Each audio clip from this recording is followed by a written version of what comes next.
Dang. Bro, yeah, and I've been doing this for a long time. You know, shooting the game going for mine. Alright. And this is the year when madcaps get real. So I'ma spark this line, kick the reel. Bang him out. With all this chaos in the realms of the street, your local street dog got to make ends meet, bro. The average Joe's far too slow for this ghetto pro. You better know, when I hit the streets, I like to glow, I like to glisten. And at the same time, stay low, listen, motherfucking thing. I'm pursuing the dope. My stilo is symbolic to a kilo. Cash is popping, cokies cooking, beans copping. Ain't that some shit? A player that used to live in riches, now a sticky kid. Caught up in a ditch. In 94, Giuliani kicked down the door. In 95, niggas quit to stay alive. Peeling caps while I laugh. In the stats, we throw in the half. Remy in the glass, off the boom, then I blast. They wanna confine me, sneak up from behind me. Bust a cap in my back and put me where they can't find me. They hate to see a young player pay. I don't want to see that. They rather see it spray. But I'm like Diddy, a Terminator, squeeze the lead off. Using verbs and nouns like rounds to blow your head off. Hitting up spots, eating up spots. Investing in stocks like Colombian blow crops. I'm out to get cream and ain't no doubt in my mind. Fuck this broke shit, I'm hit, I get down for mine. Yeah, get your I get down for mine. Get down for this. Get the money, put your hands in the air. I get down for mine. Get down for this. On the regular shit, no fear. I get down for mine. Get down for this. Get the money, put your hands in the air. I get down for mine. Get down for this. On the regular shit. I hear you wanna be the play. I ain't someplace you back. Yeah. Let's play a game of real nigga roulette. With this a DOA is I spray the melee. Contact and punctuation is compared to AKs. You in a daze. Overdose for pure funk. I'm fucking off like Tommy again. The karma's a booty smoke. Decapitated rappers in my trunk. I'm sick, pumping skunk, bouncing with my click, popping mega jump. I'm getting back when these clowns be zigzagging. What's this talk about flipping keys? Come on, you're nickel bagging. I'm blasting off wings and making dollars believe it. You see, I was packing heaters when jokers was bagging cheerleaders. Ain't nothing changed, it's still the same in the rap game. I'm known for banging rookies out the frame. Y'all done forgot who was the pimp from the start. Sipping vintage wine, eating a la carte. I'm phenomenal from the abdominal. Far from comical lyrics and sticking the brains like barnacles. Never sleep. I'm bringing the drama to the street with techniques and rolling in bleach. Ain't nothing sweet about the street, so I'm poetically ill. I'm pure like cook up and lyrics shine like fish scale. I got the finger at your throat and you ain't showing no signs. K-Dep, let them know I get down for mine. I get down for mine. I get down for mine.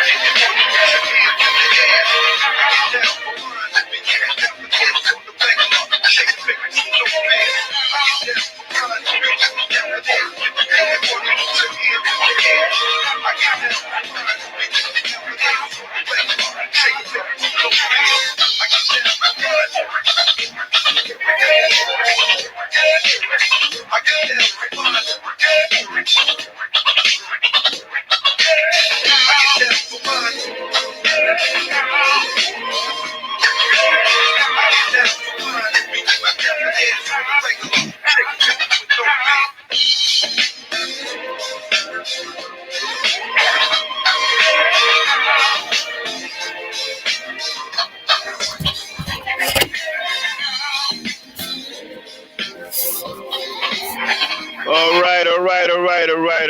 right. What's going on, everybody? Okay, Dan, you can cut the music. All right, what's going on, everybody? Shout out to everybody in the chat who showed up to this day's podcast. I am Max Black. Welcome to this installment of Gangsta Talk. I'm home chilling, relaxing, on vacation, home for the so-called holiday weekend. Some people call it Thanksgiving. I don't know why you would thank somebody for killing you, but I guess that's pretty much where we are. And a lot of bizarre things been happening. And I'm not sure if people are paying attention to what's going on. The underlying current in this country is an ugly one. And it seems to be going unnoticed. I'm hearing a lot of so-called Black leaders not talk about this. They don't seem to want to touch this. They don't seem to want to have anything to do with this. It seems like they are more interested in scamming other Black people. I'm hearing people online just running scams. Black people have turned into scam artists. And these ain't just regular Black folk. You know, street black folk who out there hustling, panhandling, you know, then maybe you would understand their hustle, right? Because they're trying to survive, they're trying to eat, they're trying to feed their baby daughters or sons or something like that, right? Trying to pay the rent. But nah, these are supposed to be so-called prominent black people, people with education. And I got air quotes up, you know, education. Our so-called smart people, our so-called intellectual people, with the exception of maybe one or two. The rest of them have completely sold out. Completely sold out. Let's get to the underlying current. What I'm talking about is the war on black women that people seem to ignore and don't want to talk about. See, we keep buying into this go along to get along crap. And little by little, every day, I'm starting to see more and more Negroes jump ship. Buying into white supremacy. Have given up on their people, have turned their back on their people. Yeah, we're living in some trying times right now, especially with COVID-19. We're getting blasted just about everywhere you can think of. I mean, it's so bad for us, man. People are just blasting on us. No one is talking. No one is stopping to say, hey, what's going on? No, it's just blam, blam, blam. People just shooting that hot iron. That's it. That's what we're getting now from just about everybody who is not black or everybody who is non-black. And even black people have joined in on that. Just straight blasting us like our life is insignificant. Our lives mean nothing in the grand scheme of things. Just blasting on us. Blasting on our kids. Blasting on the brothers. Blasting on the sisters. No conversation. No explanation. Just straight blasting. Hot lead seems to be the answer for us. No matter what it is that we are doing. Now, this war on our black women is real. And I'm seeing, well, I'm losing respect every day for a lot of brothers I thought I would never lose respect for. Some of these brothers got big names and they have jumped ship. They're now trying to justify other men putting their hands on our women. And the sad part about that is other races of men will not do that for you. You put their hands on their women, they ain't trying to hear nada. They ain't trying to hear Nathan. Nothing. They're going to peel your cap. Sure, they'll sit up here on social media and tell you, well, you know what, you did the right thing. But as soon as they get on social media, they're going to peel your cap. Or throw you under the jail or put you in the grave one. I dare you to go out there and do something to that white woman to see what happened. You think that white man gonna let you put your hands on his woman? He ain't gonna justify nothing. You got these traitors selling out trying to justify non-black men beating up black women. Some of these guys ought to be ashamed of themselves, man. Some of these guys are supposed to have street cred. They done corrupted the streets with this white supremacy. They have corrupted the streets of many of the black neighborhoods. Some of these guys who got street cred have jumped ship. They have gone over to the other side, are terrified of this beast. The war is on black women. They're trying to destroy our entire race by taking out our women. This is no conspiracy theory. You see what's going on. I mean, every time you turn around, they're trying to justify some man who was non-black putting his hands on black women. Just recently, there was a situation where a white man cold-cocked a black woman on a train. And all I'm hearing is justification. Well, you know, she came at him and you know, some white boys ain't gonna take that shit. Negro. What are you talking about? I mean, you know, we are a sad case of black men. We are a sad, sad case. We are a tragedy. We have become a living tragedy to our people. And again, you won't get the same from these other men. They will never side with you.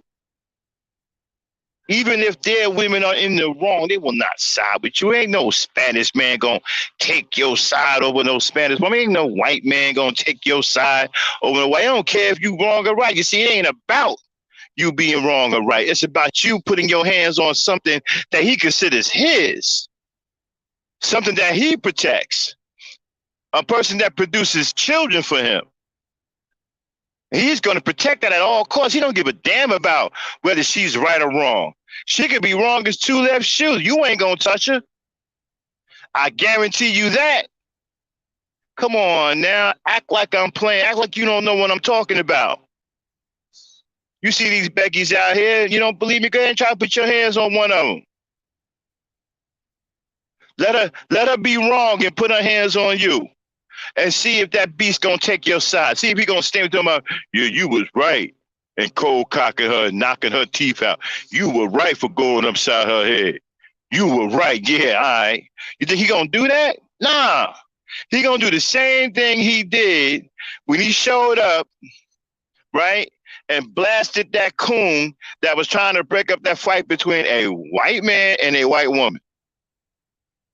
I remember that coon. What's his name? Oh, I can't get his name. There's so many coons. I can't keep up with all of their names. But you know what I'm talking about. The brother who tried to stop the fight. Cops showed up on code. Started blasting. Yeah. He didn't care who was right or wrong. He didn't care if he didn't care nothing about that. He showed up and seen the black man that was aggressive, and he started blasting. Now, Becky can go upside your head and be wrong as I don't know what. And then she can call the cops, or you can call the cops. And cops ain't gonna show up talking about something. Yeah, you know what? She was wrong, and he'll show up blasted. And you know what? It's real sickening to see how our brothers have sold out. And there's more and more of them every day selling out. Hey, I'm gonna tell you another thing. Some of you brothers are selling out so bad, you're starting to look decrepit. You're starting to look like demons, like creatures. All this demonic energy out here in this world today. It's consuming a lot of our brothers. It's starting to look like creatures, man. I think, what was it, Lil Wayne the other day? I saw a picture of Lil Wayne. Seriously? Y'all see what that Negro looked like? His face looked like a skull. Like his whole mouth and teeth was trying to jump out of his mouth. Looked like one of them skulls in biology. Remember them skulls in biology? Yeah, you see, that demonic energy is eating you alive. That demonic energy is turning you into a creature, a living creature walking around here looking all decrepit and monstrous like. Starting to lose your humanity. See, that's what happens when you sell your soul. You see, you guys can think this stuff is a myth. It isn't. Selling your soul is very real. Now, I'm not going to sit up here and sound like some conspiracy theorist. I'm just telling you what's out here right now. You can look out here and see this stuff. Not making this stuff up. You know what kills me is there's so many black people that don't give a damn about what happens to other black people. It's crazy. All this stuff we're going through right now, you got Negroes online selling fake and phony financial courses and so-called business plans. First of all, we're in the middle of a pandemic. How successful do you think your business is going to be? That's one. And two, what the hell says, well, come, I'm giving a financial class and get in, man, get the early bird special. Who says that? You ever went to college, did the professor ever tell you need to get into class early and get the early bird special? I mean, the things that we are falling for, it's embarrassing. And it goes to show you just how many of us have sold out and don't give a damn about what happens to other black people. And this particular man who's selling these things, okay, has already been exposed for scamming black people. Had a business partner, an Asian business partner, who came and exposed them. And why are we still messing with you? See, this is our problem. This is why we get into the situations that we get into. We keep embracing our enemies. People who show discontent towards us, hate our women, scam us. These are our enemies. These so-called people, because they black, don't care anything for us. They're here to do to us exactly what the beast is doing to us, because they are in league with the beast. They're trying to get as much money off us as possible. They sold completely out. They've been sold a bill of goods. They think that they are somehow special and that they will be spared when the beast completely unleashes his wrath on this world. They think somehow they will be spared, that they will be special.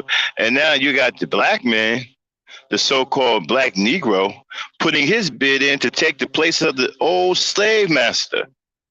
Yeah, he can't wait to crack the whip on the black woman and have her running around, crawling around on all fours while he beat her with a whip. And, you know, this is the kind of madness that has consumed a lot of brothers.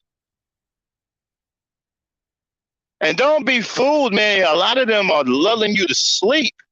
They sound cool. They sound like they're doing anything and everything to lure black women in for a cold-blooded. I'll let you use your imagination after cold-blooded. But it rhymes with ill. You know what I mean? So, yeah.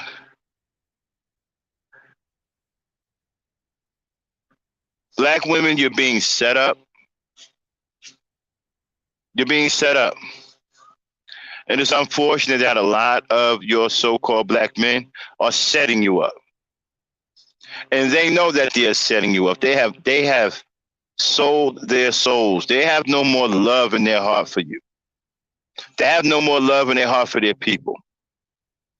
They are completely separated from us now. And they're setting you up. They keep saying things like you're masculine and you act like a man, so they can justify beating on you, so they can justify other men beating on you.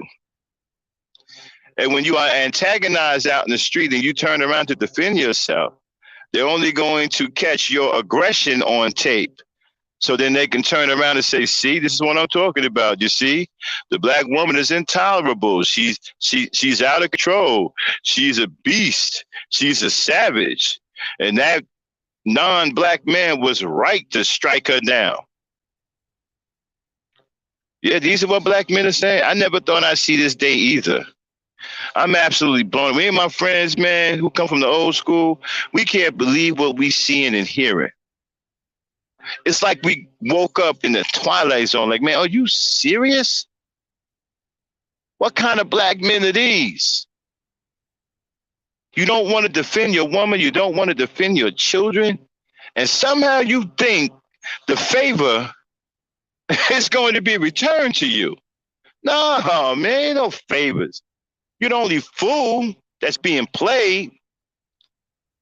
Ain't nobody else out here turning against their women except you. And other men now know through your cowardice, that's giving them the right to brutalize black women in broad daylight. Because you're so cowardly, you ain't going to do anything about it. As a matter of fact, you're on their side. They know that you're going to be on their side. So they are ready to engage in physical brutality against our women and children, because they know the so-called big bad protector, the black man, He don't exist anymore. You know that big, strong, crazy black man that used to put hands on anybody back in the day, who used to threaten his homestead or threaten his women and children? That black man don't exist anymore. He gone. What you got out here now is these little powder puff girls, these little cream puffs, these little girly boys walking around in high heels and lingerie, carrying man bags or man purses, wearing earrings and lipstick and false eyelashes and foundation. Thank my wife for schooling me on the makeup. So I don't know anything about makeup. I'm not supposed to. And besides, I got the ladies here who also schooled me on these things. See, I'm a manly man. Okay, I ain't into nothing feminine for myself. I'm anti-male and pro-female. That means I love women. That's the way I'm supposed to be. My love is for women. I don't love other men. Other men get my respect. They don't get my love. Only the women in my life get respect. I mean, get my love. Only the women get the love. Love is for women. Men, we supposed to be warriors, hardened warriors. We earn each other's respect. But you got these little girly men running around talking about, oh, I love my man. I love my homies. Love, love, love. You see, that's the problem. You niggas love each other. You don't love your women. You see, love is for women. See, you niggas is loving each other. That's why you got nothing but hatred for your women. You ain't got no love for your women because you're using it on each other. Running around here looking at each other's butts, talking about each other's butt, talking about how cute each other look. I heard some brothers the other day talking about, oh, he smell nice. What? Whoa. Whoa. What? Oh, he smell good. What?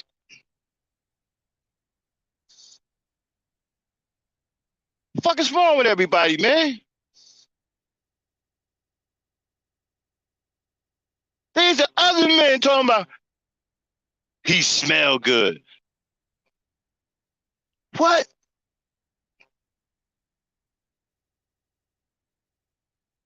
Asking each other for pics. Yo, let me see what you look like, yo. Yo, let me see what you look like, yo. Yo, let me see your oh, yo, you ugly, yo. What? What? Man. So we got this war on black women. And this cowardly cream puff, knock needed, feminine boy girl, black male is helping to set up black women. Black women, I'm gonna tell you like this here. Whatever black man is out here that's willing to help, you need to listen to him. You need to start flocking to those black men. You need to learn how to protect yourself. You need to start carrying weapons. Learn how to use guns. Okay, and you're going to have to learn how to protect yourself. Now, I'm not saying, you see, teaching someone to defend themselves, that's not promoting violence. We don't promote violence here, but we do promote self-defense. And black women, you're going to have to learn how to defend yourselves. At this point, you have no choice. Now we're going to start giving out information on what you can do. Some of you got to start purchasing guns. If you ain't already got them, you got to start going to the gun range, learn how to shoot.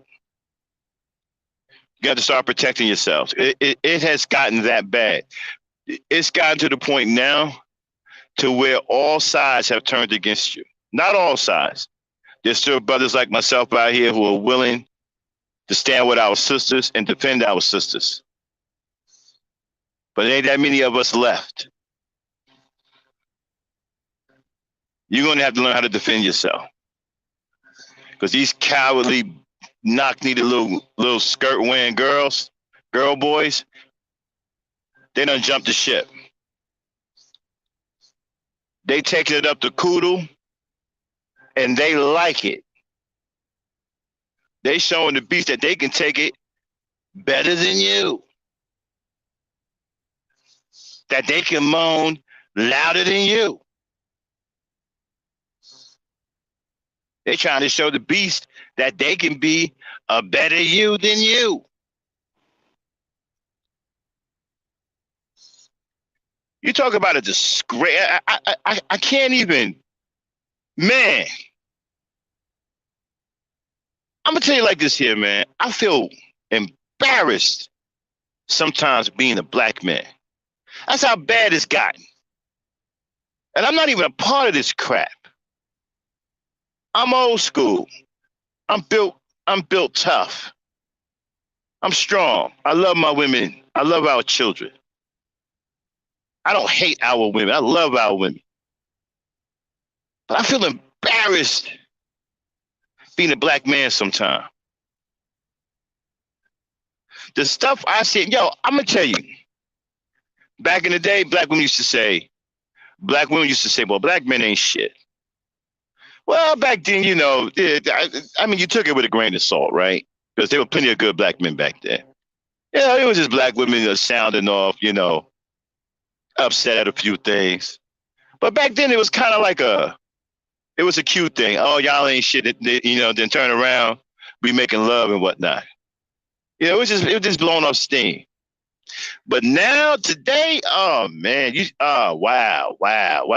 She said today, and it's absolutely true. I mean, you can Stevie Wonder can see it, Ray Charles can see it.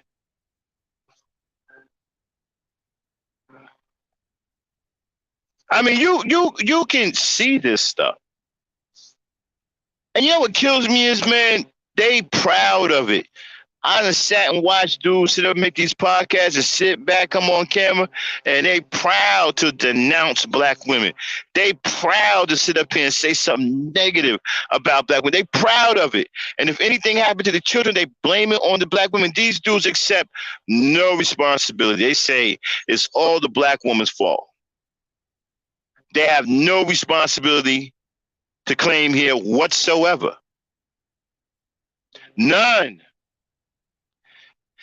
And they proud, man. Oh, man, they sit back and they're proud, man. They sit up broad-shouldered. Yeah, that beast was justified in knocking that sister's head off.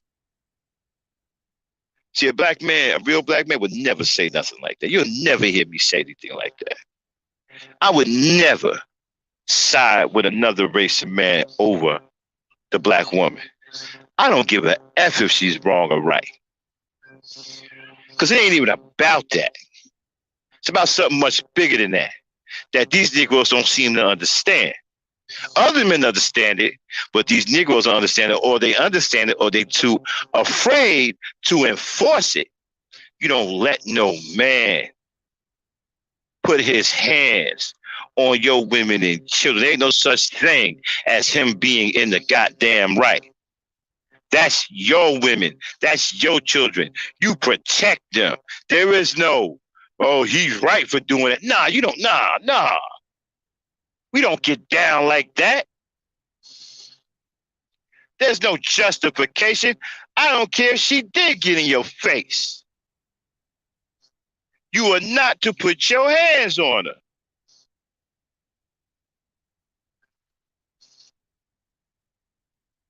Now, I know they try to paint this picture, right? That black women are savage and uncontrollable, can't control their temper, and they just run around like lunatics and just jump out of the bushes and attack people. Oh, boogly, boogly, boo. Right? You're just walking down the street, minding your own business, smoking a black and mild, and a black woman jumps out of nowhere. Boogly, boogly, boo. Boogie, boogie, boogie, boogie, boogie. That's what they're trying to make you believe. They're trying to make you believe that the black woman has lost her mind and that you can't even walk down the street smoking a black and mild without a black woman stopping her car in the middle of the street and seeing you and jumping out and running up into you going, boo, boo, boo. So a black woman doesn't walk with me here. So a black woman gets up, gets ready. She takes a nice shower, bath, smelling good, get her hair done and getting dressed, and she looking sexy. She walking out the door on her way to meet her friends and whatnot, and on her way to the car, looking all sexy and pretty. She see you walking by. She's like, boo, boo, boo. Yeah. Because you're trying to tell me she done lost her damn mind. That's what you're trying to tell me. So she gonna stop what she doing just so she can see you and go, boo, boo, boo. So she on her way to pay bills, some lights about to get shut off, and she trying to make it down to the utility place, breaking the speed limit, trying to get down there. But as soon as she see you, she pass you on the sidewalk, she gonna hit the brakes, jump out, run up to you and go, boo, boo, boo. Because she crazy, right? She out of her mind. Funny how she not doing that to everyone. She just doing it to you, the black man. She only doing that to you for some reason. For some reason, she only doing that to you so that you claim that she's lost her mind. You're trying to make everybody else believe that she's crazy and that she just attacks people for no reason. So you got these videos that don't show the whole story. See, I don't see black women just randomly attacking people. And what they're trying to do is, black women, they're trying to use your nature against you. They're trying to use your natural nature as a woman against you. Now we all know, we real men all know that women have attitudes. All women have attitudes. But they're not trying to use that against these other women. See, these other women have attitudes too. Some of them have attitudes worse than black women, especially Asians. Okay, and so they're trying to use your nature against you. They're trying to use the fact that you have an attitude against you. For some reason, you can't get upset. Every other woman can get upset except you. If you get upset, you're a wild savage. You're crazy. You're a savage. You don't deserve no protection. But let an Asian or Becky or any other race woman get upset, call them all kinds of names. Oh, they love that. Matter of fact, they'll defend them. Say, hey man, that non-Asian, hey man, that non-black chick just called you a nigger and all kinds of stuff. Yeah, man, she all right though. She don't do it all the time. She just do it sometime and whatnot. You know what I'm saying? Just on Monday, she called me. Mondays, Thursdays, and Sundays, she called me a nigger. The other day, she all right, man. Okay, so if the black woman gets upset, you see, they know that women's nature, most women are very argumentative, right? So for the black women, they're trying to use this against you. Okay, if you say something back or whatever, you see, she's not behaving herself. She's a savage. She's out of control. Just because you said something back because you didn't like what was said to you. See, you can't be a woman anymore. You can't be sensitive. Because these dudes have become so cowardly and so sensitive, they become more sensitive than you. So as soon as you say something back about something you don't like, oh, you some kind of animal. You some kind of animal that needs to be put in check. You some kind of animal that needs to be tamed. You some kind of animal who should be put down.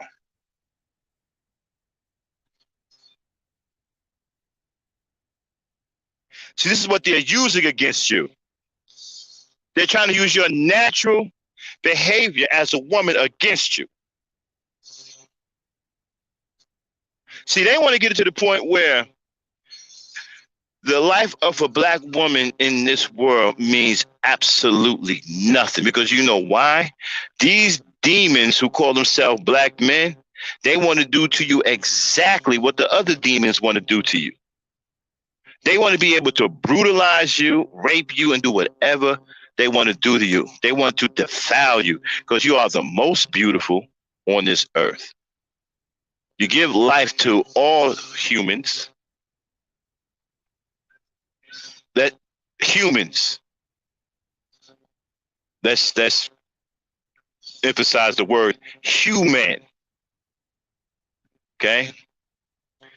We're not talking about giving birth to puppies and other kinds of weird animals and you know monstrosities of humanity, but like some other women do.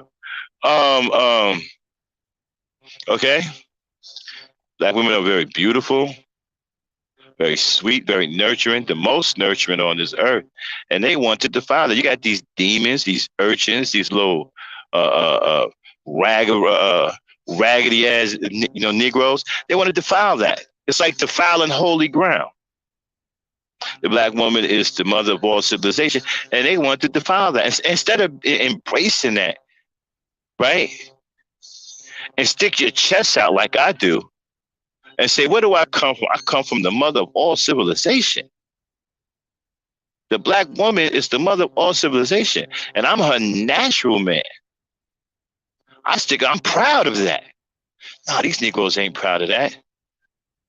Because they hate themselves. You know why they hate themselves? Because they got punked out. That beast took their heart.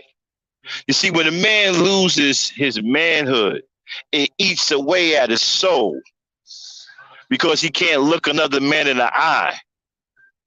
So he walks around here and he's in some kind of angry stupor. So instead of blaming himself and trying to get his heart back, he blames people who are weaker. He can't defeat the person that took his manhood. So he goes after weaker people that have nothing to do with his manhood being taken. And he don't want to accept the fact that he's a coward. And he let another man take his manhood. See, that's what's going on right here. So you got a bunch of dudes, right, that don't have any manhood. They don't have what it takes. They don't have any courage. They've made being a coward something prideful. They are proud of being. You can't even insult these guys. Back in the day, if you call somebody a coward, that was an insult. Not anymore. You can't even insult these guys. These guys are impervious to coward insults because they have embraced who they are. They love who they are. I had one fool up here talking about, well, what if we like being cowards? What if we like a woman that has sex with animals? What if we like being called a nigger? What if we like all of that? Now, some of you probably remember who that was when he came on the show. But you can't even insult these guys because they have taken their place in this world. They have permanently labeled themselves as cowards, and they have made a way of life out of it. To them now, it's no shame to be a coward. As a matter of fact, they call it being smart. It's no shame to selling out anymore. They call it buying in. Yeah. Who the hell advertises selling out? Who the hell advertises turning on their people? Who the hell does that? These guys are advertising selling out. They got a sales pitch for crying out loud. I don't call it selling out. I call it buying in.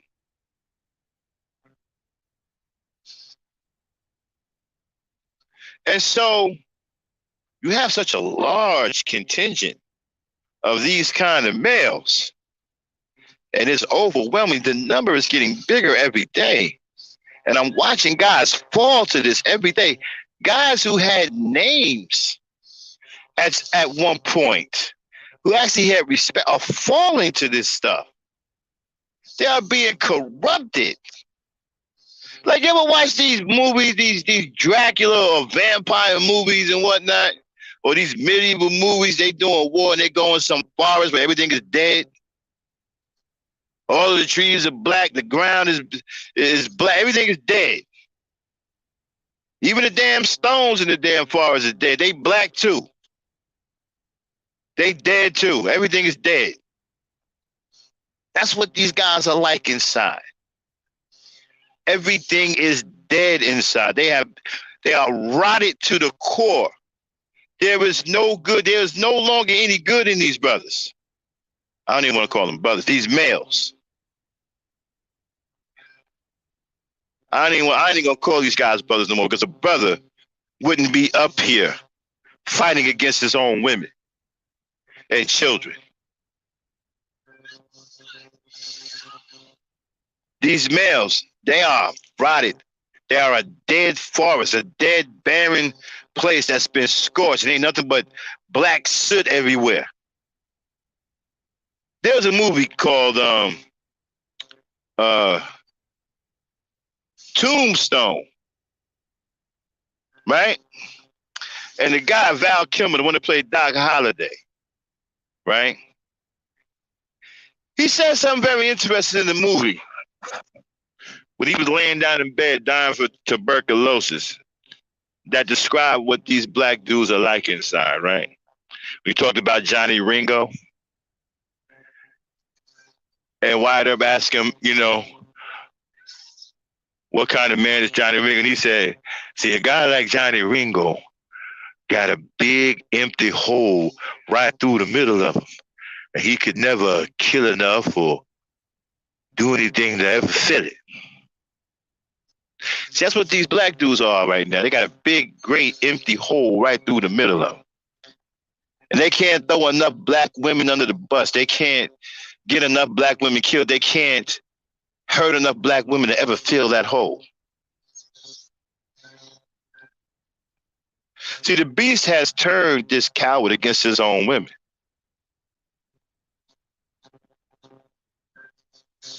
Instead of him standing up and fighting back, gave in, gave up.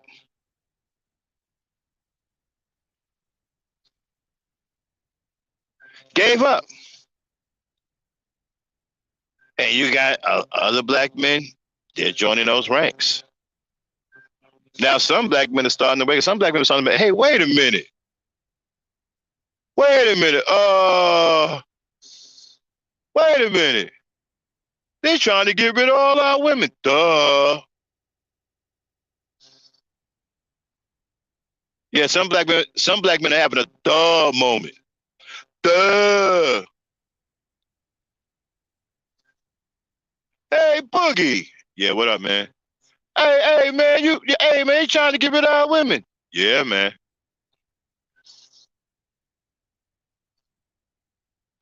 So, the sickening part for me as a black man, to see other so-called black men be proud of what they're doing. That's the dagger in the heart right there. Not only are they doing it, they're proud of doing it. I see the reactions. I see the expressions on their faces. They're proud of what they're doing. They think what they're doing is good. They're trying to serve their master well, because they're hoping that their master gives them power to do to you what the master used to do to them. See, they want to bring back slavery, but they want to bring back slavery this way. They want to be the taskmasters. They want to be the overseers. Because many of them have become sexual, deviants, perverts. You know, some of them now are engaging in sex with animals, drinking blood and all this other stuff. Walking around here looking like creatures, making up all kinds of names and shit. You got some little urchin running around who looks like some kind of a toy Buzz Lightyear talking about some. She wants to be known as non-binary and stuff like that. Now you got these creatures coming up with these new titles, like they set the standard. This is why you got to be careful. This is why they use academia as a weapon. So they come up with all these new terms and shit that you never heard of before. I heard a couple of women the other day sitting up here making up their own Bible, talking about some stuff that I don't even know what they're talking about. They're making up their own shit. You know, trying to get you to think that what's in Leviticus isn't true. See, when God says if a man lays with a man, like he lay with a woman, they both had committed an abomination. They on some shit like, well, that's only if the man don't love you. If your partner, if your same-sex partner don't love you. What?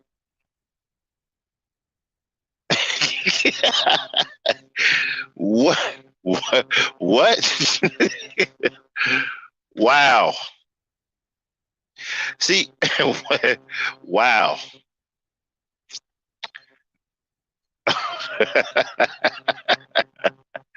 Anyway, but this is no laughing matter, my brothers and sisters.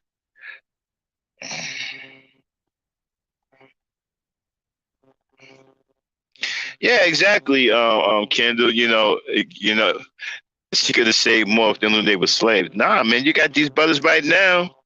Okay, they done brought into all of this slavery. They done brought into this slavery mindset, and they see the black woman as an enemy now.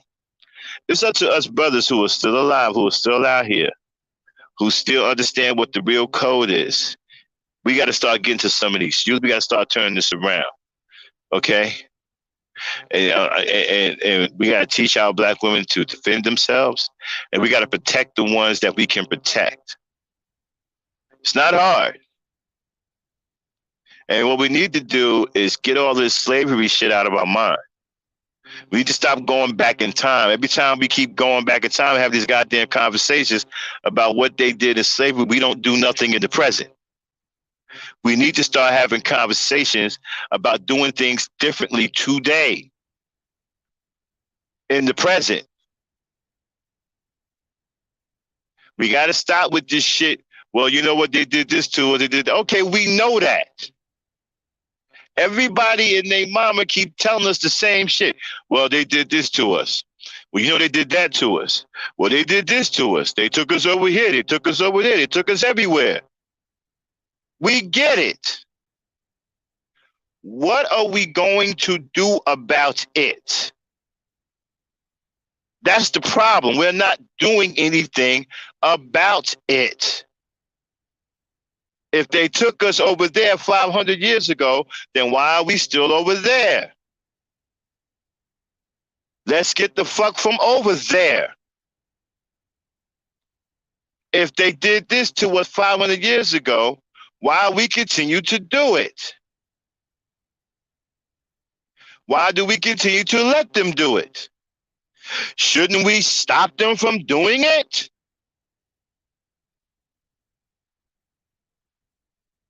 And I'm gonna tell you right now, if you believe in turning the other cheek, you a fool. And I ain't trying to be disrespectful. I'm just telling you some real jack. If you believe in turning the other cheek, you out of your mind. Ain't nobody out here in the real world turning no other cheek.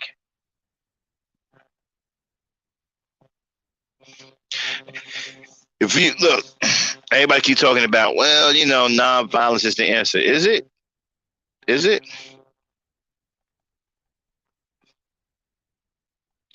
What are we gonna do? Out-die everyone? Are we in a dying contest? Is that what we're trying to do? Are we trying to wear people out? Look, man, we can die better than you. Like, yeah, black man, you a nigga and I hate you. What you gonna do about it? I tell you what, I'm gonna die. And then we gonna see about that. Me and my peoples, we gonna die. And we gonna see what you gonna think about that then. Because can't nobody die better than us. That's what we sound like. When we talk about turning the other cheek, we sound like fools. We sound like people that don't know what time it is. We sound like people that don't live in the real world. We sound like people that are blind to what's really going on out here. You sound like a damn fool when you talk about turn the other cheek. And violence is the answer. Again, not promoting violence. We only promote self-defense. And sometimes self-defense is violent. You know, okay, if somebody hits you in the face for no reason and you hit them back, is that violence? No, people are going to say it's self-defense. Well, is self-defense violent? I mean, if that person hits you in the face and you hit that person back in the face, did you do it nicely? Did you do it non-violently? Hey, you know what? This person hit me for no reason. Let me hit this person back non-violently.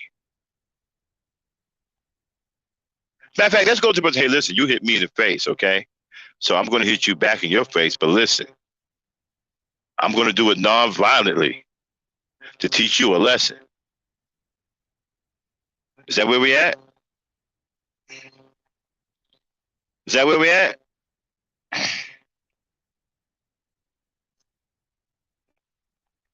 Yeah, well,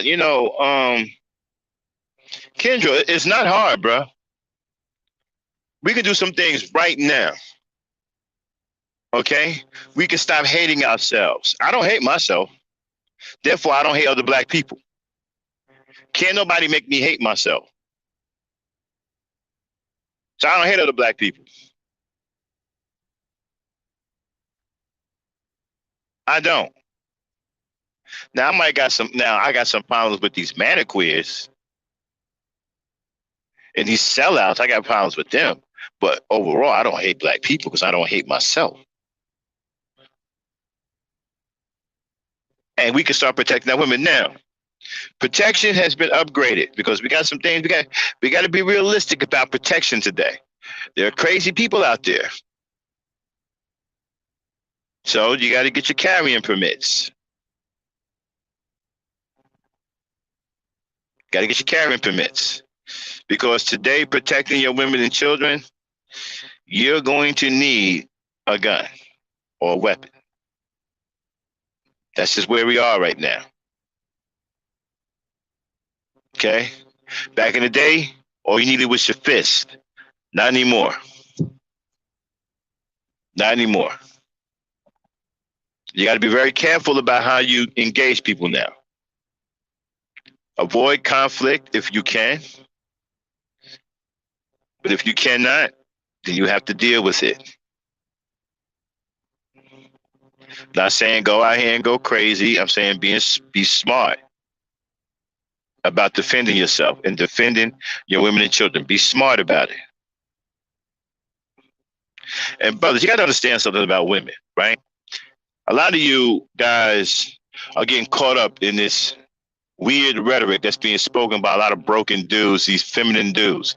A lot of these dudes are feminine and gay, and they don't like women. So you got to be careful who you're listening to. And a lot of them appear to be masculine. They're gay as I don't know what. Okay? But they appear to be rough and tough and, telling you all these war stories like they hard and whatnot. But they're gay as a bird. Okay? So you got to be careful who you're listening to. All right? Always be listening for anti-black woman rhetoric. That's a Big, big, big red flag. Okay? Now, we got to understand something about women, man. Women are very nurturing. Okay? So, you can't be that nurturing without being sensitive. Let's talk a little bit about women for a second. Women are very nurturing because they bear children. Okay? That nurturing and sensitivity is what allows them to love their children unconditionally. They're feminine. They're feminine. Of course, they're going to be sensitive. Yes, they're going to argue. That's their thing. They're women. That's what they do. That's normal. There's nothing wrong with that. If you understand the nature of a woman, you understand that that is normal. Real men know that that is normal. Real men are not bothered by women who are yelling and screaming and howling. We're not bothered by that. We understand the nature. We know what produces that. We know where it comes from. Yes, she's going to get emotional. Yes, she's going to say some slick shit. Yes, yes, and yes. That's normal. That's not anything out of the ordinary. You flakes, y'all get scared when a woman raises. What are you getting scared for? As soon as a woman raises her voice, oh, look at she getting violent. What? Women are always raising their voices. Sometimes they can't help it.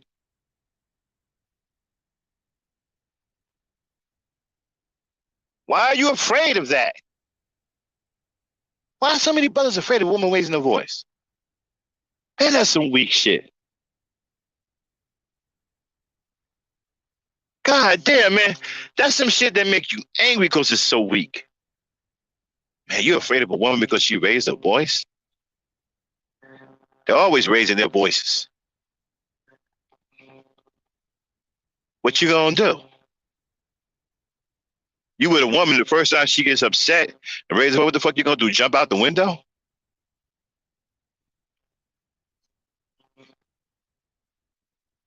I mean, come on, man. Listen. If you now, all these guys keep telling you about women. They don't know shit about women. All they're trying to do is tell you perversions about women. All their things are sexual and perverted. They don't know shit about women. They don't care nothing about women. They don't talk about women the right way. They don't explain the nature of women. These guys don't understand the nature of women. Yes, women are going to get upset. Yes, they're going to get emotional. Yes, they're going to say some slick shit because they get emotional. That's who they are. They are nurturing and sensitive people. That's a part of their makeup. They bear children. This is what allows them to love their children unconditionally. They are sensitive. So yeah, they're going to be hollering and screaming every time you turn around. Just be a man and be quiet. That's all you got to do. You ain't got to get into no argument with her about nothing. Just be quiet. Real men be quiet. She'll calm down. She'll calm down, and then she calm down, she'll come talk to you. If she howling and screaming, she out of control, just chill. Let it run its course. You just chill, you just be quiet. She'll calm down. It ain't nothing she hasn't done before. This isn't anything women don't do. A lot of them get like that. They get emotional, they get mad about something, they feel some kind of way, about some shit. And now they mad, they arguing, let them do it. You just be quiet, don't antagonize them. Just be quiet. Just do that. Uh-huh, babe. Uh-huh. I hear you. Mm-hmm. If they say, "Are you listening to me?" Yeah, I'm listening. And when they get all that out of their system, they'll calm down. That's all you gotta do. You ain't gotta hit her. You ain't gotta go upside her head. She's just going through her little emotional outbursts. Women do that from time to time. That's natural for them. Sometimes their emotions get them all tied up in a knot. They can't help the way they are. That's not anything that's abnormal. That's normal for women. Let them do their emotional thing. They're women. You're supposed to be a strong man. You shouldn't even be worried about it. You shouldn't be paying no mind. See, back in the day, strong men, they wouldn't pay that no mind. The women get to holler and scream. Let them holler and scream. And then they calm down. The man would walk away, and start working or doing something. Or they go sit outside on the porch, get some air, and let her calm down. And she'll calm down. You see, all y'all think that women don't know that they be wrong about stuff. Of course they know they be wrong about stuff. They just do it differently than we do. Okay? They'll go through their little outbursts, their little emotional outbursts. Then they'll calm down. Then they'll think about it. Then they'll realize I'm wrong. They're wrong about something, and they'll come to you and they'll make it right.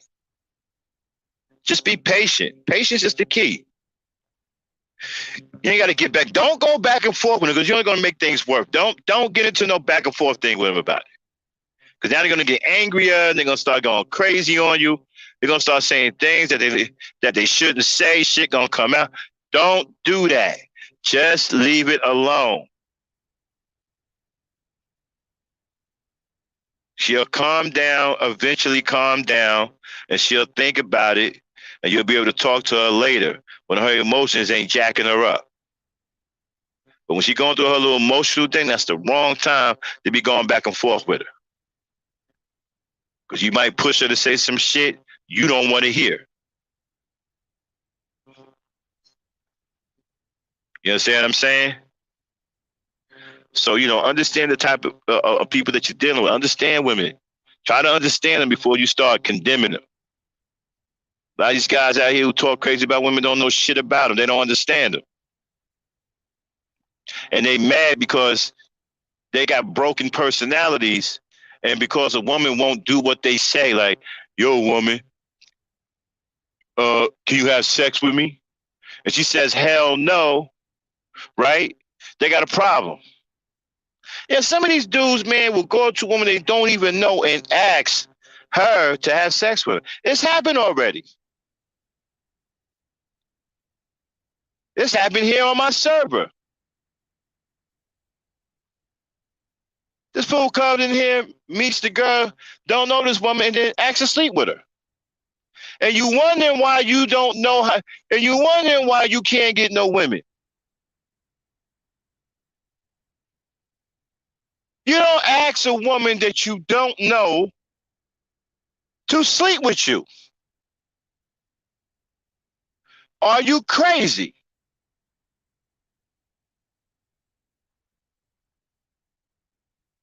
Are you crazy? You don't do that. If anything, that's going to drive them away real fast. They're going to think you out of your fucking mind.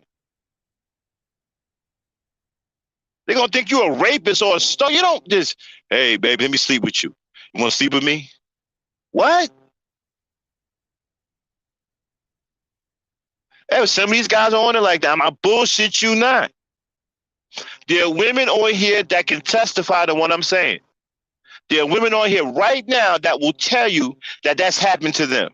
Guys done came at them in their DMs, whatever, and asked to sleep with them and don't even fucking know them.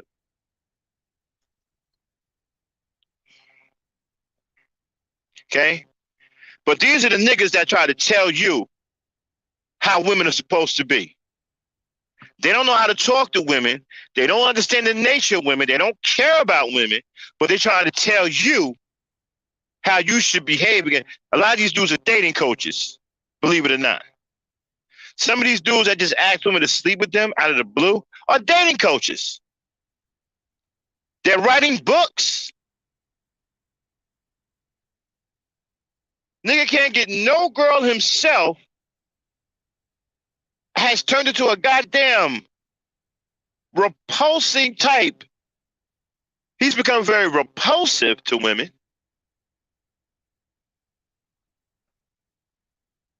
But he's writing books and telling you about how to get women. Straight up and down that he slept with this woman and that woman and this woman and that woman, and he wants you to listen to him, and you're a dumbass for buying this book. A lot of you niggas are dumb and you're weak. You dumb and you weak. Yeah, I said it.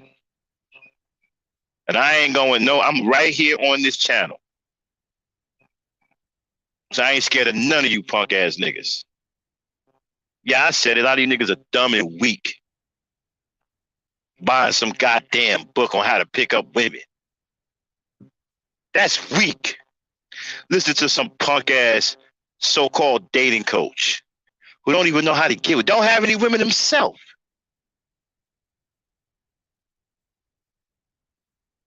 He don't have any evidence of his conquests. All he can tell you is stories. That's all the niggas got is stories. Well, everybody got a story, my brother. You're gonna believe everybody who tell you a story? Apparently, most of you are. Because you got other Negroes saying, "Oh, this man is the shit. This man is the Mac. He the Mac." Let me tell you something about pimp culture, right? Pimp culture is destroying your young generation, and you don't even realize that. See, pimp culture teaches you to womanize, teach you to be disrespectful. It teaches you to hate women.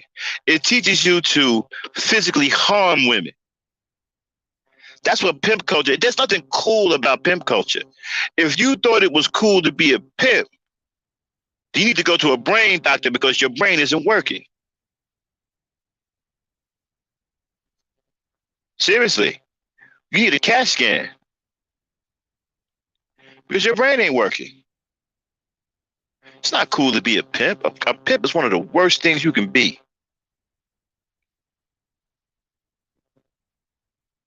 A pimp is one of the most deadliest goddamn enemies to women, period. Let alone black women.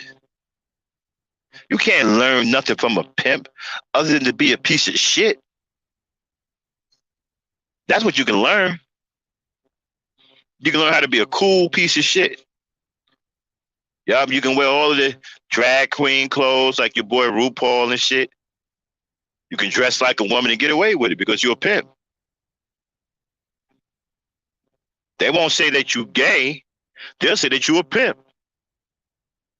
Hey, man, that nigga right there, man, that nigga look pretty, man. Yo, he got his hair curled like a woman. He wearing a woman blouse. Know what I'm saying? He got on high heel boots like a woman. He got on real skinny high water pants like a woman, looking like a woman. Man, he wearing perfume. Got diamonds in his ear like a woman. But he ain't gay. He a pimp.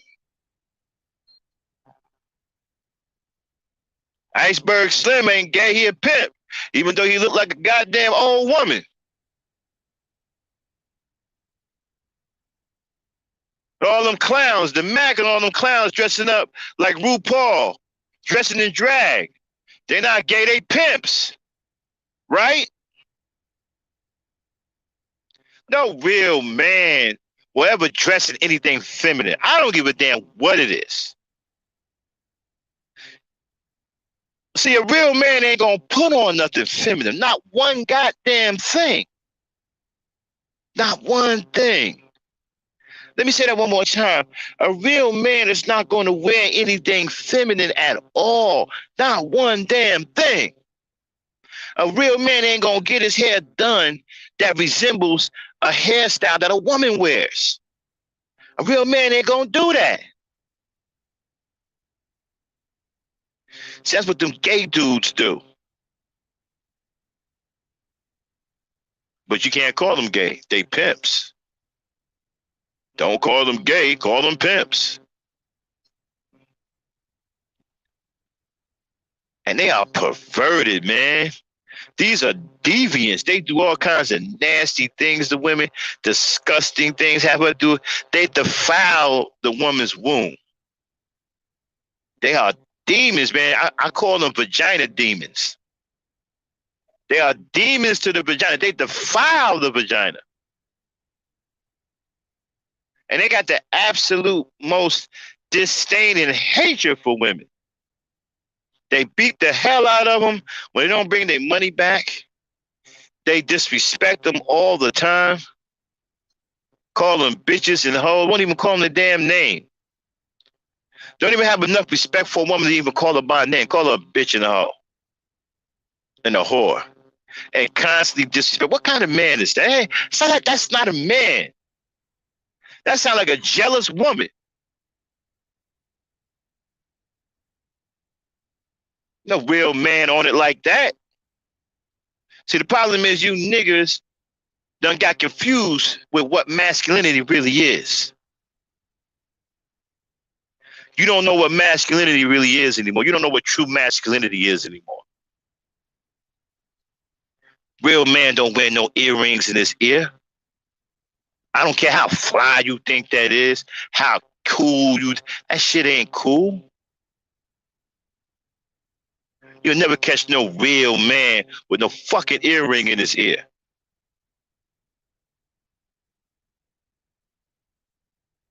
See, that's what starts this shit right there. See, that's what gets you started thinking crazy. Then they hit you with the metrosexual and you thought that was cool. Niggas in fucking salons getting their hair done and their feet done like bitches. Excuse my French. I'll call them niggas bitches. I won't call a black woman no bitch, but I'll call them niggas bitches. They in there like bitches. And that's supposed to be masculine.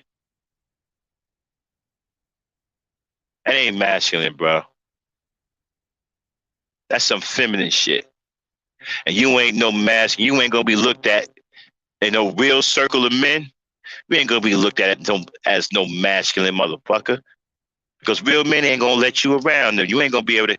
You won't be able to hang out with no crowd I run with. I'm one with real full-grown dogs, nigga. You ain't accepted in them circles, and you know you're not.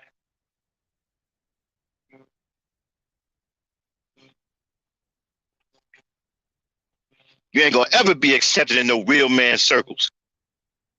Pulling some shit like that.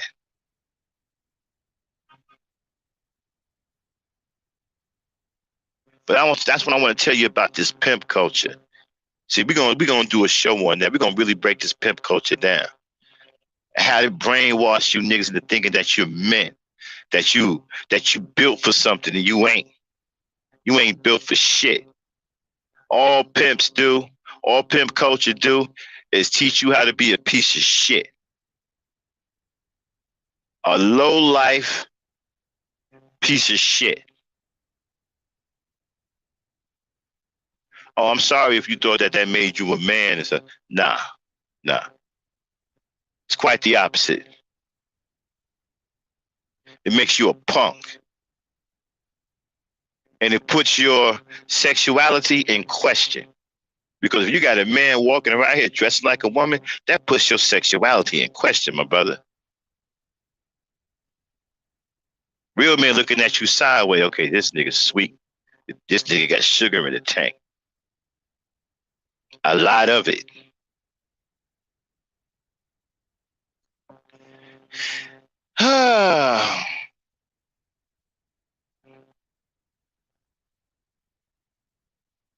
They ain't even doing that non-swirl zone because these foreign prostitutes don't play no games.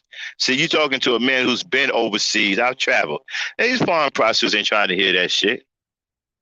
You're talking about a man that ran in the streets of Manila, Olongapo in the Philippines, and Korea, Pohang. You know what I'm saying? They ain't trying to hear that. And then you got to be careful because if you're not in the military, you got to be careful about diseases because you see, when you're in the military, you know, you got the best medical or whatever. So you get chlamydia or something like that. You know what I'm saying? You can get it cleared up. But you ain't back in the military. You ain't got the military behind you. You going over there by yourself. Man, you better have some strong medical. And let me tell you something. Hospitals overseas ain't like the hospitals over here. Okay, so you better make sure you got some strong medical. I'm telling you that right now. A lot of these cats don't know what they're talking about. See, a lot of these cats is telling you, and what they're not telling you is that they've been in the military. Many of them been in the military, and and they because they ain't never went nowhere before, right? Because the black man is too immature to travel the world. You're scared to go and travel the world. I met foreign people, man, from different countries who've been traveling, man, since they were 18 years old on their own, going to different countries and whatnot, you know. And so, yeah, so the black man he don't travel. So a lot of times he goes and he sees these places. He's in the military, okay, and so they tell you that military shit. They don't tell you what's going on with people who lived, who stayed there, whatever. And you got some brothers, man, who can't handle it back here in the States. Okay, they can't handle black women because they messed up, and a lot of them marry prostitutes. Seriously, a lot of them marry prostitutes. Now, not all of them. Some of them got some game over there. They found their niche. Okay, and they were able to get like a native girl or something like that. But most of the time, I'm telling you right now, they marry prostitutes because it's all about sex. They marry prostitutes. A lot of them marry prostitutes. Try to turn them into wives. Sometimes they work out. Sometimes they don't. You know what I'm saying? So let me let my ladies come in here. I'm pretty much done with my rant for the day. Dame, Abby, where y'all at? Come I'm alive, come here. alive. I'm here. So y'all Yeah, been I'm here. listening to me? Y'all been listening to me? Yeah. Yeah, so we talking about this war on black women. Now y'all heard me talk, y'all heard me say a lot of these things about how these brothers are setting black women up.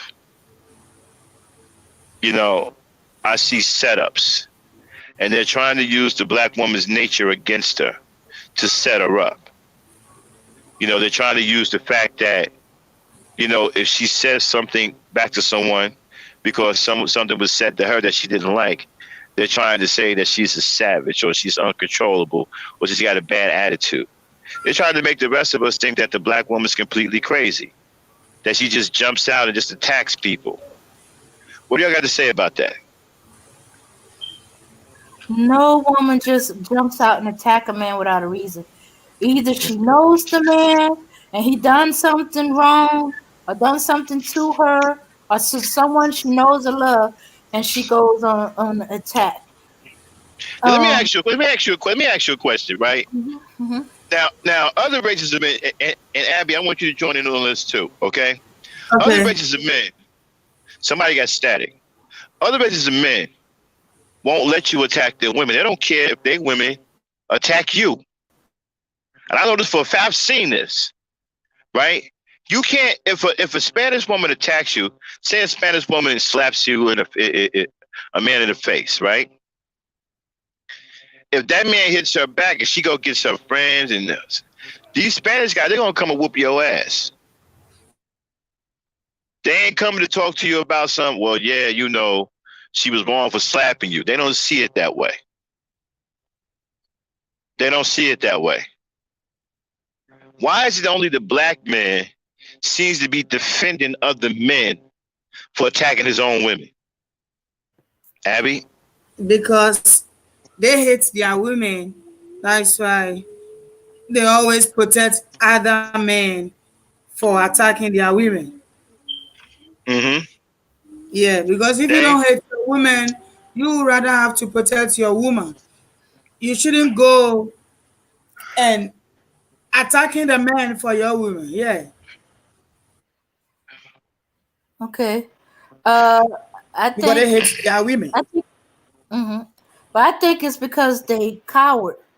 They don't want to end up defending their woman because they don't think they can beat the man that woman attacked or or she's more of a fighter than he is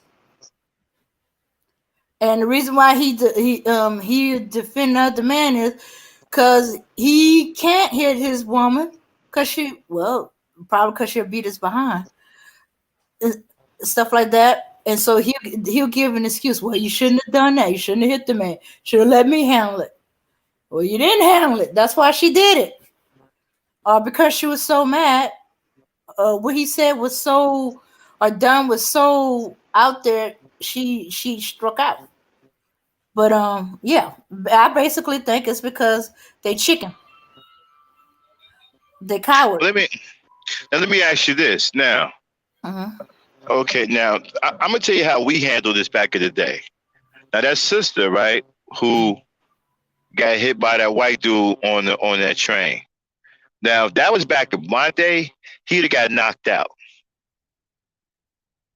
And we wouldn't have gave a damn about the cops coming. See, we wasn't afraid of white folks back then when I was growing up. First of all, he wouldn't have done that because, but back in my day, the black man was feared. Okay, there was something to fear the black man about.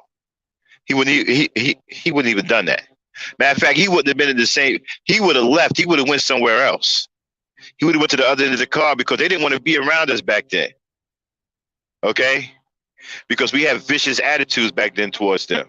That was back in the days we had the Black Panthers, and we was putting hands on white folks, so they didn't even want to be around us. So that wouldn't even have happened, okay, for one. Let's just say it did, right? Let's just say he hit her. This is the way I would have, no, she hit him. This is the way I would have handled it. I'd have went up there, stepped in front of her, pushed her back. So look, I don't know what's up, but this is my sister. All right, so do we got problems here? Well, she hit me. Well, I'm sure she had a good, good reason. Do we have a problem? That would have been the way. That would have been the way that went down.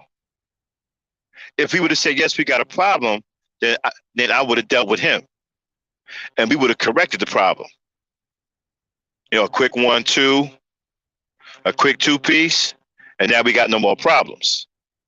But that's the way we would have handled it. We would have stepped to him, got in front of her, pushed her back. Hold on, baby, we got this. I got this. What's up? Is there a problem?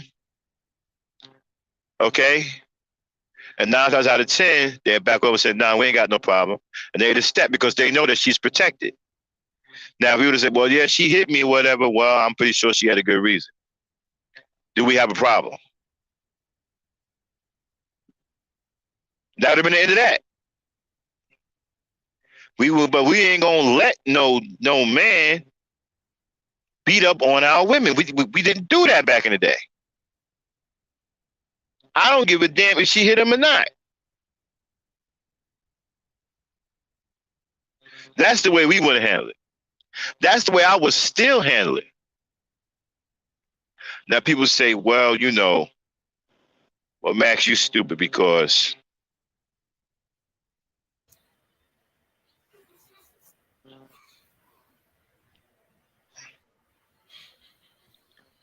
I'm sorry, take over for me real quick, Dane.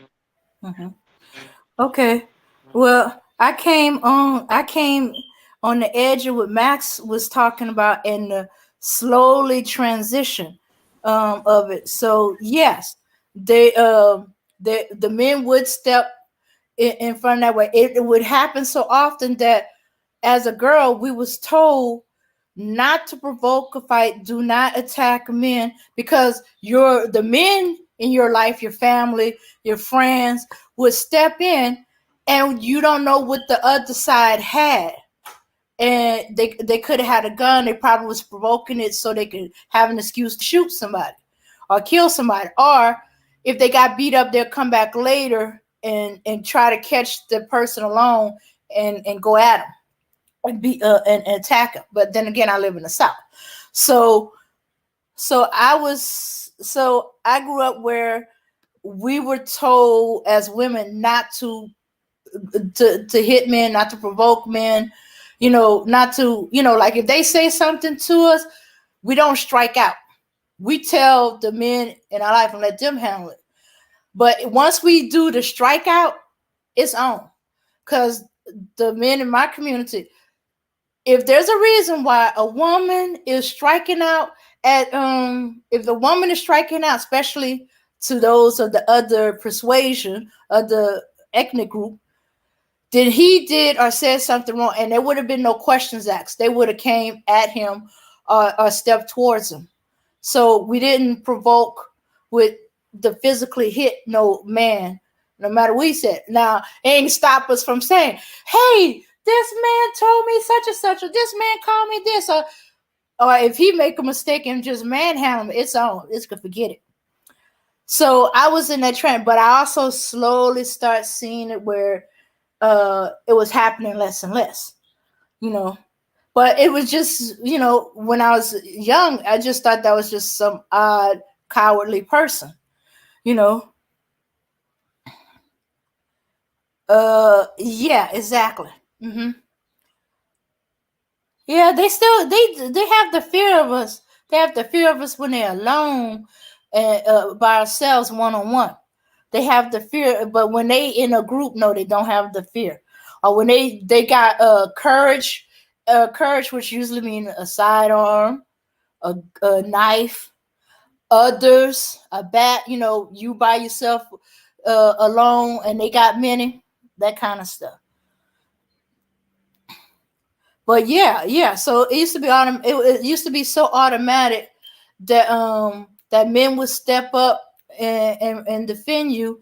You didn't even have to say what he said or done. Just the fact that you slapped him was enough, because they know that we were taught as women, you don't just provoke a man, or you don't just start a fight. So we up and slap. There's a reason, and that means they need to come in and deal with it. Mm-hmm. Yeah, but you see, back then in the day, though, you see, we were tough. You Mm-hmm. know, if a woman slapped you or whatever, hell, man, we kind of took that as a joke. Like, okay, so you got slapped, so what? I don't know. You see, we just wasn't weak like that, so it didn't bother us. We didn't get all freaked out because we got slapped by a woman. I guess it's because we understood the nature of women a lot better than they do today. Women get emotional. Sometimes their emotions get the best of them. They get hurt. They're crying. They may reach out and slap you in the mouth. Or if you say something particularly vulgar to them, it might cause a reaction emotionally, and they might slap you. But you see, when you taught the nature of women, you understand these things, right? Mm-hmm. And then, as a man, you don't need to react like that. You just brush that shit off. That shit don't hurt you, man. You're supposed to be stronger than that. Okay, that's what we was taught. Mm-hmm. You're supposed to have a stronger mental than that. These are women, man. Okay, yes, they're going to be emotional. They're girls. If she slapped you in the mouth, what are you gonna do? Cry and break down because she slapped you in the mouth? Be a man about it, man. Oh, Roll that shit off. okay. I wasn't talking about when we're dealing with our people. I remember boys and men laughing it off and holding me at a distance. I could be kicking and swinging and stuff like that, and they just reach out one arm and keep me at a distance if they were grown men, or tell myself, "Girl, stop that." You know, I'm talking to your mama. I'm talking to you wilding out like that. Or if it's a boy, they would just laugh and hold us from a distance.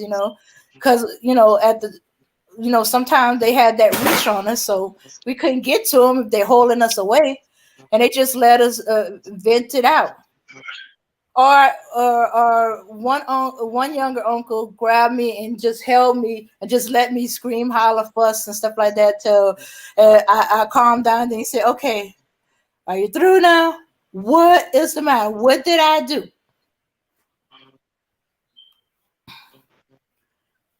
Hmm. Mm-hmm.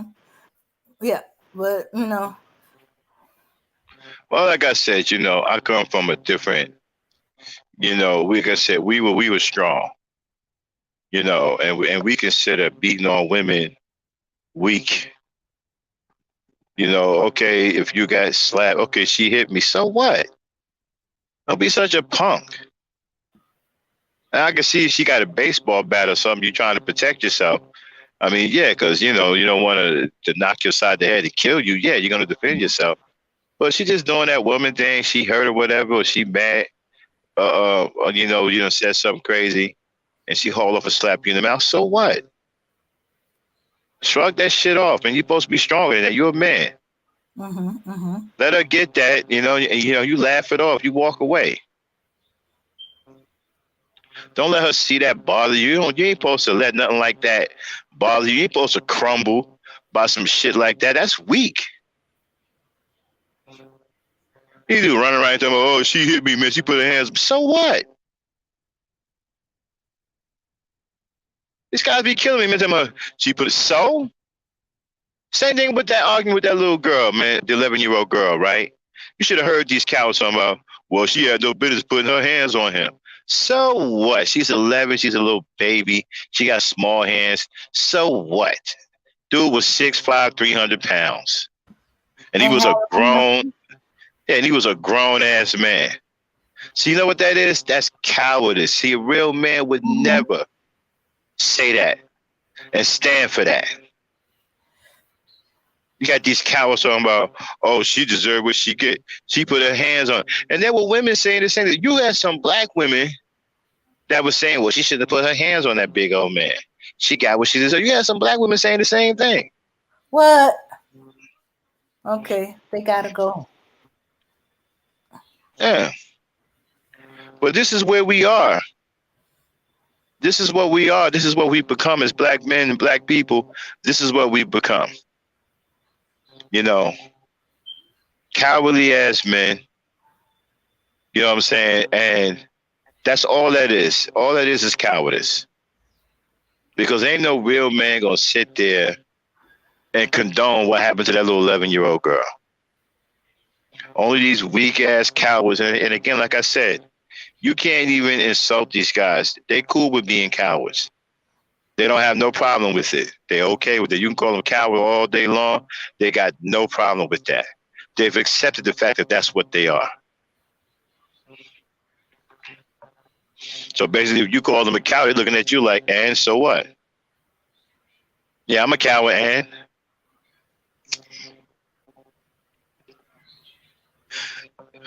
they don't care about you calling them that. They don't have no shame in that anymore.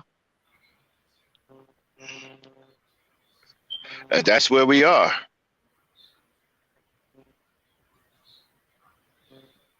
Shout out to everybody in the chat.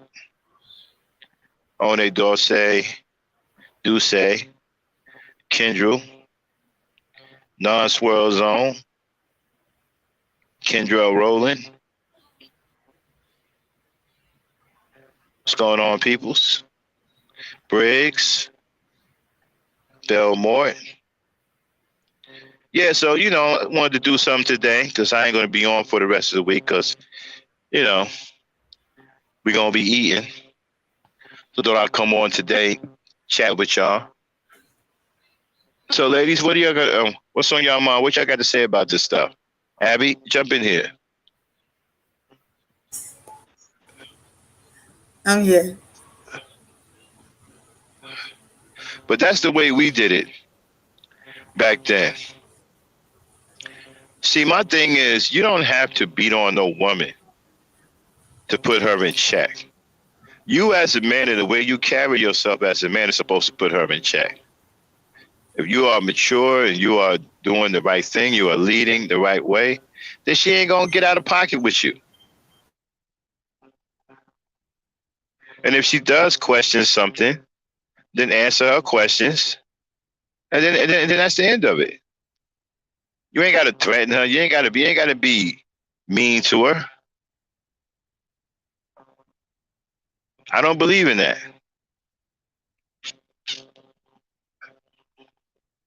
These guys got to understand, man. They don't understand the nature of women. You have to understand. You're not dealing. See, a lot of them see women the way they see men. Mm-hmm. They think women and men are the same, and they're not. Women are different than us. You can't treat them the way you would treat men. If another man put his hands on you, yeah, you're going to turn around and punch him in his mouth. You don't do that to a woman. It's different. Women are different.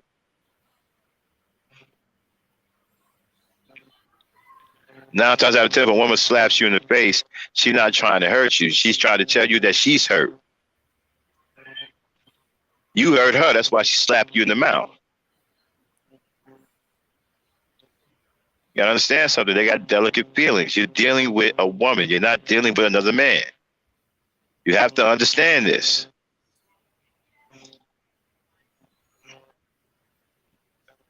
Like I said, we didn't Yeah, do this punk shit. Yeah, yeah. we Some didn't do men this don't know punk how shit. to deal with. No.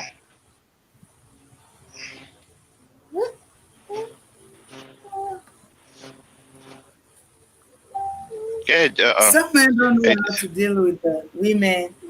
They think they see women being like them the way they are like men. Some of the men think if they are talking to women or they are having some issue with women, they do it like the same way they have issue with men. I know. Because Hey, yeah, hey, ladies, take over. Hey, ladies, take over for me for a minute. I gotta take this phone call. Okay. Go ahead, Avana. yeah. So it's like the men don't actually know, they don't know what they are even doing. So it's like we have to teach them the right way they have to be. They don't know. Some of them don't know. Some know it. But if you see people who know it, it's like the older people, somebody who is like 50s, 70s, they are the people who know it much how to handle women. But like in our generation, like the 20th, 1990s and those things, we don't know anything. We knew nothing. All we know is like we being with women, we being like if they talk, we don't mind them, they are women, hey, zimla zimla, if they fight me, I can fight you back. They don't actually don't know what they are doing. Most of the men don't know. And they need to be teach so that they're gonna learn it and they can use it. Because some of them did not meet or did not see how our great parents or our great grandparents teach their daughters or their son. They don't know how to handle women like that. So if like they get issue with women, they think they have issue with men. And they're gonna point the woman at like the way they point your men. Even if the man does something to them, they cannot point them like the way they do it to the women. Yeah. Okay. Or they've been around too many women and not enough men, and they don't know how men handle women. They know how women handle women, and they trying to do the way women handle women, and that ain't gonna work for him because well, he's not a woman. Shoot, even women can't handle other women. So he's acting like another woman because he ain't been around enough men to know how men act towards women. So I think that's part of the problem too. We got um well hey, basically it's the same thing what you said. They don't know how to deal with women, but they don't know how to deal with women as men or as men do. They know how to deal with women as they see women deal with women.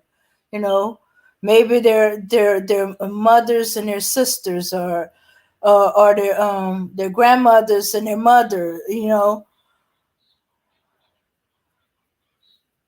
or they got a whole bunch of sisters. You know, so Yeah.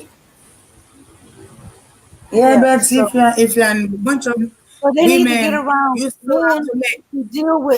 who deal with women like their wives, their daughters, their sisters, and know how to do it and see how they do things.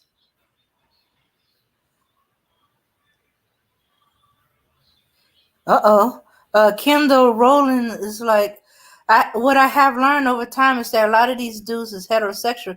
They like sex with women. They don't necessarily like women. I think that comes from us not being exposed to the value of black women. Okay. Well, yeah, I think so too. Yeah, it's That true. the mhm, Yeah. yeah, because yeah, because hey, you can't value um what you don't. I guess they feel they don't know them, or they're Okay, I'm attracted back. to a woman. Oh, hey, Yeah, that I don't know about. I don't know about it. I don't agree with that. Like, if you don't like women, I don't know about you being heterosexual. And I'm gonna keep it real with you. If you don't like women, I don't. I can't. You can't get that. Heterosexual men like women. Heterosexual women love women. I don't know any heterosexual dudes that don't like. I ain't never heard of that. Okay. I don't know no dude who likes sex with women but don't like women. I've never heard of that. Okay. And if that's the game that these cats is pushing, then they on the down low. They sexual deviants and they swinging both ways. Okay. A man is built to love women and women only. All of this other stuff, okay, is out of bounds. It's a personal foul. It's out of bounds. And to me, ain't no logic in it. We can't have no logical discussion about you not liking women. I don't know I ain't got nothing. We don't have nothing to talk about. A guy can't sit with me talking about, yo, man, I like having sex with women, but I just don't like women. Nah, we can't have no conversation. What are we talking about? How that conversation gonna sound? Yeah, man, I like having sex with women, but I just don't like women though. What? The fuck you doing over here with me then? Fuck out of here. I don't want to be around no dudes that don't like women. You ain't running with me and my dudes. We all like women. We all love women. You can't roll with us. You need to go over there in that awkward category. You need to go over there in that awkward line where all them awkward dudes at. That borderline sexuality. You need to go over there. You can't come. You don't belong over here because over here we 100% love and like women. I've said before and I'll say it again. I am anti-male. I don't like men. I like women. Okay? So this psycho academia crap that they're trying to get you to see stuff on the deeper side with all this BS. With all these little cute words and little new phrases that they're coming up with. I don't know about none of that. I don't know about any of that. And I'm not trying to engage in any of that. And I don't want to hear any of that. We can't talk. We don't have nothing to talk about. If you don't like women, the conversation is over. We have nothing. I don't want to talk to you about nothing. We can't build. We can't do anything. Okay? You don't like black women, as far as I'm concerned, you an enemy. Okay? That's the way I see things. And then listen, and people need to hear it come from a man, and a real man needs to say it. If you don't like black women, I see you as an enemy. That's the way I see it. Now, I don't want to hear nothing else. I don't want to hear no fancy rhetoric. I don't want to hear nothing about your intellectual babble. I don't want to hear about your beat down, crazy, swirling logic. If to me, it's cut and dry and it's plain and simple. If you don't like black women, then you are my enemy. Hey, Dame, is that clear enough? Should Yeah, I be a little? Can I be any clearer? probably so. Stop soft opening. Just give it to him raw. Oh, I don't like the way that sounds. Oh, okay. Just don't soften the edges. Just get. Oh wait a minute, I can't use that term neither. Okay, wait a minute. Yeah, Okay, yeah, okay. That's fine. That's fine the way it is, because the way my mind is going, it's just gonna get uglier. Hey, highly favor, yeah. you made it just as we ending it. You see, a Oh, lot of people. highly See, favor a lot of said these very brothers. clear. See, a lot of these brothers are afraid to say how they really feel. Me, I ain't got no problem with that. I love black women. I ain't got no problem with that.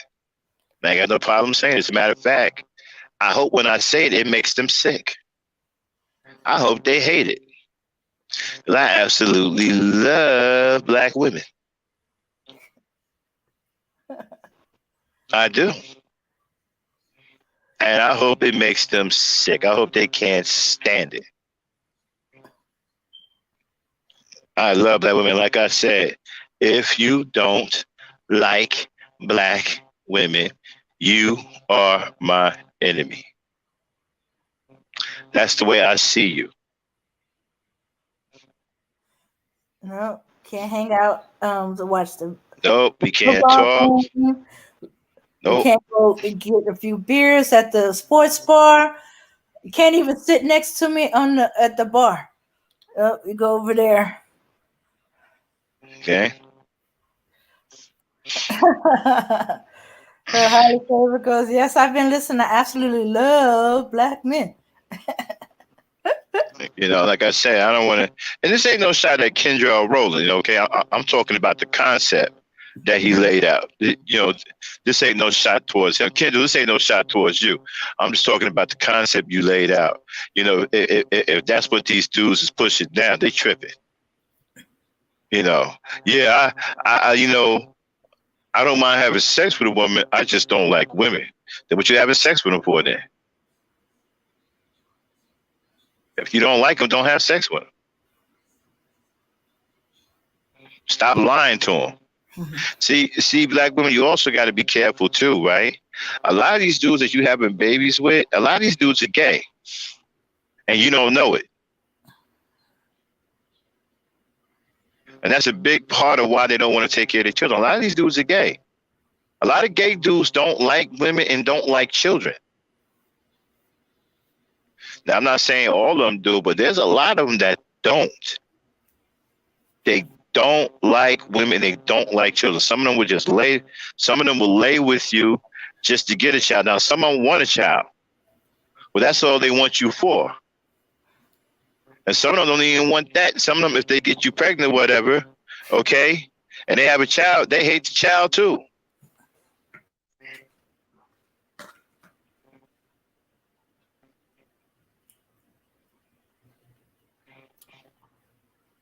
Oh, I gotta go back on mute.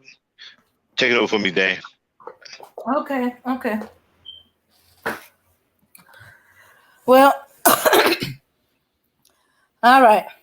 Yes, Ken, I do believe them Negroes just want sex, and they think that the woman is to cater to them, feed them, have sex with them, have the children, clean the house, cook. But they don't understand her most basic needs to be happy, and they think they can ignore the fact if mom ain't happy, nobody's happy. Oh, highly favored. No, no. Anyhow, then that goes back to Max saying that these dudes are gay. They are undercover gay. Oop. And they just hadn't swung to that other hole yet.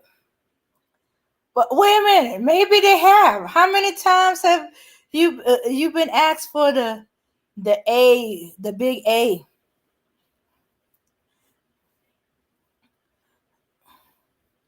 Yep, yep. Some of them dudes be asking their women to do that. Maybe that's the keep them from batting for the other team. Okay, I'm Like, back. I'm back. ah, okay, Oh yeah, okay. and Kendra, you're right. Exactly. You see, a lot of these dudes, again, like I said, they don't understand the nature of women. Women ain't looking for some big. They think that most black women are looking for this big jock, okay, to come out of nowhere with the big, bustling shoulders on some incredible Hulk stuff. They ain't looking for that. They looking for a guy. Just do the basic things. You can just do basic things with women, and it'll go a long way. Okay, just little things like listening to them, doing little things because little things bother women a lot. You know why? Because they bother them over time, over a period of time. Women will be quiet for a long time, and they'll ask you to do something, and they'll just sit and wait to see if you're going to do it. And they give you a lot of time to do it. But if you don't do it, eventually all that waiting time turns into anger. Like, for example, if your woman say, if you share in a bathroom, right? And your woman say, "Oh, can you please stop leaving the seat up?" That drives some women crazy. I don't know why, but it does, right? If you keep doing it, you keep leaving the seat up. After a while, they're gonna get mad. Okay, they're gonna get mad, and it's because they asked you to do it a month ago, and you ain't did nothing about it. You still leaving the seat up.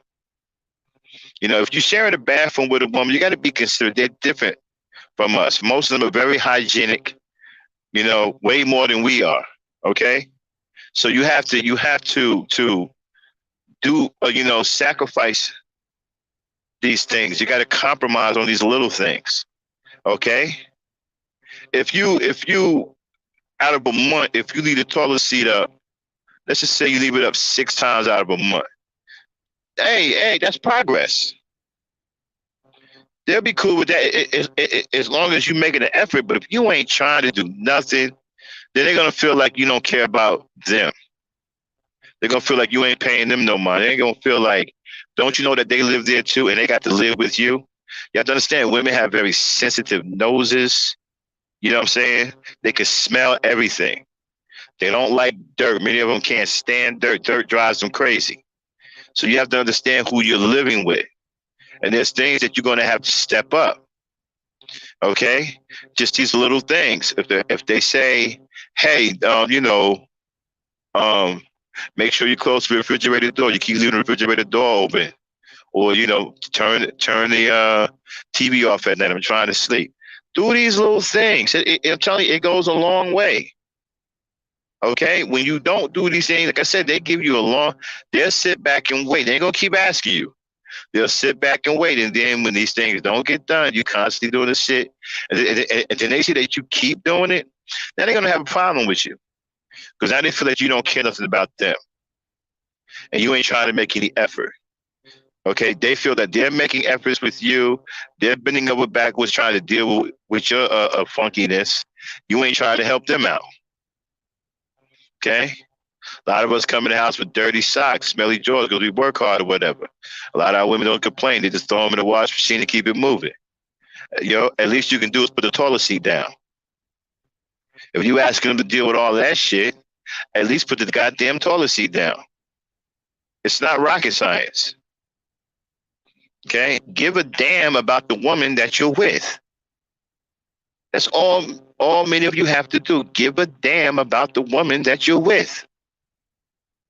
Don't sit up and lay with a woman and say you love her, but then show her that you don't give a damn about her. Because you're not even trying to do some of the little things that she asks you to do. I'm trying to tell you, a lot of these little things bother the hell out of women. Again, you have to understand a woman's nature. Women are very, very hygienic. Some of them are super hygienic.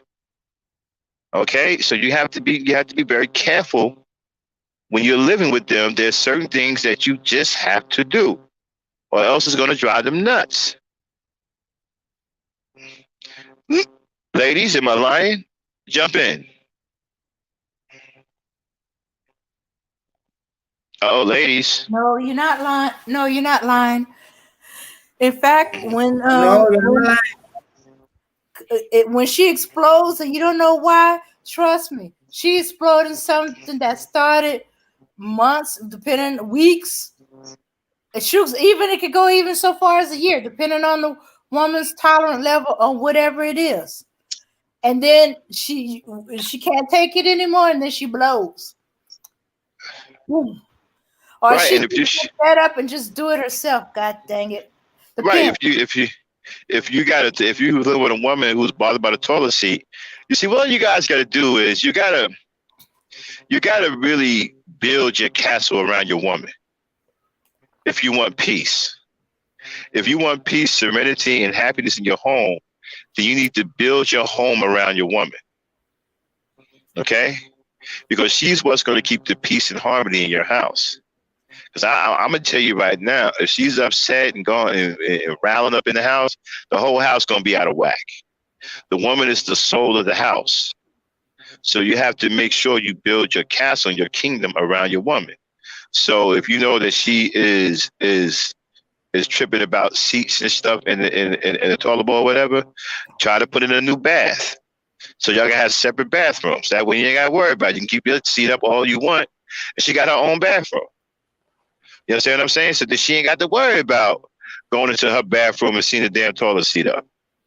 You know, try to do these things. Try to, build your kingdom according to the mentality of your woman, so you can have peace and serenity in your home. Ladies, Exactly. Either build her a new bathroom, learn to put the seat down. Yep. a lot of you guys think that that shit don't matter. I'm telling you, man, a lot of women can't stand that. They can't. To some women, that's nasty. They can't stand that. You know, I had a woman tell me it makes her think of a public bathroom. When she come into her bathroom and see the toilet seat up, you just took a piss. It makes her think of a public bathroom. You know, public bathrooms got germs and shit. You know, I'm telling you, that shit drives them nuts, man. You know, there's certain things that you have to do, okay, that keeps them calm and cool.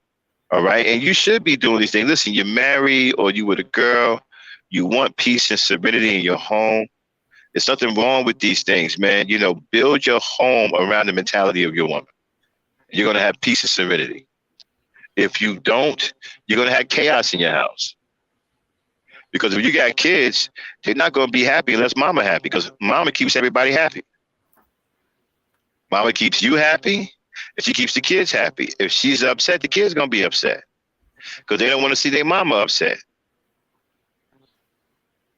You don't understand? The mother brings all of the happiness into the house. She the one to play with the baby. She holding the babies and stuff like that. You come in and handle your business, but the harmony is already in the house. If she's upset, the kid's gonna be upset too. Even the damn cat gonna be upset. The dog gonna be upset. Even the mailman, gonna be upset. He gonna throw your mail on the goddamn floor. You understand what I'm saying? That's how wild that shit get. Mailman ain't gonna put your mail in the mailbox. Somebody gonna throw your shit on the steps. It's just, I'm telling you, man, it's that bad energy. You know what I'm saying? So build your home around the mentality of your woman. Understand the type of woman that you're with. If you got that type of woman, she can't stand to see being up or whatever. You know what I'm saying? Build another bathroom. Build your own bathroom. Or get you a place that got 2.5 baths. There's plenty of them out here. You know? And so, if you can't afford that right now, and you got to share a bathroom with your woman, then you got to understand some things, man. She's sharing that bathroom with you, so you got to be mindful, okay, of how she deals with the bathroom. Okay, you got to be mindful of that. You know, some women don't like I can't smoke in my house because my woman, she can't take any smoke. So, when I want to smoke, I go outside. I don't pull no. Well, this is my house, and you're gonna. No, I don't do that. You don't do that. That's not how you treat your woman, man. You don't do that. That's a good way to cause chaos in your house. You don't do that. You don't just neglect your woman like that. You don't just never mind your woman like that. You don't treat her like that. You know, if she can't take the smoke, then don't smoke in the house. Simple. Take your ass, sit out on the porch like I do. Go ahead, Dang. Yeah. Yeah, because you see, the men don't know actually about the relationship with women. They don't have mentality about relationship. Because if you understand relationship well, I don't think you can have a problem with your woman in the house. I know there will be a problem, but it won't be like you don't understand your woman or something else. Yeah. If you understand relationship, you can be with your woman because maybe I hate some of the things you doing. You just go ahead and go and do it somewhere, or you ask me, oh, maybe what am I doing that you don't like, or what do you dislike? Then your wife can go ahead and tell you, this is what I hate, and then your man also can go ahead and tell you, this is what I like. Then you can take some of the points that your wife bring to you, and you also can take the some of the point that your man bring it to you. Then you can be together peacefully without nobody hearing problem from each or any one of you, or your issue will be going outside here and there. Yeah, most of them don't know about much about relationship, and they have to learn. That's what I think. They have to learn now. Yeah. That's why the first year of marriage or living together, as the case is now, y'all learning each other is rough. Yeah, I Yeah. know, I know of one man. He could he can identify when his wife was upset because of her cooking. She didn't burn anything or anything. Just something was just a little off, and he figured out over the years that it was she was upset or stressed or just mad. Her cooking didn't come out quite right. He couldn't identify what was missing, but he could say something was just a little off. Yeah. Don't be burned. And And the reason and I you. found out was because he told his son, "Don't you be coming upset your mama. Your mama's cooking my birthday dinner. Mhm. Wait till after she finished cooking." You And see, some of the things that they don't understand each other, that is ending most of us, black women and men, we are getting divorced of our marriage in our relationship. Yeah, because we don't have much understanding for ourselves. Mhm. We don't understand ourselves. Okay, for instance, you have a problem or an issue. Who do you go ahead to tell? You have to tell your wife before. You Mhm. go out and tell your friends, then later you come back home and telling your wife, oh, I was having a problem or I was having an issue in the job place, so and this. Then you go ahead fighting your woman. Instead of you to bring your idea and say, oh, my wife, sorry, I was little busy. That's why you called me. I did not pick your call or something else. So that the woman can understand you and tell you, okay, oh, sorry, what happens? Then you voice out what happens at the worksite. But here's the case, you are coming to the house with big heart, fighting here and there with your children, fighting your wife because the woman is evil. But the woman, she don't know, she know nothing about what happened at your job place. You see, most of the men are divorcing their women or because of misunderstanding, Mhm. that they don't even understand their women. And we are women. You have to tell us what you like and what you dislike. And we women, we all also know what to tell you our likes and our dislike. Because always what we think good for our husband. We pray for our husband.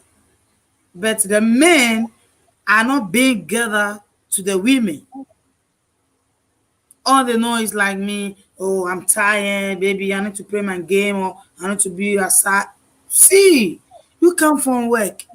Your wife welcome you in a happiest way that you started giving your wife a chick answer. What do you want a woman to do? Because you don't love your woman, yeah. Mhm. Yeah, Yeah.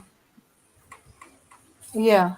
So I think they confusing when they said they want to have sex with the one, but they don't like her.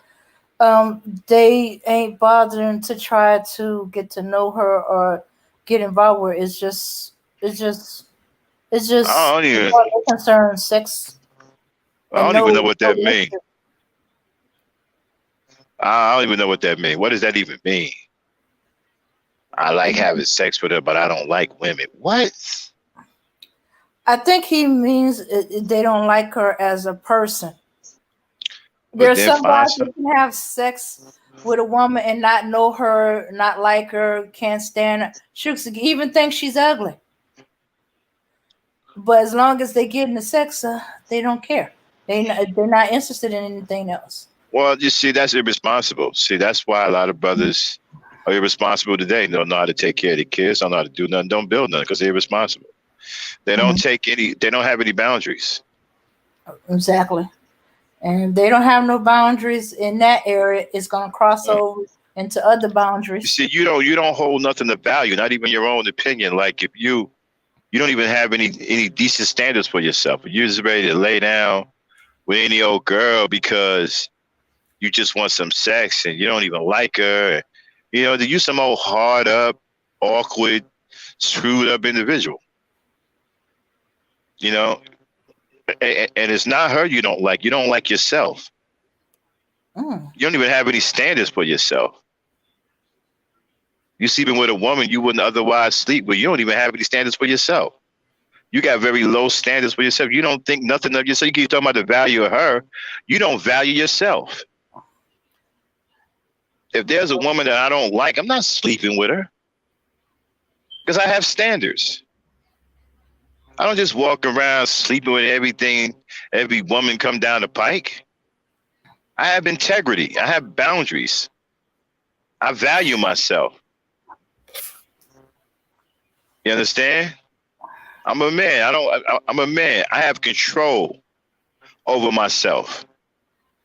If you run around hitting everything because and you know what? I'm gonna tell you where dudes get that from. That also comes from pimp culture. Mm-hmm. They think that, that it's okay to sleep with any old kind of woman, even women that you don't like. Tell me, man, I'll throw a bag over her head and still have sex with her. Well, you sound like Mm-hmm. a fool saying something like that. See, because I'm gonna tell you something. When I hear a guy talk like that, I know right then and there, you don't have any self. You don't care nothing about yourself. So I can get you to do any okay. I can get you to work for me for like, $10 a week because you don't value yourself. So if I got some work to do, I'm like, hey man, check this out. I got all the stuff I need to move. Listen, I'll give you $20. You get it moved. You're gonna do it because you don't value yourself. See, I hear talk like that. I know I can do you any old kind of way because you don't care about yourself as a man. You don't have any boundaries. You don't have any standards. And you don't care about yourself. It ain't her you got a problem with. You got a problem with it. If you're gonna have sex with a girl that you feel is so visually unattractive, and you talking about putting some bag over her head and doing it any old way, then you don't value yourself as a man. You don't have any class and you don't think you worth anything. You don't think that you deserve a woman that you're actually physically attracted to. You don't think you deserve that. So you feel that you got to go down in the gutter and do any old kind of thing. You know who else does that? Dogs do that. Dogs do that. Dogs run around, right? Hitting any old kind of female dog that they can get their hand that they can stick their thing into. Dogs do that. Dogs don't have no value. Dogs don't give a F. Dogs do that. So you got the mentality of a dog. That's why a lot of women call us dogs. Because you exhibit that kind of mentality. That's what I'm a man. I'm not a dog. I'm a grown ass man. I walk above ground. I don't walk on all fours. I got 2 legs, 2 feet. I value myself. No, I'm not sleeping with no woman I don't find physically attractive.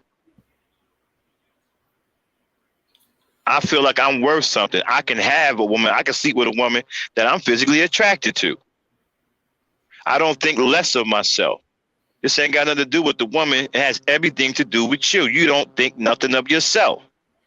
And you think that sounds cool. Yeah, man, I'll put a bag over her head. The only people that's laughing with you and agreeing with you are the guys who do the same thing that you would do. They're just as low as you are. Men who got their heads screwed on right and value themselves ain't trying to hear that. We're not laughing with you. To us, you sound stupid. We already know, okay, this brother don't think nothing of himself. Hey, listen, man, we got a worker, man. We got another laborer we can throw at you, man. He don't care about himself. He'll work for $6.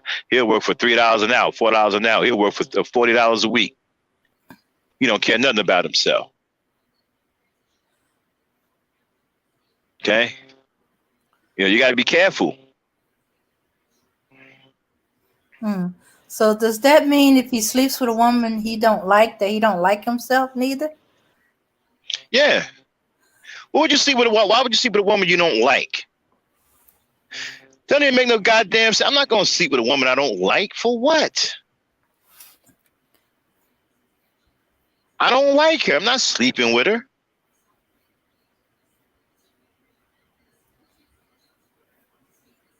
That's them guys that don't have any control. They don't have no self-control. They don't think nothing about themselves. They feel that they can't get it. All these women out here who outnumber us, right, by some crazy margin, and you feel that less of yourself, that you can't get a woman that you like to sleep with, that's on you. You feel that way about yourself. Don't blame the woman. And anyway, and if you don't like her and you sleep with her, you're lying to her. You told her a lie. Because she thinks you like her. That's why you slept with her. That's what she gonna think. You ain't gonna be able to convince her you don't like her. You just slept with her. Now you done caused a lot of problems with her now. Now you messing with her emotions. Because she thinking you in the bed with her, you must like her. Because you see, women give us the benefit of the doubt sometimes, right? They're thinking, nah, this man ain't gonna sleep with me if he don't like me.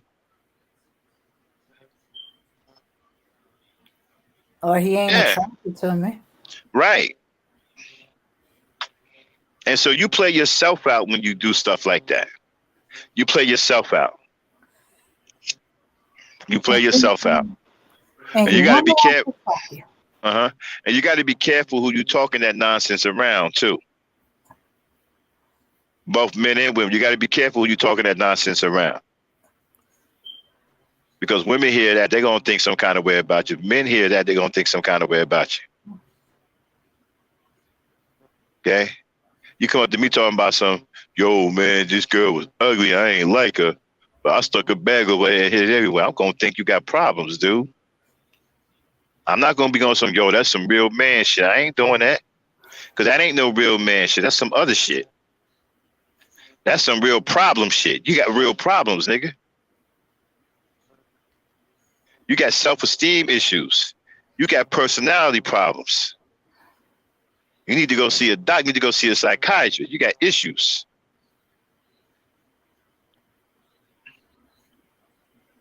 You ain't that ain't no man shit. Ain't no manly shit. See, a lot of you cats are confusing what real man shit is. You know why? Because you listen to these homos who are writing these books. A lot of these dudes writing these books are gay, man. They're gay. And y'all don't realize it. A lot of them are bisexuals and they're gay, writing these books, these Mac books. Okay, listen. There's one thing to understand the nature of women, but there's another to know just about everything a woman does. Personally, that's a whole different level.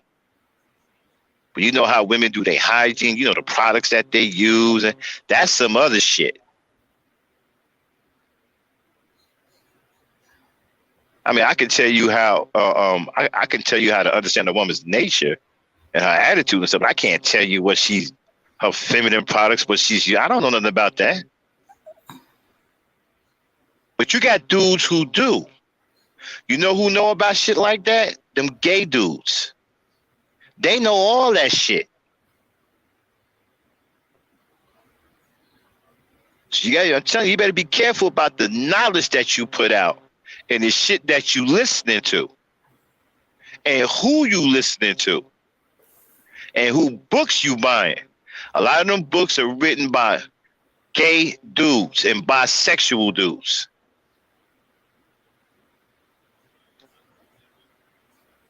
I bet you a lot of y'all read Iceberg Slim, right? You ever see Iceberg Slim? Go take a look at Iceberg Slim and be honest with yourself about what he looks like. And if you're honest about what he looks like, right, then you'll never buy another Iceberg Slim book. And you probably should have never brought one to begin with. Y'all buying books by these drag queens calling themselves. These dudes are drag queens. They dress in drag. And y'all buying their books. And all they do is talk to you about sexual, explicit, nasty stuff. All they do is talk to you about a woman's vagina. You see, this hoe does this pimp, and when she does this to her vagina, and that's all they do. They don't tell you nothing really about the woman. They don't tell you how to understand the nature of women because they don't care. They don't teach you how to love a woman. They don't teach you how to care for a woman. They don't teach you how to make your relationship solid with a woman. How to get your woman to willingly submit to you because that's something that she wants to do because you have exhibit all of the things that she needs to see. They don't tell you how to do that. They tell you how to make a man. They tell you how to use her. They tell you how to abuse her. They tell you how to talk mean to her, disrespect her. They tell you how to call out her name. They tell you all these strange things about a vagina. That's what they tell you. And you think that that's some knowledge. You think you're getting some real knowledge. You think yeah, man, you don't know what's up. You don't even realize that you're being taught to be a piece of shit. Because that's all they teaching you, man. They ain't teaching you how to be no man. They're not teaching you how to be no responsible man. They're not teaching you how to be a man that women like, that a woman will fall in love with. They ain't teaching you none of that. They're teaching you how to be a piece of shit. That's what they're teaching you how to be. And when you read those books and you listen to that garbage and you have that garbage in your head, that's what you become, a piece of shit. Ladies? Yeah.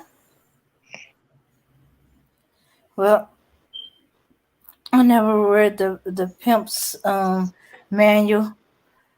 I figured I don't need that. I'm not gonna be dealing with no pimps. Or at least that's what I thought. I didn't know how many guys I knew growing up was gonna try to become pimps in training. Exactly, Melanin Misfit. They don't realize that these dudes are gays. These dudes are drag queens. How the hell, listen, how the hell you gonna watch Goldie or was it the Mac and see this dude running around with curls in his hair as big as the curls that women have in their hair? And think that he's some masculine nigga. This nigga running around with big ass. I'm talking about the curls that I used to see my mama put them rollers, those big plastic rollers and shit. These big plastic roller curls. Man, ain't no dude doing no shit like that. And y'all think these niggas is masculine. They running around with capes on, which ain't nothing but upside down skirts and shit. Capes on, wearing tight ass skinny skin tight clothes, looking gay as I don't know what. I think there's a scene where one of them dudes actually in them big rollers. Yeah. Calling themselves pretty and all that. Pretty Tony, pretty Bobby. Man, get out of here, man. Y'all fools if y'all believe that them dudes are masculine. Oh, yeah, I forgot about the long nails. Yeah. Long, yeah. And you know, just look at Iceberg Slim. They're like an old black woman. Go look at him. That's your mans in there. That's the ones that y'all swear by. Iceberg Slim. Go look at it like an old ass black woman. That's who y'all running around talking about y'all want to be like. A cross dresser. That's what y'all want to be like. Y'all better open up your eyes, man. Start looking at this shit the way you're supposed to look at it. Stop running around here after these bisexuals talking about they men and they manly and you being just like them. Pimps aren't cool. I don't know who taught you that. Y'all been watching too many movies. Mm-hmm. You know, back in the day, right, pimps were outlawed. You know that? You know why they were outlawed? Because back then the men knew what they were about. And they didn't want them around the women. Go look it up. They used to be outlawed. They used to chase pimps out of town.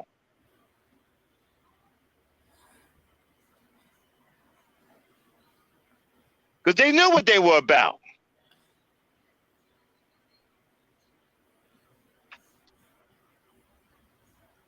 Telling you, man, and y'all right. Y'all, and I'm telling you right now, you buying a book, right, about how to get a woman, man, you done. You done. Most of them books is about how to get women to have sex with you, or Yeah, how you done. You talk them. Yeah, you done. If that's what you're doing, you can forget about it. You can forget about it. Imagine going to some woman, right, that you throw some lines on her that you read in some book, right? I bet you won't tell her you did that. I dare you to go talk to a woman and tell her you read some book that told you to say the things that you said to her, and watch what she do.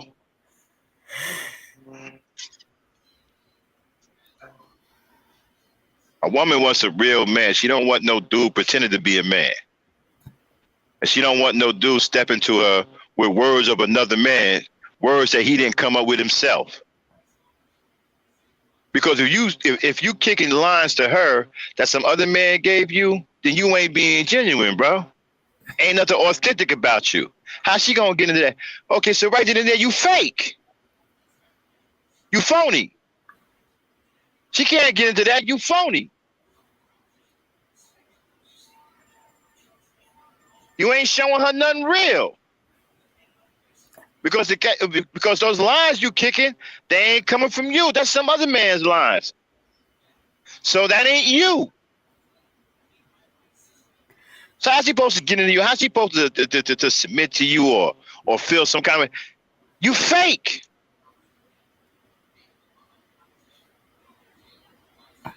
You already showed the right in the that you ain't a real man. You don't believe me? Go read one of them books and then step to a woman and pull that crap on her and tell her where you got it from. And watch her scram like Speedy Gonzalez. Or bust out laughing. She's probably gonna laugh first and then scram like Speedy Gonzalez. And then probably laugh some more. And then every time she see you, she might bust out laughing. Go ahead, man. Go ahead. Don't believe me? Try it. Try it. See how much of a man you are. Go get some of them books. Go read them books and be on. See, women can do. Women, let women read books. Women read all these books. They women. Women get into all that. Let them get into all that. You don't. You don't. You supposed to be. You supposed to be self-built, bro. Trial and error. Get out here like a man and learn through trial and error like the rest of us. Ain't no book gonna tell you no real nothing about no woman. You got to learn on your own. You got to go through your bumps and bruises like everybody else. You got to learn from trial and error. Ain't no book gonna tell you shit that's real about a woman.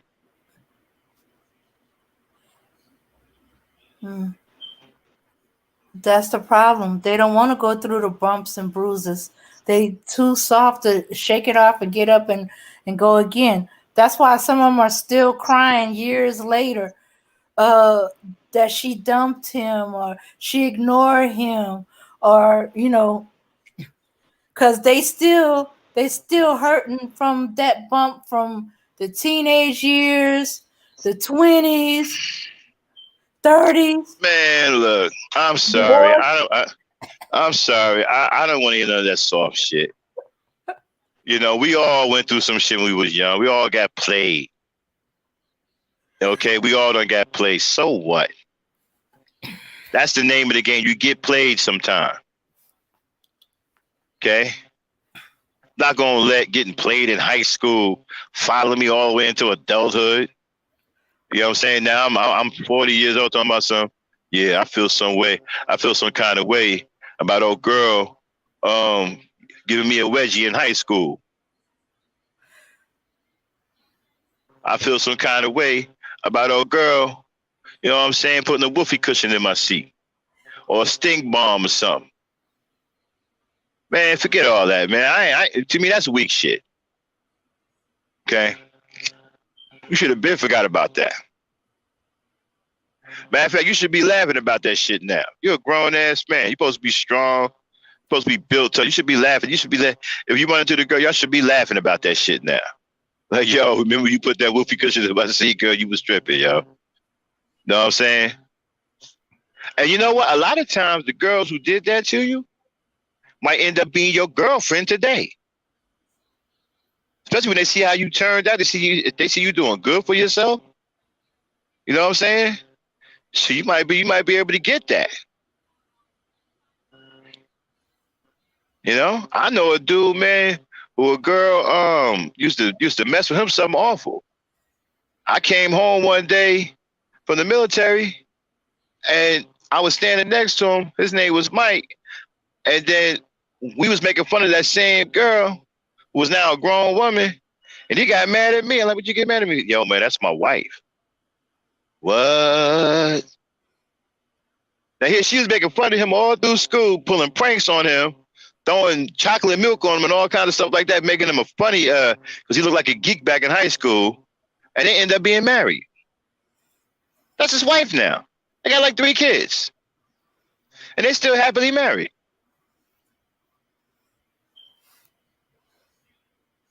See, you see, a lot of that stuff, you know what I'm saying? Depending on how you turn out, you do good for yourself. Man, a lot of them women back then who thought you were funny back then, they ain't laughing no more. They see a strong man walking around with his head up, doing what he supposed to do. Oh, ain't nothing funny no more.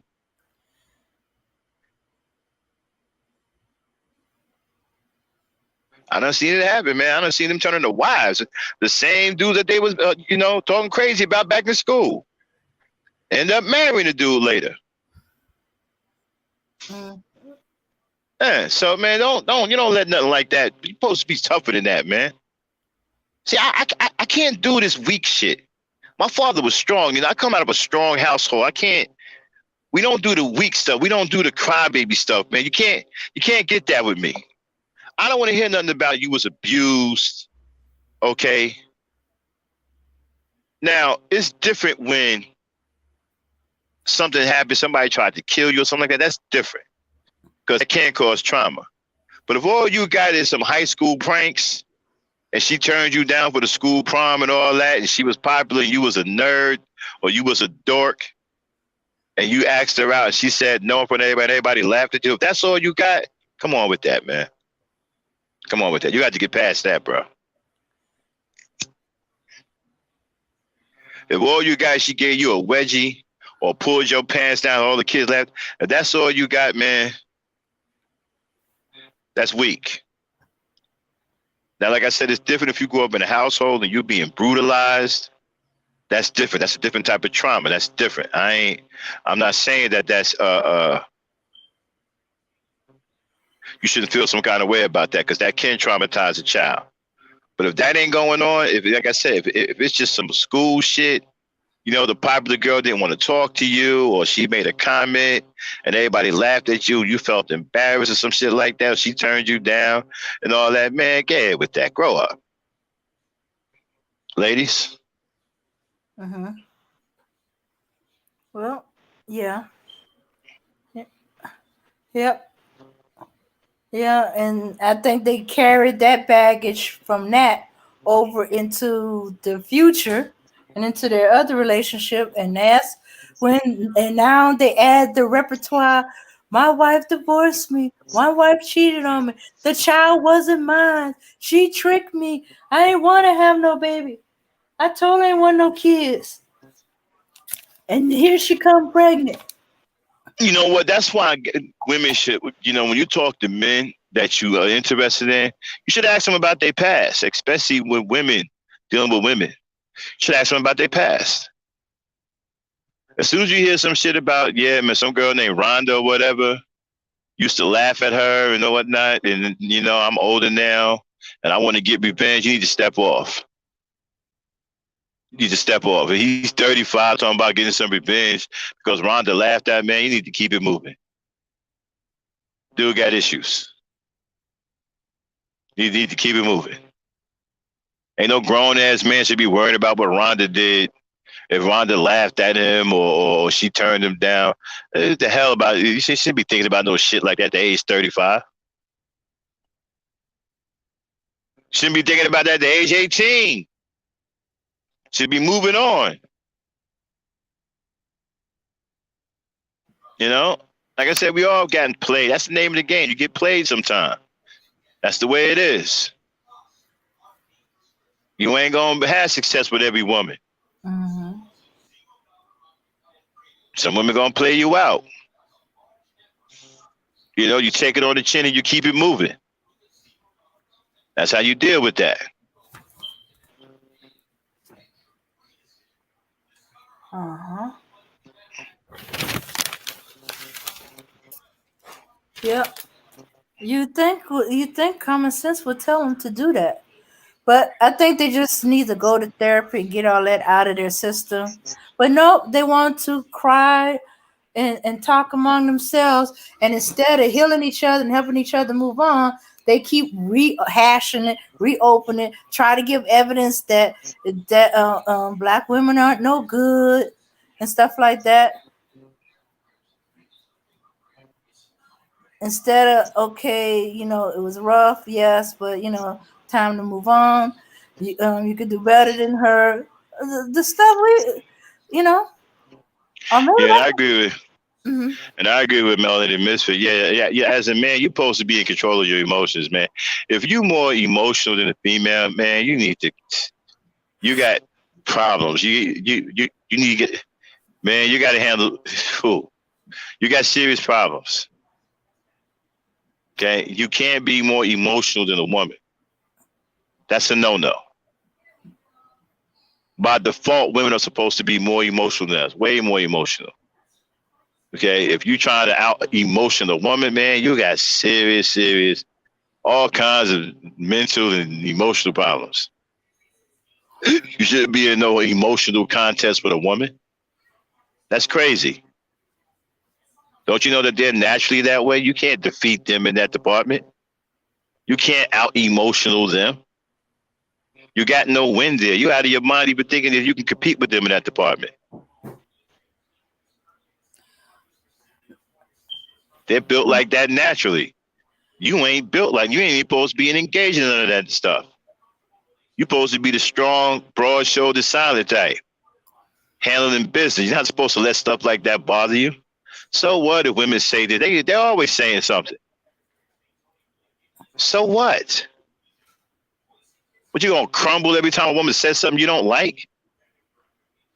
These guys trip me every time a woman says something. I'm like, oh, she says something I don't like. She hurted my feelings. And who was that sissy I was talking to, Dame, talking about we gotta feel each other's pain. Some old sissy man talking about we gotta feel each other's pain. We men. We were hurted. We gotta feel it. Man, I ain't gotta man, you I think it was T. I think it was T. Wash.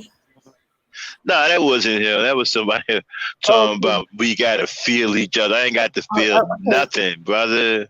I can't remember Got that. me fucked up. See, that's what's wrong with you Negroes now. Y'all want to feel each other. You want to feel each other, see, because you love each other. You guys don't understand what I mean about love, you see. You ain't supposed to love another man. You got to, what are you talking about? I just told you. Love is for women. Men aren't supposed to love each other. If you don't believe me, look what's happening.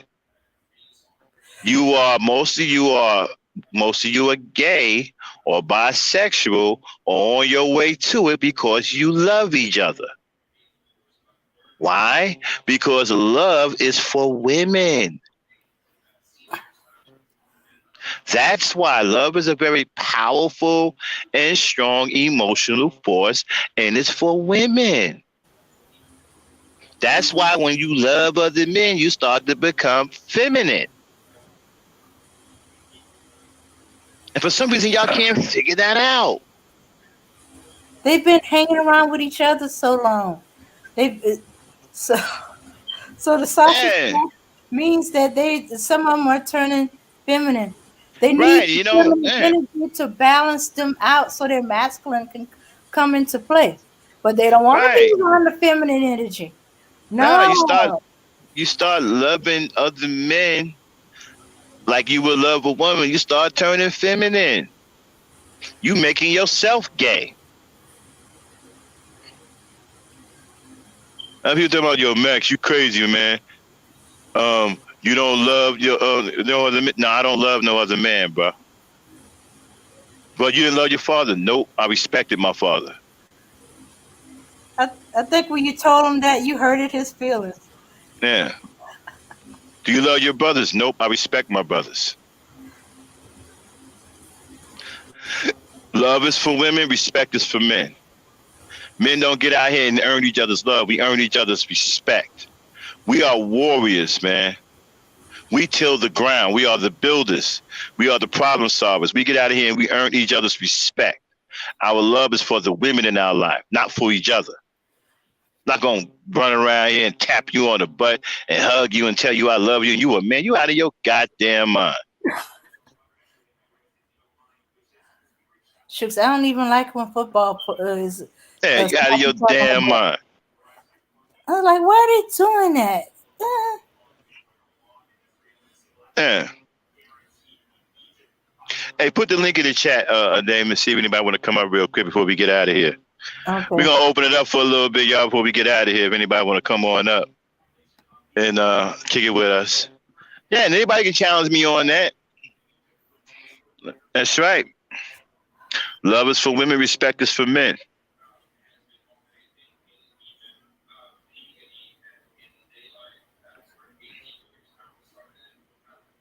You know, brotherly love. Fuck out of here. That's what's wrong with you niggas now. That's why you can't stand it. That's why you hate women. Because you love men. You're in love with other men.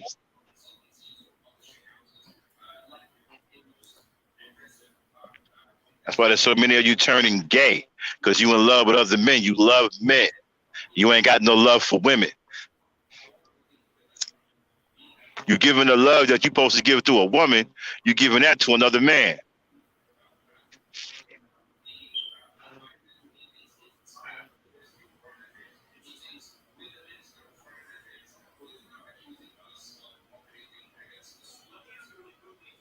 Yeah, see, that's yeah, that's funny, right? Anti tripping, right? You know. Okay, Dame. Um, when you done, cue the music up and get on out. Okay, all right. I gotta Okay. go. So hang out for a little bit. Put the link out, and Right. make sure you have the music, queued up and close it down when you're done. All right. Okay. All right. All right, everybody. I got to get out of here, but I'm gonna still be listening. All right. Dame gonna take it. Dame and Abby gonna take it over from here for a little while. All right. I'm gonna holler at y'all. Peace, power, and unity. I'm out. Okay. All right. And T, it says you're not connected. So make sure you okay. Allow your computer or the phone to use your mic. Give it permission to use the mic and video. You can always mute the video before you go on in. Okay.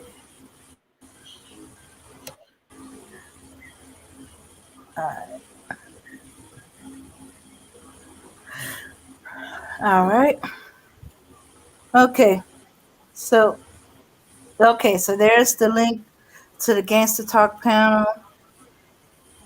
Okay. For the first time users of StreamYard, when you go in, you allow it to use your mic and your camera. Then it's gonna take you in an area where you can put your name in.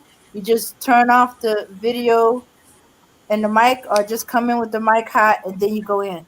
All right. Hey, Melanated Misfit. Misfit. All right. Hey, Melanated Misfit. Hey, family. Hey, Hey, how you doing?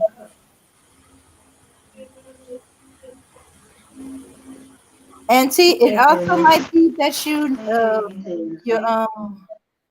your Wi-Fi might be kind of weak. That also Good. keep. Can you all hear me? Oh yeah, we can yeah. hear you. Yeah, Max is right. I was thinking about like these rappers. Now I don't know if y'all are, into rap and stuff like that. I am. I love hip hop and stuff.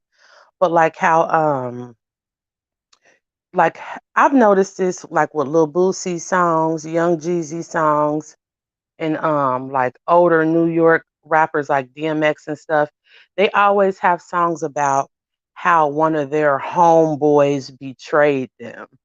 There's like this, and it's almost like a love song kind of. I mean, of course it's dressed up in a, like a heartbeat and good lyrics, but it's always dressed up in this, oh, my homie betrayed me and he called the police and now I'm in prison. There's this betrayal, like, I loved him and this is what he did to me. It sounds suspect to me. Okay, well, I never, I never really thought. I don't think I really heard them, but that sounds about okay. That does sound a little suspect. Usually, when he betrayed me, it's like he slept with my girl and stuff like that. I'm used to Yeah, it's that. not that. It's like almost like, okay, like Young Jeezy has this lyric and he says something like, I gave you my heart and didn't ask for it back. Like, that's gay. You're Yay! saying that about another man? Are you sure it's for another man? Yes, I am a hip hop connoisseur, Dame. I know Okay, what okay. this You're is. right. That is very suspect. Yeah, like there's always this, oh, you didn't have anything, and when we were in the game and I gave you my last, and this is how you treat me. There's rarely, if you notice, rap artists, they rarely do songs for, the women that they love. They rarely do a Yeah. song about, like, I love this woman, she's my everything. Now, don't get me wrong, they might do a song that talks about, like, I'm sorry I cheated on you, I'll try to do better. Mm-hmm. But it's never, like a love song, but they always have, and I've been noticing this for years. Mm-hmm. It's like this bitterness that they have, like, yeah, this is how my homie crossed me, you know, uh, I put him before my own family, and this is what he did. I mean, young Lil Boosie has a song like that called Betrayed. Oh. Young Jeezy has several songs like that that I can't even think of off the top of my head. Excuse me. DMX has a song like that. There's always this underlying Wait, male what's loyalty to even their weirder? homeboy, you broke my heart kind of thing, huh? You know what's even weirder? That sounds like a woman's betrayed anthem song. It does. Wait a minute. I gave you what's that song from let's see get no, I can't remember the movie. I was your lover and your secretary. No one That else. kind of thing, exactly. Mary Yeah, J. Blige, the Waiting to Exhale soundtrack, exactly. There's always classic. this underlying. I put in all this work in our relationship, like, and it's always to like their home. Okay, if there's any men in here who are like hip hop heads, okay, remember the song on DMX? I think it's "Flesh in My Flesh, Blood of My Blood" album, and the locks is on there, and they're like, used to be my dog, you was in my left titty, scream rat a dad, thought you would die with me. That's basically saying you were my dog, you were in my heart, and you betrayed me. Like, but you Yeah. never hear them saying this about a woman. Uh-huh. I think I can explain, but I'll wait for you guys to finish. Okay. Okay, thanks, Mr. Research. I can't pronounce the first part of your name.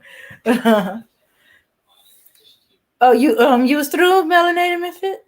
I mean, yeah, I'm pretty much done. I was just wanted to point out, like, with Max, what Max was saying, like when he was saying, like, you dudes are always, like trying to huddle up with your homeboys because you guys are gay. Like, you have this. I understand, like, being in the streets and like selling dope and being with your friends, and you turn that into like a family structure. I get that, but these guys, like these rappers, they're making songs that literally talk about how other men, broke their hearts. Mm-hmm. Like, seriously. Mm-hmm. And I've heard it too many times. It's too much. Oh, I gave you my last. How could you do this to me? We were in the streets. You played me. But you never hear them make songs about women.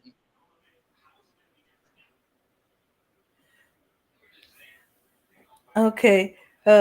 Kendall goes, the best thing any nigga in the street can have is another nigga that they can trust.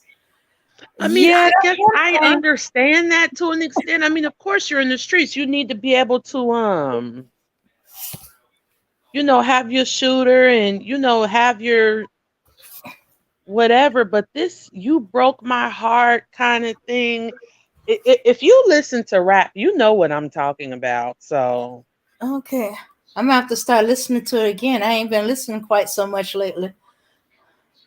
So what did Mr. Research want to say? oh, I'm sorry, Mr. Research. Go ahead. What you wanted to say? Well, I was just being polite and waiting. Um, so I appreciate you guys allowing somebody to give a opposing view. So a lot of things I'm about to say, people ain't gonna understand because we as black males, we're not really valued. So in our communities, the unsaid thing in the hood is that our own family want our deaths. So we're not really in that mind space uh, critique that you hear. And I scrolled all the way back to when the gentleman was speaking also. Our number one thing is the males in our community hate us so much they want us to serve women 24/7. And all that is cool because it comes from the times of our grandfathers, 1950 and what have you, and women didn't have the right to vote. And it was all about looking out for your cousin, your sister, your mom, what have you. But something happened, and I'm getting to the rap thing. Something happened along the way. Women forgot that men were helping them more than white women were helping them. Women turned into this, I'm going to ride for the white woman and her feminist views. Well, why? We black men are already hiring you. We black men are already got you as our dentist assistants, doctor's assistants, just for something documented, just for the opinion people out there. We got to put documented facts for those folks. The Pullman Union created the first Black Women's International Convention for Black women. The Black woman who flew around the world, bankrolled by a Black woman. I mean, a Black man. Even Madam C.J. Walker, who real name is Sarah Breedlove, she was bankrolled by C.J., who owned the Denver Post and he owned the St. Louis Post. But they try to make him seem like he was a broke dude. We're constantly being attacked, but yet the only commonality we tend to have is another brother who understands. Now, let me say it again. You got the brothers who hate us so much they only want us to serve women. You got dudes who want women to win more than they want their own sons to win. And you see that in our community, which is why you ladies do so well across the board and the sons do so terrible because that dude, even 100 black men, I said this to a couple of them. You guys give, according to your own records, you guys give 70% of the money that comes in for 100 black men. You give it to black girls. Why? While 100 black women does nothing for black boys at all. Now, let's get to the rap thing. Back in 1984, song was released. Now, mind you, 1984 wasn't nobody calling women B's and H's on the microphone, on wax. But Roxanne Shante released a song called Brothers Ain't Shit, and it blew like wildfire. So when Too Short finally came out in 1986, 3 years later, and Dog Catcher was released, and Clinton said George Clinton said the same thing. Well, they call us dogs, so I made Dog Catcher. We just, I guess we just consider dogs. This is when dogs start being famous. And this is something the guys who hate us don't want to admit, is that women are constantly browbeating for the past 2 or 3 decades. And I'm going to wrap up by saying this. So when Too Short finally came out with Be It, they asked him, Todd, why did you do that? Well, look at all the records they put out about us. Nobody says nothing. And so now it's grown like wildfire. That's where the problem is. We don't get hired by our women. We get blocked by our women, most of us. Now, there are 20% of women who are great. 20%, 200,000, quarter of a million who are great, outstanding. They love men. They don't have that type of experience. And there are brothers who don't have that type of experience. But the vast majority, they see black males as pit bulls. Protect us, but we're going to help the white man shoot you at the same time. Go ahead, you guys. Really quick, what did you say in 1984 that now first of all, when you said, I don't know, there were so many things that you said that I didn't agree with. It's really tough to point out all of them. Okay, let me try to analyze this. First off, when you said when Roxanne made a song that said brothers ain't shit, and then you said Too Short counteracted that with his song. Okay, Roxanne made one song. And up until, let me see, the late 90s, I never really heard songs about black women making songs saying that these quote unquote brothers ain't shit. Mm-hmm. So from 1984, Okay, that was one song. And then here come the 90s where black women are finally realizing that black men treat them like garbage. And so it's like, okay, well, let us make a song about these niggas because they ain't shit.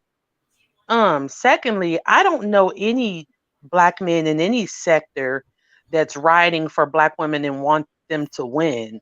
Like you were saying, like, oh, they just want to give stuff to black women and they just want black women to, win, and they're not giving anything to black boys. I don't see that. I used to go to the Urban League. I never seen black men going out of their way to help black women win. Now, I seen them going out of their way to help black men win, but I've never been in any sector in my 39 years on this earth where black men were writing and advocating for black women to quote unquote win. Never, ever in my life. Now what I do see is black women putting themselves on the front lines and putting their lives in danger and their reputations in danger because they're tired of seeing black men get murdered. That's what I do see. So I'm not really sure. And then as far as you saying that black women aren't giving black men jobs, black women shouldn't have to give black men jobs. You would never hear a white male say, white women aren't giving us jobs. Like, white men do not depend on white women to do anything for them at all. They built the society, they created and structured it to where white women are at their mercy along with everyone else. You would never hear another race of men, feel away because their woman isn't giving them jobs ever. So my rebuttal to that is that's why I gave you the documented things. I want to get beyond opinion, and that way people who hear our conversation can decide for themselves whether we're making speeches or whether this stuff is documented. So just to rebut real quick, and I'll give you the microphone back. That was not one song. That was the lead off song that led off to a bunch of other songs. So 3 years later, like I documented, Too Short Tide came and he made his in 1986. Roxanne Shante had a bunch of songs. She had albums. So I don't know where this one song thing comes from, but I'm going to assume that you meant the one diss song. The point that I'm making Yeah, in yeah, this, the one that you were just saying. Now I get it. Now I haven't heard all of her music, so maybe all of her music was, brothers ain't shit or whatever. Which I honestly don't blame her. I mean, obviously she woke up and realized what the issue was. But yeah, I don't remember. Maybe I will have to go check out her catalog. But here, here's, I here's never the I heard don't issue. that. know if I got her mixed up with the other Shantae that was a Yeah, rapper, you got her mixed but up. that You was got a her mixed back up with and the forth real. response to another rapper, a male You got her rapper. mixed up with the real Shantae. You got her mixed up with the real Shantae. Oh, so Okay. we're not talking about her? The real There's like Shantae, two yeah, Shantaes, real Shantae. I'm female a hip hop rappers. head. I'm a hip hop head. The real Shantae is light skinned out of the UTFO camp, and Roxanne Hmm. Shantae is dark skinned out of the Biz Market camp. Oh, okay. Wow. So you are, yeah, you definitely know your stuff. Yeah, I'm not familiar with yeah, like you said, I just know that one song. This what I'm trying to say. In this discussion, you ladies are not guys. And so, of course, you're not going to see it. Of course, you're not going to feel it. Let me give you another documented thing. Black males have the highest EEOC complaints for 4 decades. That's over 40 years of EEOC complaints. Okay. The reason why you don't have a bunch of women, as you say, or guys complaining is because those women look out for their flag country. If she's Filipino, she looks out for her Filipino males, whether they qualified or not. I speak a little bit of Gujarati, a little Indian Pakistani dialect. Hey, if they in the HR department, they don't care if those people are not even in the country yet. They're hooking them up. So when black women were not in those positions, we didn't do that to them. We looked out for our sisters. We went and complained to our white bosses, hey, I got a cousin that know how to type. She just finished typing school. So we don't. So to have the bailout conversation, if we're all being intellectual, I understand people hate males, hate black males with the passion because we learned that on the plantation. But if we're going to be very honest, then when black males were helping black women and white women were fooling black women with feminism, you march in the back. No, I don't know, Sarah. I don't even want to march with them black monkeys. This is stuff that was said to black women while they were holding up the feminist sign for surrogacy for white women because they wanted these women to go against black men. So these are the documented things I'm saying because we can make a Okay. speech. I'll be Okay, quiet. but Go that ahead. could be okay, but that is that group, that particular those few. Not all of black women went to feminism. Now they took advantage of what feminism did, as far as opening job opportunities for them, but they did not join the feminist movement, so say. In fact, we have to be honest, it wasn't really meant for us. They just managed to talk those few women into joining them. Now a few could be like 1% across the country. I don't know, but I know that black women weren't joining the feminine movement like that, as a Well, whole. well, No, no, they well, just let's took Dame, can you advantage put of it. Afro and Afro Sheen's comment up? Mhm. let's just take that out of there, Miss Franco. Can we agree that it was black males documented helping black women before the right to vote? Can we agree on that? These are documented things. Can we agree on that? Can you Or put Afro and Afro Sheen's comment okay. up, please, Dame? Okay, all right. Okay. Let's see. Even black women in higher position aren't in control of who's being hired. No, I think it's like her last comment or her second to Okay. last. All right. Five songs by a few black women versus the 1,000 by black men calling black women bees and hoes. Negro, please. Thank you. That's the one I'm talking about. All But right. yeah, Okay, as far as the Negro please comment. Okay. So let me address that. So so if you say five songs, okay, let me because I'm a good debater. I will agree that it's a few songs. I won't say five. It's way more than five, but I'll say five. Let's just go ahead and go down that route. It's the same thing that women do when they talk about other demographics of conversations. They take the 12% of black men that do something anti-black woman. They take the 10% of black men who marry out and they make that a whole conversation. So I would say this to Miss Afro and Afro Sheen, keep that same energy. Because if you feel um that these 5% or five songs out of the thousands that dudes do, I'm going to agree with you there. But keep that same energy when some women 80% get on the microphone and make these 12% arguments when they know the marriage statistics say 85% have filed a marriage certificate with black woman on it. Keep that same energy. okay, so is that statistically accurate that it's only 12% of black men that are dating out and that are Marriage marriage certificates are not statistical math. Marriage certificates are filings. Filings are like real numbers in math.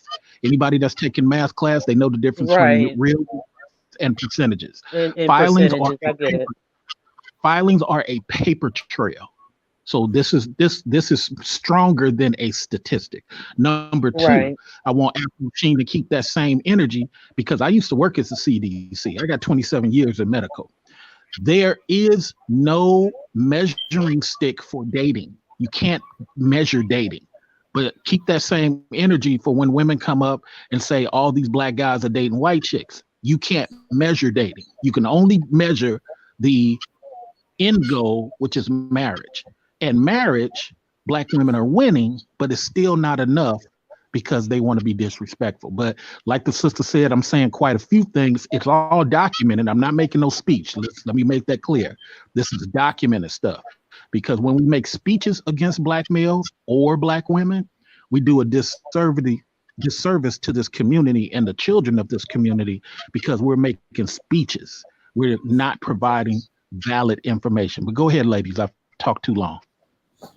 Okay, but that valid information can be altered because is it taking into account those that just live with each other and not marriage? Because there's a lot that's not marrying nowadays. They are living with each other, having families with each other, but they are not married. So there's no marriage certificate as a document for a trail. So your percentages could be off, Okay. not So including the ones that are living with each other. right. So let me answer that. There is under the National Health and Family measuring that they do through the CDC, there is something for those people who are quote unquote lived in spouses. I don't quote that because, again, that goes into the red herring lane, of whether you can prove it, whether you can't prove it. I stick to the actual marriages. So I will agree with you. I can't prove it. You can't prove it. It's kind of like saying, are these good marriages or bad marriages? So many times people come in our community and they want to talk about things that we can't measure. Is light skin better than dark skin?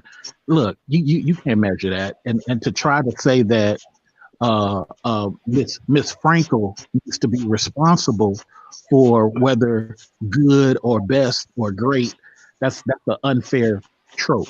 But let me Okay, hear what you Holly got. Favor I said, I have a measure by question. what I see.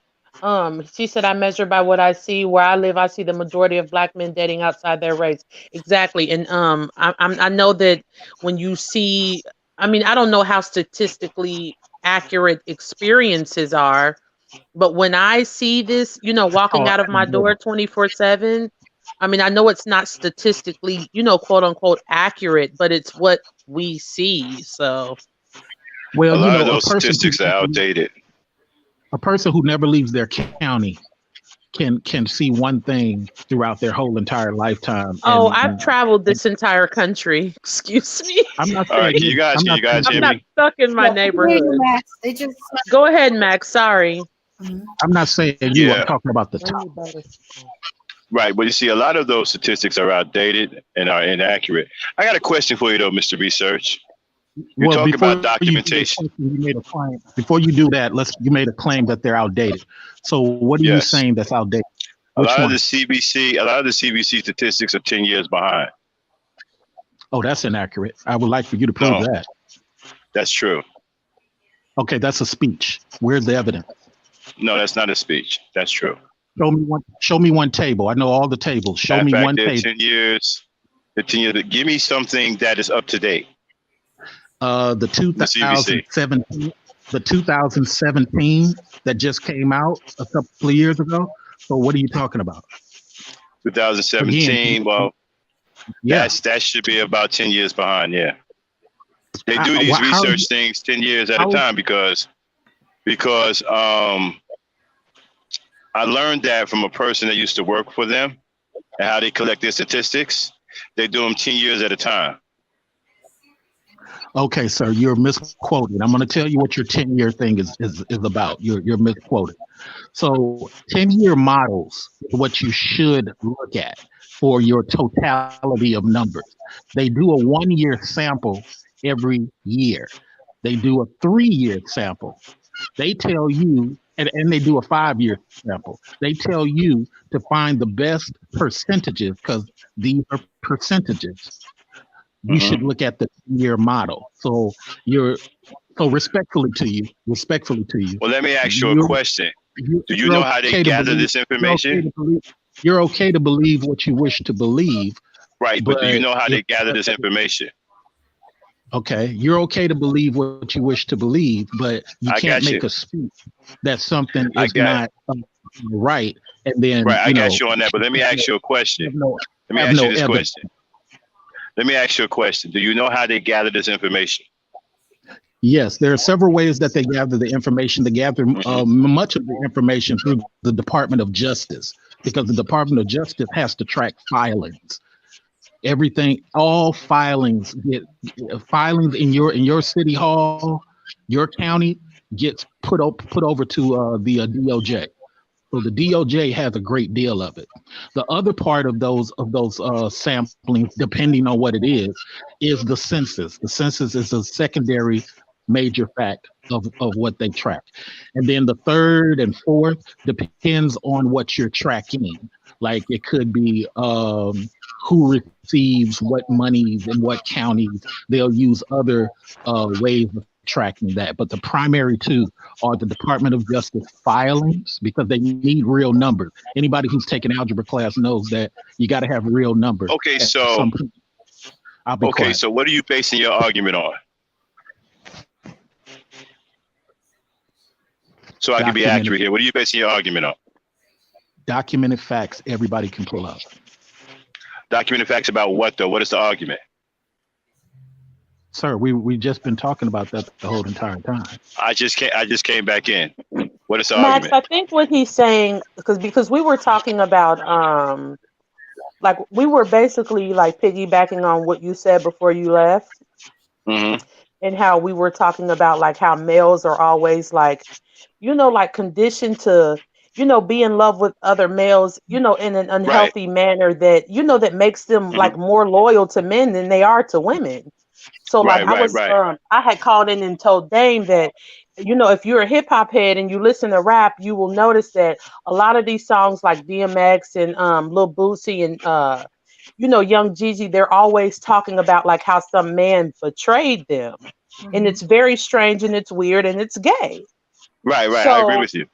once we started talking about that, that's when Mr. Research called in and was basically saying like, well, hold on, because let's talk about, the things that black women have done and how black men have been advocating for black women for years. And this is what black women have done to them. Like, because Really? he brought up Roxanne, and I don't Thank know you for which mocking Roxanne my this, voice. That was unique. please. Excuse me? No, I was just kind of thrown off how she was mocking my voice, but that's unique. I want to ask you a question, Mr. Reed. You talked about black women being disrespectful, right? Where's your documentation on that? What document proof do you have of black women being disrespectful? Sir, we already spoke about this, and I think what you have to do is scroll Again, to the top. I came in. You I don't wanna came in. Sir, respectfully, sir, it just appears as if you're not trying to have a discussion, that you're trying to. I am. I'm asking you a question. I heard you say that black women are being disrespectful. I want to know, where is your documentation on that? Where are you getting that from? Okay, number one, I never said the word disrespectful. So what Yes, you sentence did did. you? Yes, you did. Yes, What you did. what sentence did I say that you guys say is disrespectful because you're giving a word that I never used? So what was the sentence that I said disrespectful?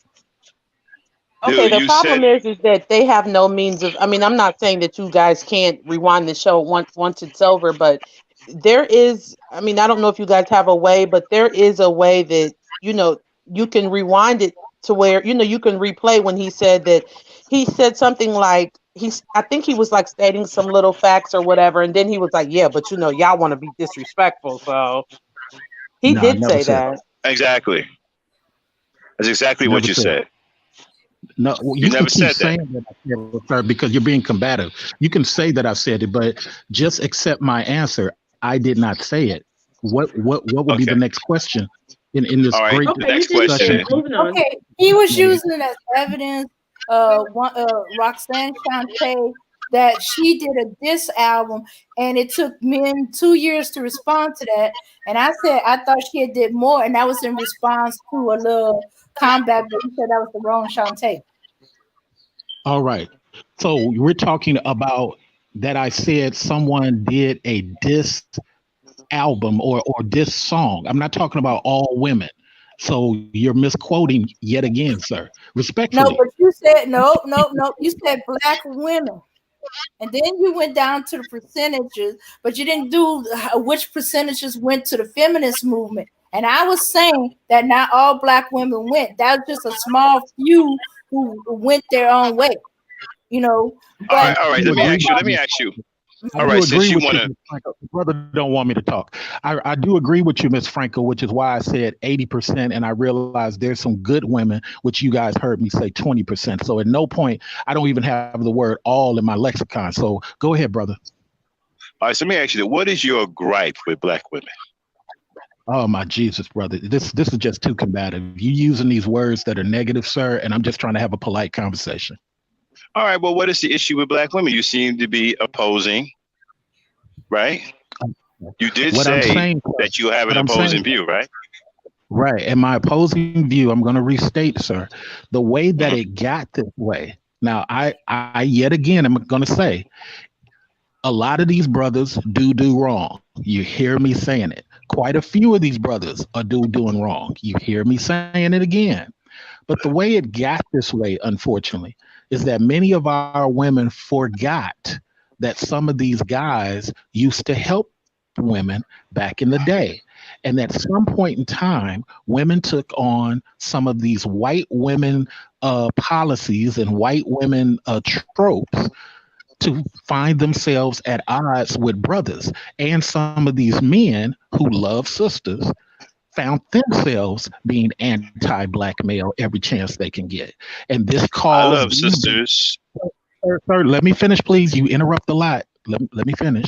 And that caused a lot of these other disenfranchised brothers to feel brotherhood on the streets with other brothers above other scenarios. And that's what I was talking about. That's how a lot of these dudes think, is because they don't feel they have Mr. X as a liaison. They don't feel they have some of these 80% sisters as a liaison, but they do have 20% of brothers and 20% of sisters. All right. Okay. I'm just confused as to this all these brothers that used to quote unquote help sisters kind of thing. Like I'm where trying to. what is he Well, talking about? Like I've never seen that. He's talking about the '60s where the brothers were uplifting the sisters and protecting the sisters. You know the era that I keep talking about. That's the era that he's talking about. It's also the era where there was a lot of masculinity back there. And Now there's the also an sisters. era where in the Black Panthers Mhm. they were uplifting light skinned women over dark skinned women. But okay, Yes, anyway. well, yes, that's not yes, true yes. because I That Um too. grew up 3 blocks from the Panthers, so that's not true. The Panthers is I 3 blocks. right. The Defirmary Park is 3 blocks up from where my home is, and that's just an outright lie. There's no light skin, none of that. Well, Huey Huey let me Huey, ask you this. Huey was a light brown brother. Huey was a light brown brother, and it was nothing but dark skinned sisters around here in Oakland, California, with afros. So whoever created that, yeah, I would because like he to. told the dark skinned women to get on the front line because That the is a light lie. skinned women were That is too a cute to lie. fight. I understand you guys hate men, but that's a lie. I grew up over here. We didn't have that experience the way you're trying to Who claim. hate But men? Who hates men? making claims that are not true about men to separate and create this colorism division, that's a sign of hate. It's not factual. Okay, so It is a Nobody's created. making claims. Colorism and division already I need exists. a I'm, claim. I'm talking Okay. about when the lady just said that this fictitious thing of putting light skins over dark skins. We didn't do that in Oakland, California. Oakland, That's California not is all black love. true. I live here, lady. Where do you live? I It live in doesn't Oakland. matter. That's not true. Okay, so it doesn't matter that I I live want to. here and I'm 3 blocks from here. Let's listen to this. Listen to this logic, though. It doesn't matter that I live here and I'm 3 blocks from here and grew up here. What she heard is true. Okay, let's Okay, push the I'm just conversation trying to Okay, forward. get hold on.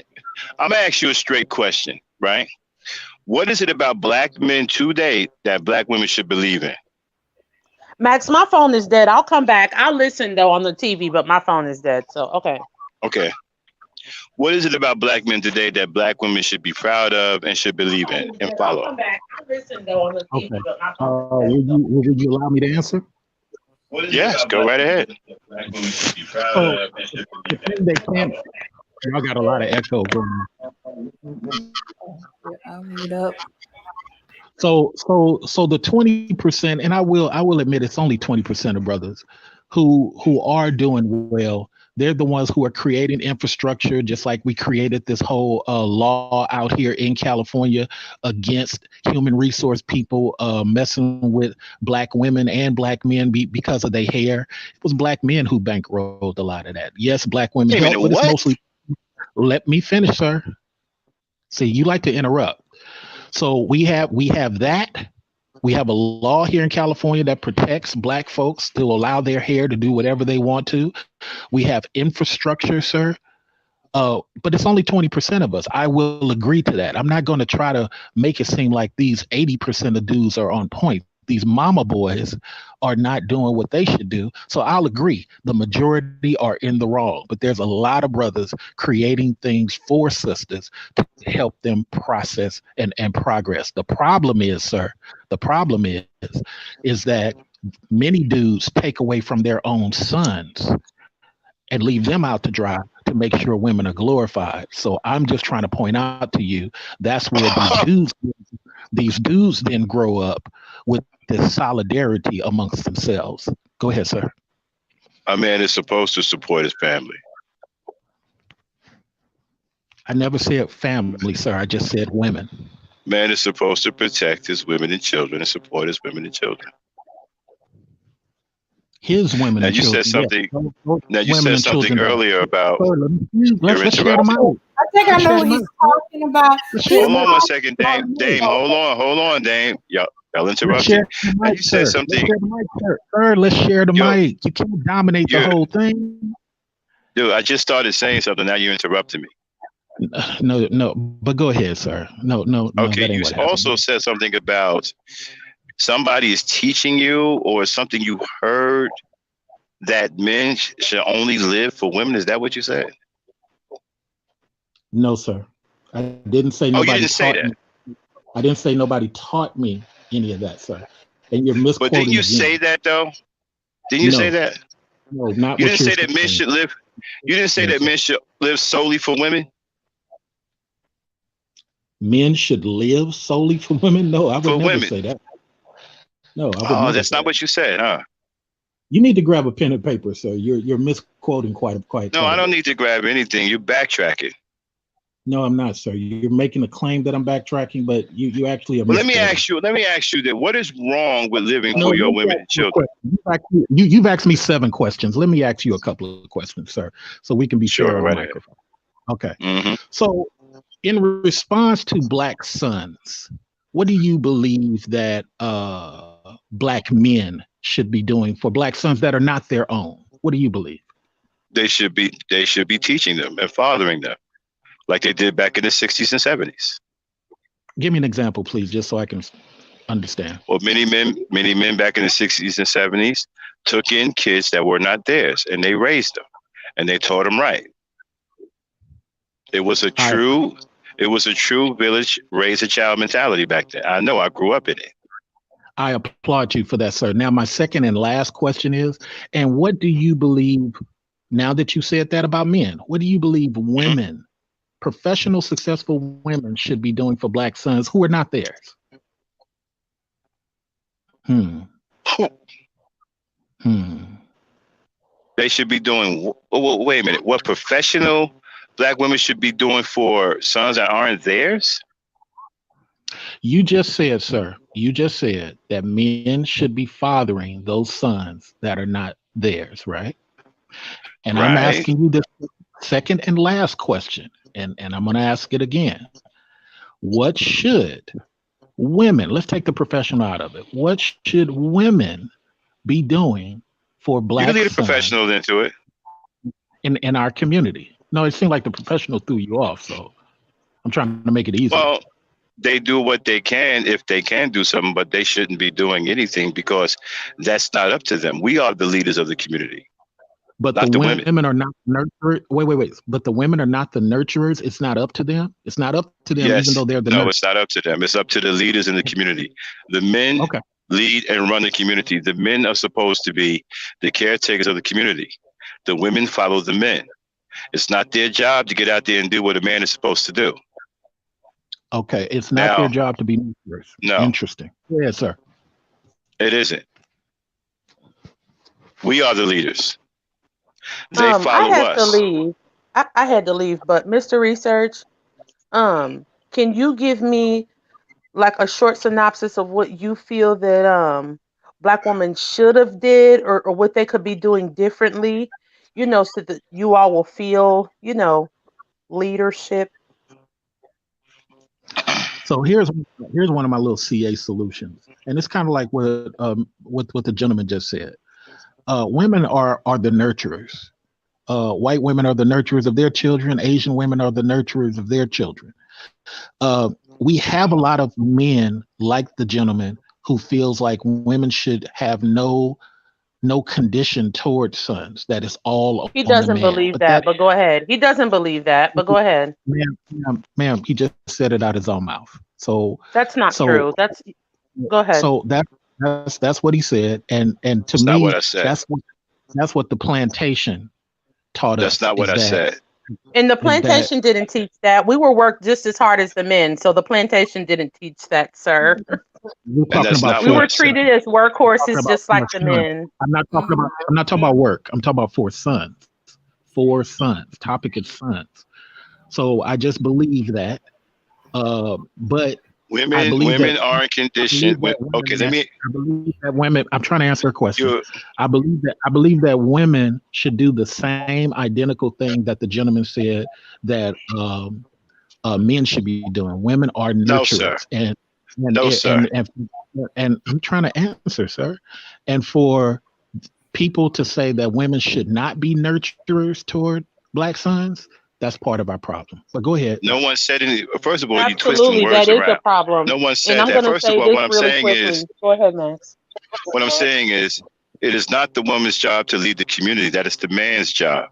It is the man that is supposed to lead and provide the proper tutelage to all children, boys and girls. The women are the nurturers. They nest in the environment. They're not supposed to get out here and lead a community. The men are. You're All I asking asked women you, to sir, be in the no, position. You're sir, asking women to take the all I asked position. you was, what are women supposed to do for sons? And you said nothing. No, I said that they are not supposed to get out in the community and do what men are supposed to be doing. Men are supposed to lead the community. It What is the are they men's job supposed to to make do for sons? sure. Hey, Okay, hey, I'm hey, asking hey, about hey. women. What are the women supposed to do? You keep talking about men. What are the women Women supposed are to do for the? supposed. The women are supposed to do what they're doing now. They are nesting in the environment and nurturing the children in their homes. Now, if they have, and women have done this, they have opened up their homes to other children. I've seen women do this. A lot of black women do this. Mhm. They've opened up their homes to other children. They do that. I know a lot of women right now who are That is housing children that do not that is belong to them. very true. Okay, but the My quiet issue Very is true. is kept. that Quiet is my kept. issue is They're not supposed to be doing that. The men are supposed to be leading the community. You see, if the men were leading the community properly, there would be no need to be asking what the women should be doing.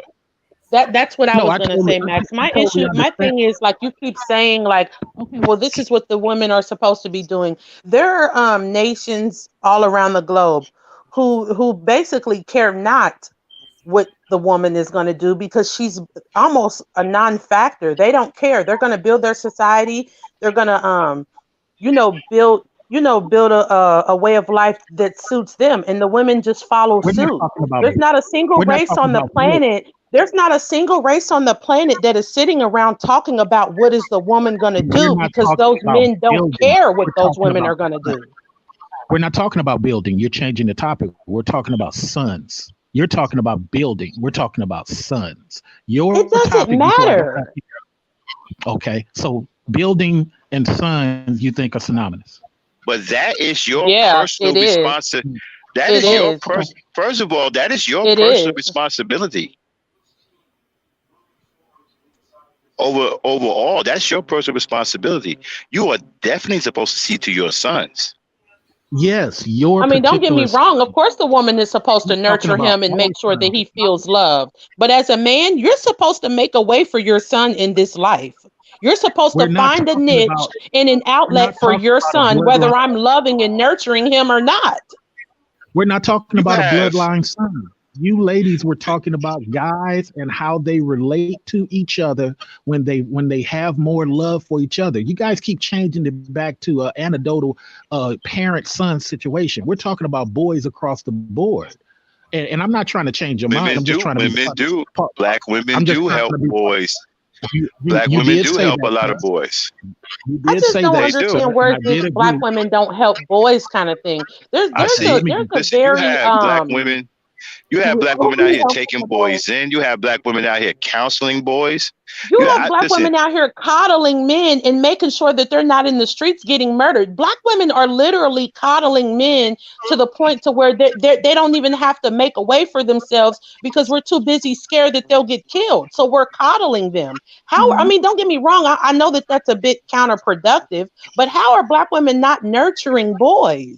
If anything, black women are nurturing boys too much. Mhm. Mhm. Like I don't You Well, even got understand black where women. this is coming You even from. got black. You even got black women bailing young boys out of jail. Mhm. all I can say is all I can say is simply this. I don't think some of this conversation I think is a narrative. So there are parts of this that I agree with you guys, but I think that what's going to end up happening, and I kind of predict this. This hatred for black males is going to grow so huge that the black males are going to turn, and not these black males that are currently 20 and 30, the children, because even right now the boy children are saying that they're so horrified by the behavior of a lot of situations that people defend. And the boys don't want to be involved. Like, you guys can say I'm wrong.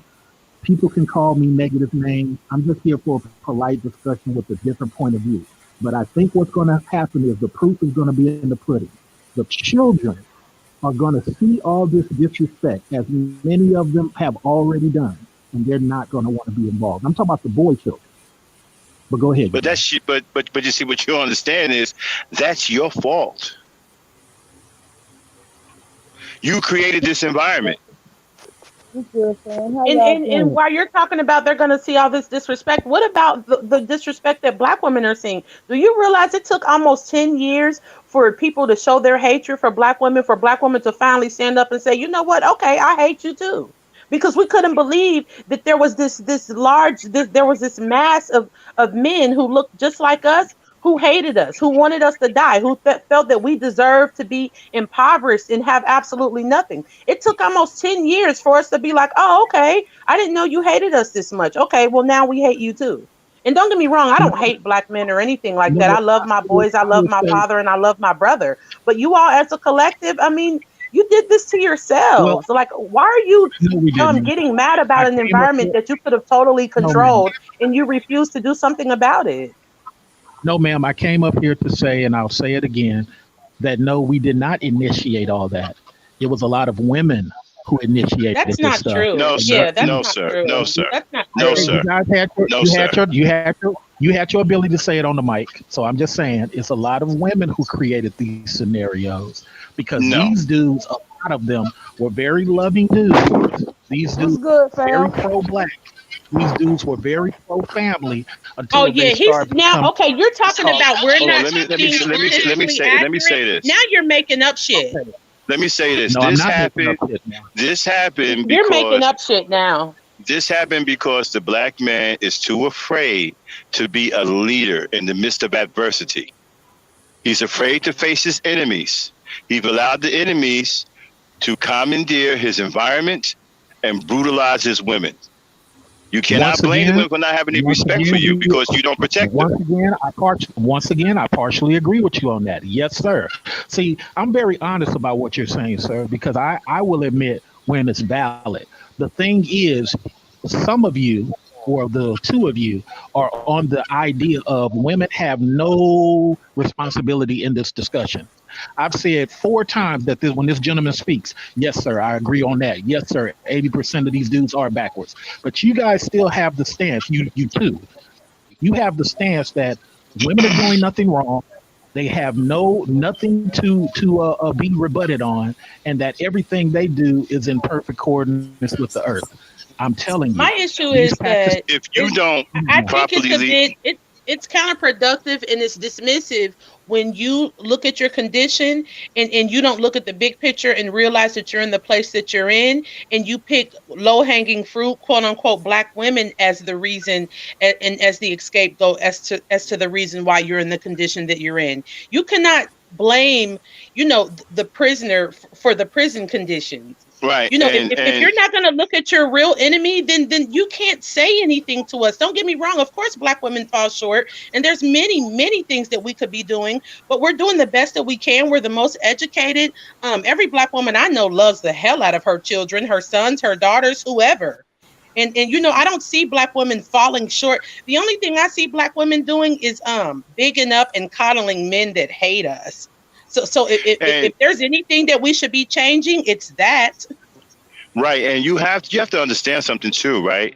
You're the leader of these environments. If you don't set the standard in your environments and you allow things to take place that are a detriment to the people that live in your environment, then you cannot blame them from doing wrong. You allowed it to happen.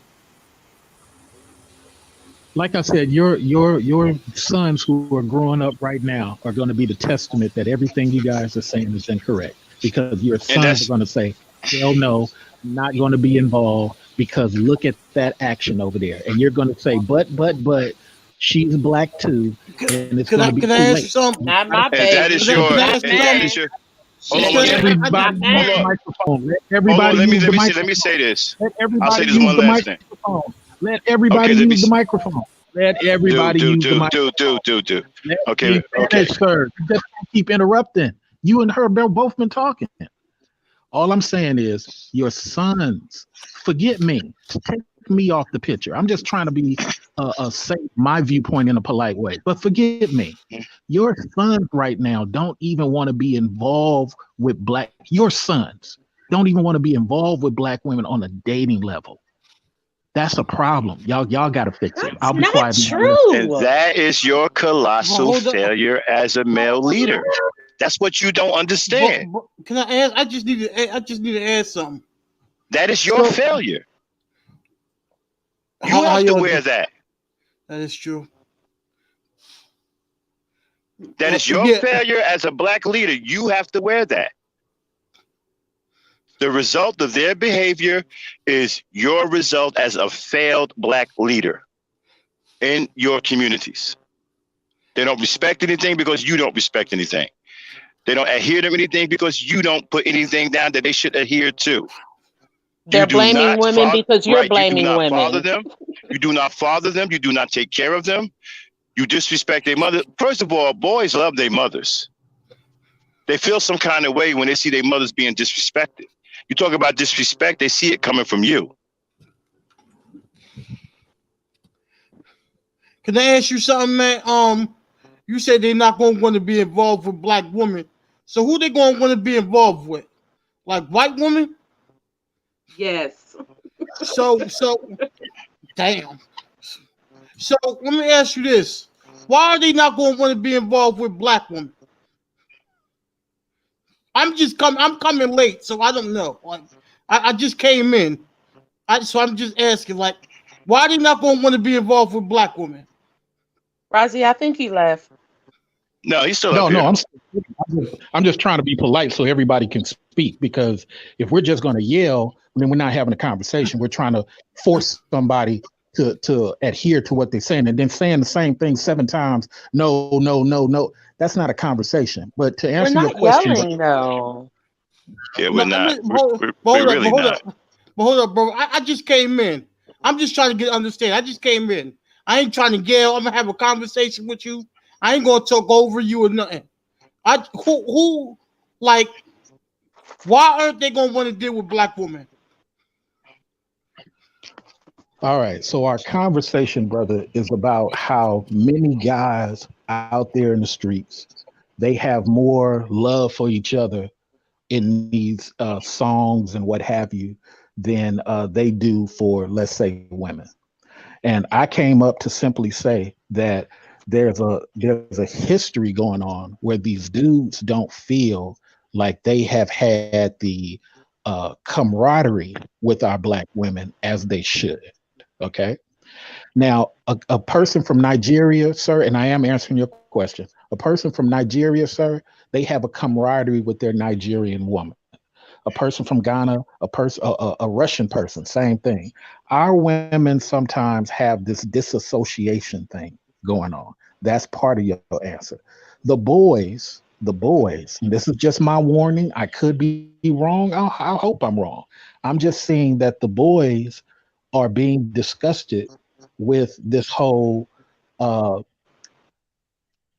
you need to love these women who, in your view, young man, are treating you wrong. And that's the strength of what I. A lot of these boys, I volunteer for quite a few boys programs, they don't view that similarity that these people are saying now. And so I don't know who they gonna bond with. I'm just saying that the way things are now. Matter of fact, Mr. Ross, I will point you to this video. It's a very unique video, and again, it's just one video, so it isn't to say all black women do this. Because, like I said, 20% of black women are great, 30% of black women are great, but I think the majority are just on this anti-black male thing heavy. But there's this one video of this girl, and there's a couple of videos like this actually, of this girl standing over this boy in the classroom, and the girl is like, hit me," and the female teacher is standing there not disciplining the girl to sit down. The girl slaps the hell out of this boy who is sitting down and never stands up. Okay. The teacher does nothing. He goes to hit him again, and the boy fights back. And she and another teacher attack the boy. Boys are starting to see this, Rod. That's all I'm saying. Well, if you want to use that, I mean, then what about the 20? Sorry, Rozzy, really quick. What about the 15, 20 black boys that jumped that black girl in New York? I guess it was for Jordans or for, because she disrespected somebody's gang. The thing is, we can go back and forth with these kind of stories all day. That doesn't you'll lose that one anyway. Anything. You know what I mean? Like that is a gang. Again, that's not okay. Just Yeah. So now you're playing semantics. Now you're playing semantics, and you're nitpicking, and you're splitting hairs. I would love to respond. No, you're splitting hairs now. You're trying to compare somebody. I want to know what. I want to know what percentage of black men you think are good. You said what, 30% of black women are good, 20%, right? But I'm not sure where you're getting that number from. Since we're throwing out numbers, what percentage of men you think are good? I said that 3 times, and it shows that you're not listening to me. I said that 3 times. I didn't hear it. During all the questions you were asking me. You said that 3. I didn't hear it one time. I don't think you wanted to hear it, sir. No, I just didn't hear it. Okay, let's move on, man, because I don't want. I would like to know. I would like to know. Well, since we're moving on, hold up. Go ahead, Rozzy. I'm sorry, brother. Go ahead, Rozzy. I guess y'all don't want me talking, huh? But no, I just want to hear you. I'm sorry. Like I have so many things going through my head right now. We can have this discussion. I don't mind having this discussion, but let's be realistic about things. Where are you getting these numbers from? 20%, 30% of black. How do you know that? He said it's from statistical stuff that his name is Mr. Researcher, so I guess he's been online he works in the statistical field. Yeah, he works in the statistical field. So, but this is my thing. If I can go, I can go on YouTube right now and see hundreds of scenarios. What about Skeeter Mills that knocked a black woman out with a skateboard? What about those dudes in those projects that put a black woman in the dumpster? You know what I mean? But I'm not coming on here talking about black men hate black women. Because I already know they do, and it doesn't matter. You know what I mean? Like, but he's coming on here pretending like like that there was some kind of unity with black men and black women, and that we somehow sabotaged it. It's like he's coming on here like, well, we would have been there for y'all if y'all wouldn't have ruined everything. Like, it's bullshit. But go ahead. Sorry. Go ahead, Rozzy. Wait. Rozzy had wanted to say something. Rozzy say something. Yeah, hey, yo, my brother. I don't. When it comes to having a conversation, man, that's all. That's all I want to do. I don't want to talk over you and shit. But listen, I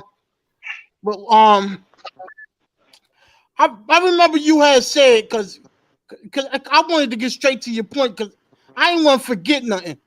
Because I remember you said black men are not feeling a camaraderie with black women and they're not feeling um like, can you iterate? Like, can you go back Yeah, and tell yeah. me what you said? Cause I forgot Oh some of that. shit. No Now problem, tell me. Rosie. No, No problem. All right, y'all. I gotta So go. I'm gonna step down. Let somebody else thank come up. you, Y'all, thanks. thank you, thank you. I'll talk Thanks, to y'all Lance. later. And Okay. Mr. Research, thanks for coming up. I appreciate it. I got to Okay, get out of bye. here, y'all. You too, sir. Be at peace. All right. No, Rosie, I adore my sisters, but here's the unfortunate thing is, Roz, outside of me, you, maybe some other people, a lot of these generation of people are finding that there are too many uh, faces that look like ours being anti-black male, and right. so these boys, not me, because I try to tell them, don't hate. You got to understand women. Don't hate. You got to understand some of this plantation stuff. Don't hate. But it grows so much in them where they be like, Mr. Research, why should I do that when this black woman tried to get me fired? Why should I do that when I got slapped by this black woman? And yes, to the sister's point, there's some terrible dudes who I would hunt down and take to the nearest police station handcuffed. She is absolutely right. They are terrible dudes, but it's not the grand percent of dudes doing a lot of this nonsense. A lot of dudes are professional and established. So to answer your question again, Roz, a lot of these boys in these areas of suffrage don't see our black women as nurturers, and they don't see our black women as the ones helping them advance. So they look to another brother the way these Crips and Bloods started, which has made what and Vice Lords. It made that attractive because the community as a whole, both males, which I blame myself. Also, I'm on the board to try to help black men get hired. I got 12 black men hired within the past 12 years. I risk my job to try to help brothers. So they don't see enough of us, and so they're just getting very discouraged by it, Ross. Okay. Now, okay. All right. Well, let me talk about that. Right. I think black women do play a part in this. Right. I do think black women play a part. We're not going to, black women. So many black women. They have issues too. Listen. I love black women. Everybody know. But I'm not going to sit here and act like black women are sugar and spice and everything nice. You feel what I'm saying? But I mostly put the blame on the men for that. You feel what I'm saying? Black women take some blame, but I feel like majority of the blame goes on the men, because I feel like us as black men, we should teach our black, because remember you said that you adore black women, right? How many? Now I don't know if your father taught you to adore black women. He probably did. I don't know if he did or not. My father never taught me. My father wasn't in my life. He was in and out of jail. You feel what I'm saying? So I feel like our black men need to teach our black boys to adore black women. You feel what I'm saying? And we're not doing that. We're calling women bitches and hoes and saying don't love them. Just, you know what I mean? Like, I feel like it's mostly due to the fact it's the black man. Black women Frank, play a part, but hold up. I don't do the talking over thing. I'm gonna let you go. You hear me? Black woman, right? A lot of black women are anti-black man because a lot of black women suffer from self-hatred. They've been affected by this Caucasian system. You feel what I'm saying? We've been raised to hate blackness. You know what I'm saying? And I be calling out black women who are anti-black man. I can't stand them broads. I love black women. I love black people. I'm black first. Period. I'm black first. I want us to rise. So I'm for the black unity. You feel me? So when it comes to this community shit, I put majority of the blame, not all of the blame on black men, but the majority of the blame on black men. Do you feel me? Yeah, that's all I Yes, gotta yes, say. yes, Roz, I do feel you, and thank you, Miss Franco, for allowing us to have a conversation in a polite way. I appreciate it. I do feel you, Roz. I just want to ask you this question though, because this is what befuddles a lot of dudes. Okay, we tell dudes to do that for our loved, honored sisters. Okay, but then those dudes go out and they see majority of those sisters against black males. How long can we keep holding these guys to the theory of put the women first if so many dudes will keep coming with examples of I got betrayed, I got this done happened to me, I got that happened to me, and I understand because I tell the dudes it's because we don't have a flag like Nigerians do. It's because we don't have a language like Filipinos do. We don't have nothing that ties us to remind our woman, hey, that's my Lagos brother. Even though we had a disagreement, let me not blow it up and damage the image of Lagos. That's my Ghana brother. Even though we disagree, no, unfortunately, many are like, I'm an independent. I think only for myself. But here's the problem, you're always going to come back to the black community, ADOS, when you need help. When the enemy attacks you always going to come back to us.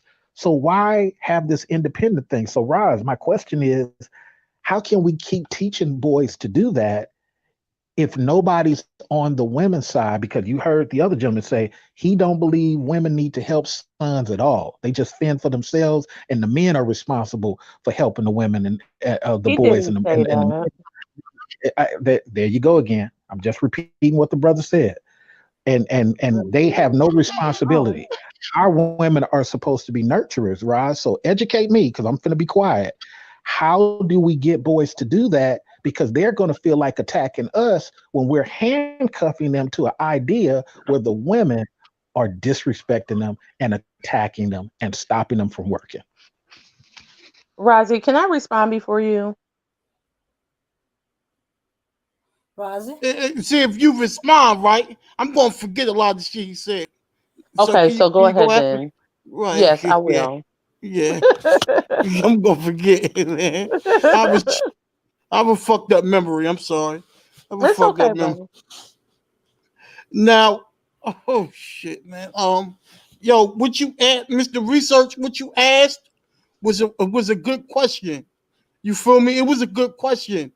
Um, whew, I don't think I don't think men should put women first. I think you feel what I'm saying? You said how you said shit, man. I'm trying to get it together. I'm sorry. I'm trying to Well, get it while together. you're trying to, I want to say this, and I know this is going to be contrary to what he believes in. I'm going to say this. Okay, when he says like, okay, all these black boys are not feeling nurtured by black women, and they're not feeling that, that loving spirit. The problem is, you know, um, the man being absent. I know that single parenting is never a good idea because children need to feel love from both sexes. They need to know how it feels to be loved, with a healthy love from a man and a woman. But the part of the reason that boys go to gangs, and when we were talking about the rap songs, I need to feel love from my homies and my niggas need to have my back and all that shit. A father, an active present father, can relinquish all of that shit. So the fact that you can say this, but never point the finger at black males and say, you know what, they should have stayed in the home. Of course, women are supposed to be nurturing their children. I have one girl and three boys. My daughter was treated like a princess, and I love the hell out of my boys. My boys are, I mean, I've kind of gotten out of that coddling stage because I know that if I keep doing it, that they're not going to be the type of men that they should be. I don't know any women that don't nurture their boys. Like so, and if boys are looking for that male figure, that that masculine energy, then it still needs to go back to black men abandoning their children. Mhm. You don't get to say, oh, well, these boys are feeling like this and they're feeling like that because their mamas are not doing this and their mamas are not doing that. Well, maybe she's overwhelmed because she's working and the father is not there. I don't know a lot of boys who chose gang life and who chose the streets when they had a father. This goes back to black men abandoning their children. If your son is looking for nurturing and looking to be fulfilled, they would do well getting fulfilled by a masculine energy, aka their father, to make them And feel this just proves validated that, and loved. and this just proves that Misfit is not at the front lines of what's going on. She has an ideology, which I'm not saying doesn't happen in her world, but the majority of the guys, they're it's not that easy. There are government and systematic things happening, like father of record, which is a law that Misfit has no idea is even going on. She's What, nowhere that's close stopping to the black men male from being world. in their children's lives? She's nowhere near the male world to even know this stuff goes on. So she stays in this fantasy of it's that easy. But please, I'll address that after. I want to make sure Roz finishes his thing though. Go ahead. Right, right. Okay, so, whoo, yo, you asked me a tough question, bro. You know what I mean? So I had that was a that was a tough one. I I believe the woman because you say so many black women are anti-black. How Mr. many? How, Research, I just don't understand why is it so difficult for you to comprehend the fact that black men are looking for outside masculine love from other men if they're not getting it from their own fathers. I think you I don't don't even understand. understand how is that even Misfit, an Misfit, argument. I don't think you have empathy, Misfit. You just are you keep saying the same thing over and over again. And what I'm trying to tell you as a person with testicles so who's been out here in the streets, it is not that easy of an answer. And Roz is proving that right now. But you, Miss Misfit, you don't want to listen to the empathy that some brothers are asking you to hear because it's hard for you to ask somebody to do these type of things when there are systems in place that allows people to weaponize and misuse the system. While Mr. Roz speaks, please, Misfit, go look up the term father of record and ask yourself, why is father of record an actual law that women use to weaponize against males? And then when Mr. Roz finished, we can discuss legalities because you clearly don't understand what guys go through. You got to listen more than talk, Miss Pitt. I'm sorry, Roz. Go. okay, My phone man. is going low. I really do wish I could have heard what he just said, but I'm just gonna turn it on the TV because I don't know. From what I heard, it's excuses, but I'm not gonna like Now be that I asked pretentious her to look here. up a documented law, now her phone is messed up. Now she thinks it's a documented law. What Everybody do in the you chat room can look up Okay, father of okay, record. okay, okay. Hold on, hold First of on, all, hold on. anyone that knows me knows that I don't run from a debate. I've been on this channel for what, 2 weeks now. I don't run from controversy and adversary opposing opinions. Are you serious? I'm not a coward.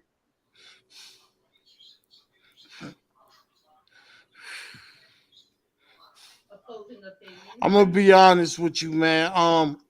I don't know how to answer that question. So you know what I mean. I'm gonna be honest. Hello? I have an echo. Okay, hold on. Can you hear me? Yeah. Hmm. Okay. Yeah, we can hear Right. you, So brother. yeah, I don't know how to answer that question, man. All I can say I don't know how to answer that question. Be honest with you. Hold on, Okay, hold really on, quick. So hold up, okay, hold up, hold up, hold up. Mr. Research. I'm sorry, Rozzy. Mr. Research, can you reiterate that point because now my phone is not low anymore. You know, Lord forbid you think that I'm running. So can you reiterate that point so I can touch on it? Go ahead, brother. I'm listening. I'm gonna put in the chat room so Mr. Ross can speak because I want to be polite and let the brother finish. Okay, that's fine. Somebody said no answer is ever good enough. Oh yeah, What? yeah. No You guys answer I'm are is trying to ever figure good enough. out. This dude has mental I'm problem. Check it trying to out. figure out how me who has saying, mental problems? They talking about Mr. Research. oh yeah, really quick. Kendall asked earlier in the chat, is this brother, you know, what is his dating preference? Does he date black women or white women? I like I very mean, and dark skinned women. I like very dark skinned women. I know that's meant to be a personal attack, but I like very, very, very dark skinned women. My I girlfriend know now that's is right. very. So I understand people like to call names because I'm looking at the chat room. We're supposed to be black intellectuals. We're supposed to be college graduates. But we're in here the chat Wait, room wait, wait, calling wait. names, You made the saying people. assumption that we all Let me college finish. graduate. Let me finish. Let me finish. I'm Let me not a finish. college. I mean, I did. We're, Yeah, we're up I we're here mean, not all talking. I college am an graduates in here. LPN, but We're up here talking about people of mental patients. This is why our black community cannot do well. We're supposed no, to our black have community can't do well because you're too intellectual busy pointing the finger at black and women instead of this building. whole down to what I Okay, say because I think let's all Okay, share the okay. mic. Can I ask you this? But name Can calling I ask in you that this? room is not necessary. Okay, let me ask you this.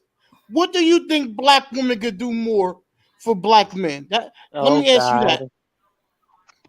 Now, Well, now, I would now, say this, that, no, now very, go very, ahead. very much. So here's one of my little CA solutions. Black women has to kind of do the same thing other black women do for their flag countries. What I mean by flag countries, you got to see these black ADOS people, and I call them ADOS people for a reason. You got to see these boys as part of your collective because these Right. boys need to have an impression, kind of like what the other gentleman said before he left, that guys need to do for boys. So you do have some women, 20-30% of women who do great things for sons. I will say it for a fourth time. Yes, they do some great things, but there's a large percentage that don't. So the solution, Roz, is those women when they're in positions, it's just not a women only conversation. When they get on Okay, so why are black men not doing things for sons? my darling, can I answer? When they get on the microphone in political situations like Stacey Abrams, it can't be a women only did it.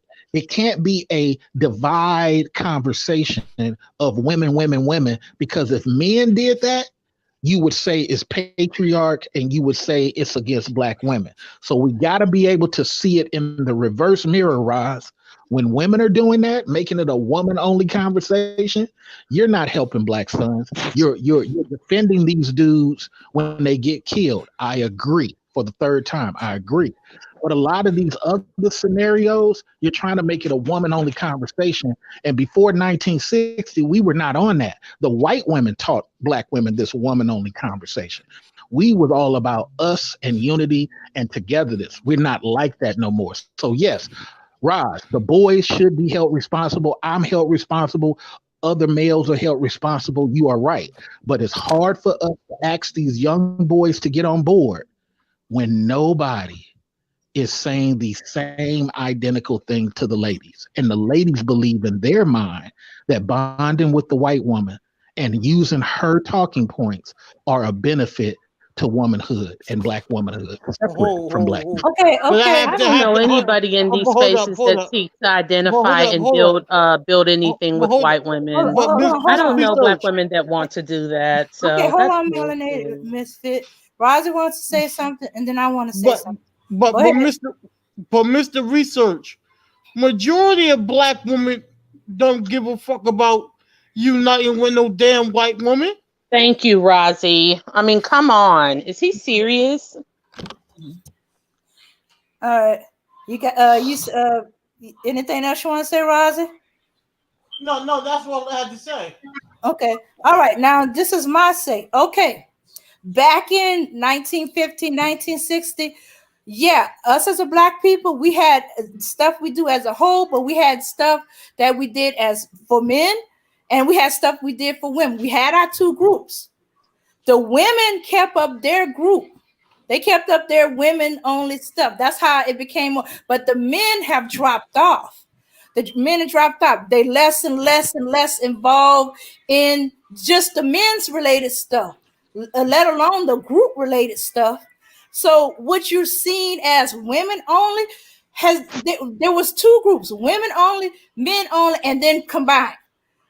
What's happened is the men have dropped off. So you don't see men's only group anymore. Maybe a few every now and then in churches if there's enough men involved. But the women's only stuff still kept on going and still kept on moving.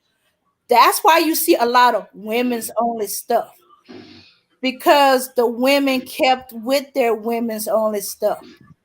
The men dropped off the men's only stuff and the combined stuff.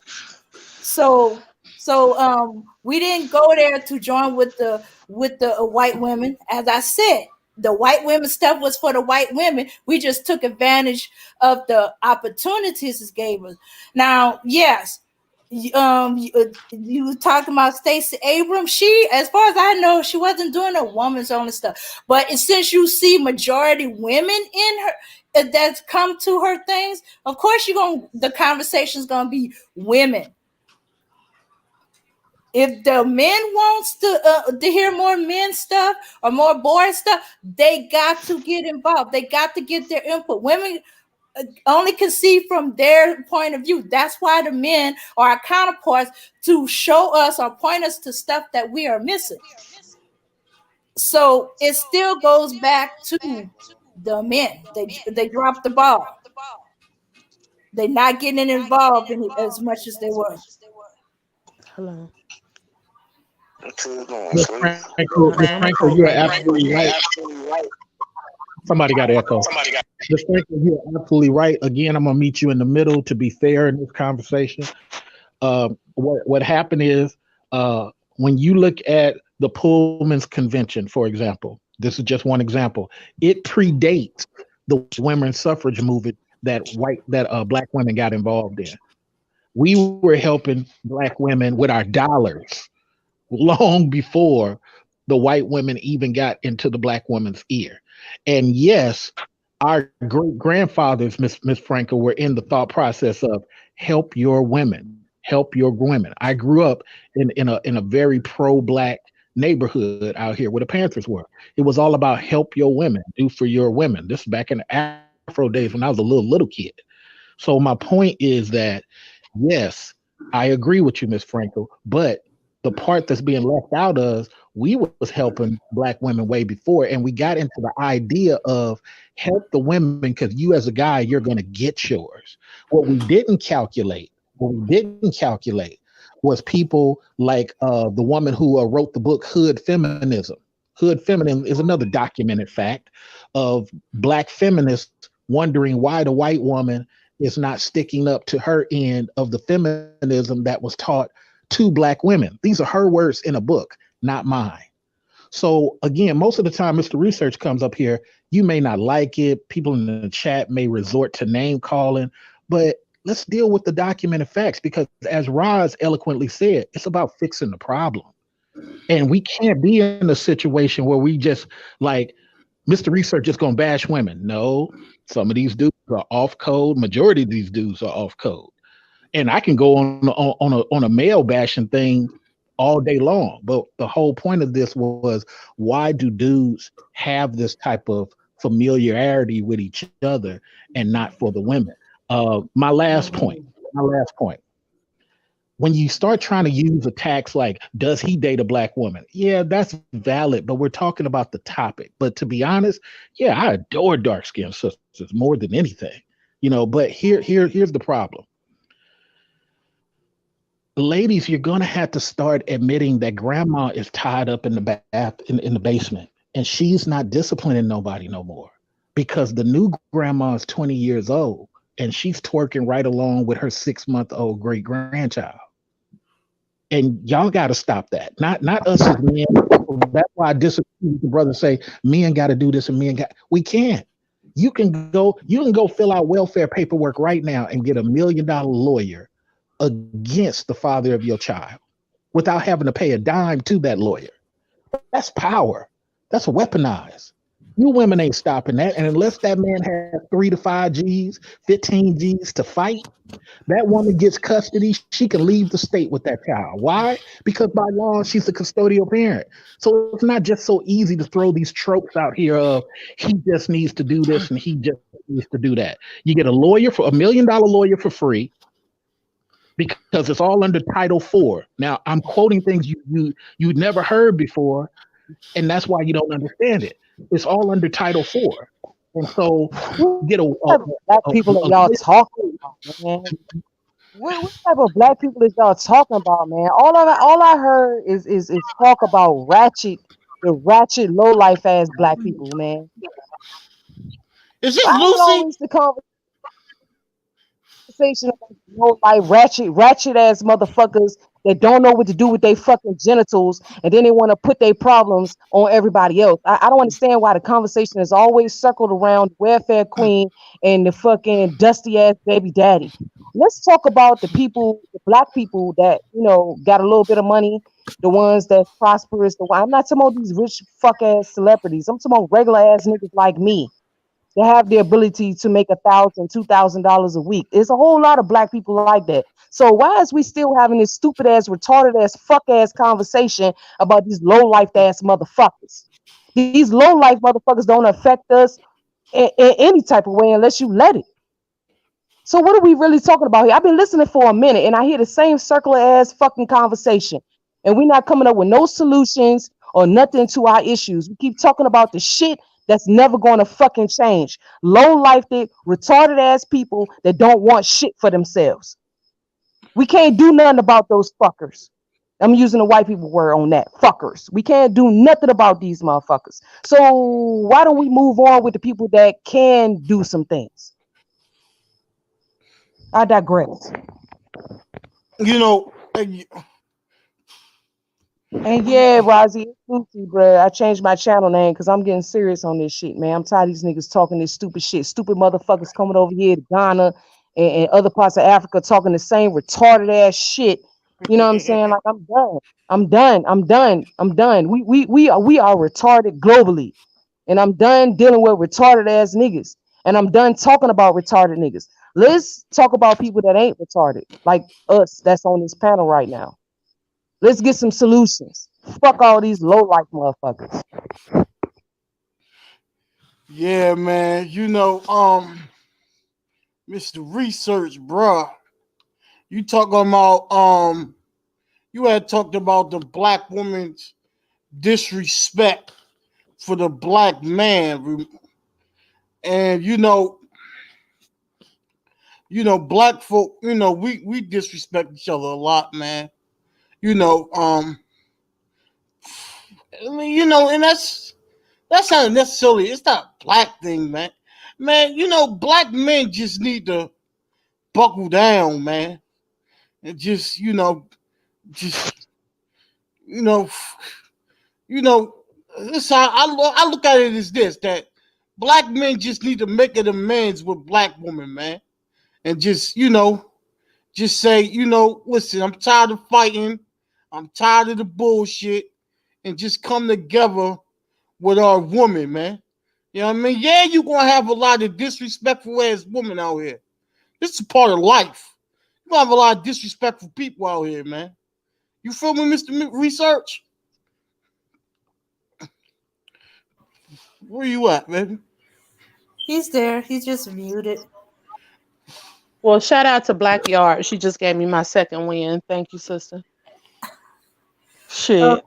And So since Auntie we said coming we up are with retarded solutions, globally. So yeah, unfortunately, we're getting fucked over on all ends. On every corner of this planet, we're getting well, fucked over. But Black Yard is right. We need to come up with solutions if we're gonna keep going back and forth with this, oh, it's your fault, it's my fault, and this, that, and the third. We know I mean, my issue is that you can't keep hashing over, 500 years worth of shit.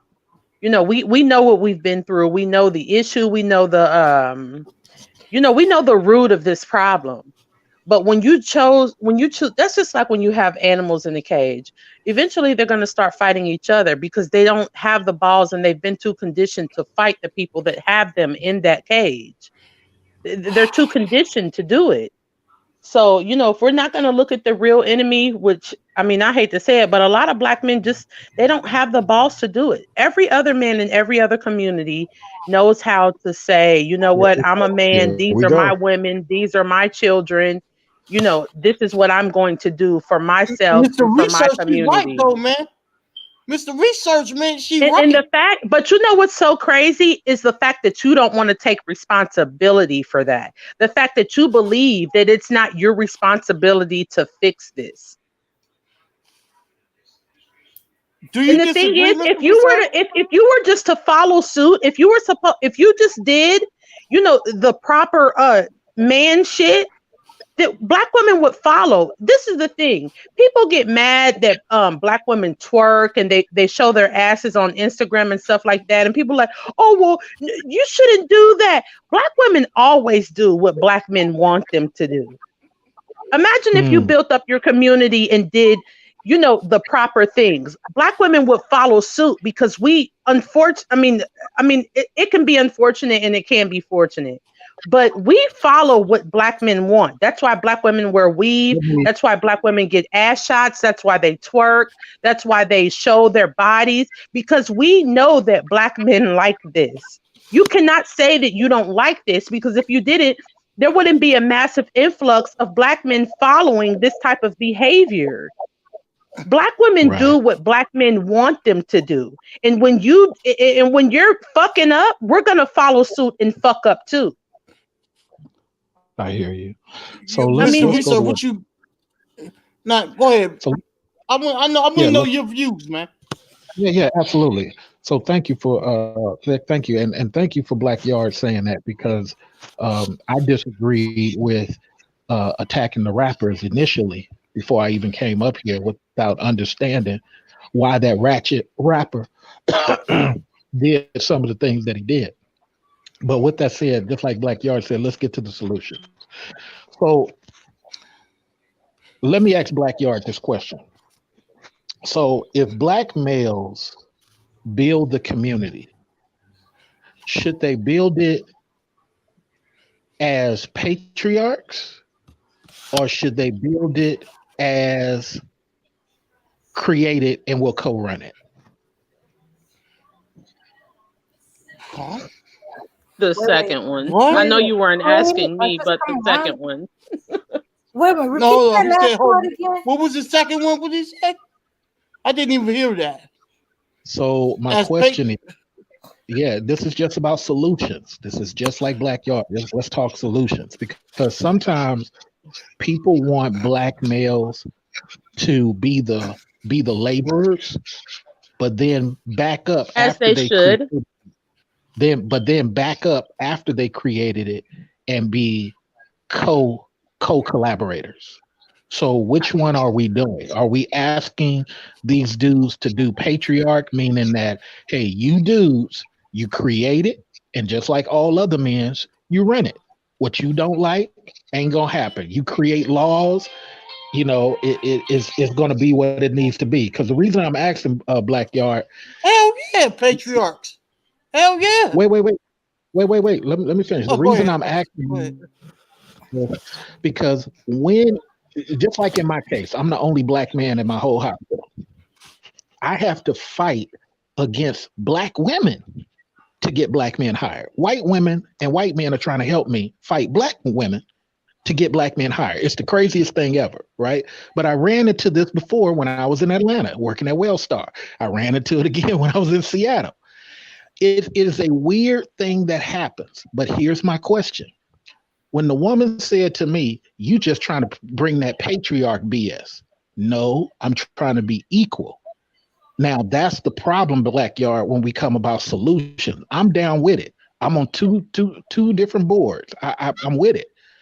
But it's difficult if our counterpart wants us to be co-collaborators after it's built rather than co-collaborators while building it, meaning that they have to have some responsibility too, Blackyard. And if that's not the case, if it's black men as we should, then we're going to put some patriarch in there. And it's people ain't going to be able to say you trying to be like the white man. We're doing exactly what you want. We're creating laws that we don't like.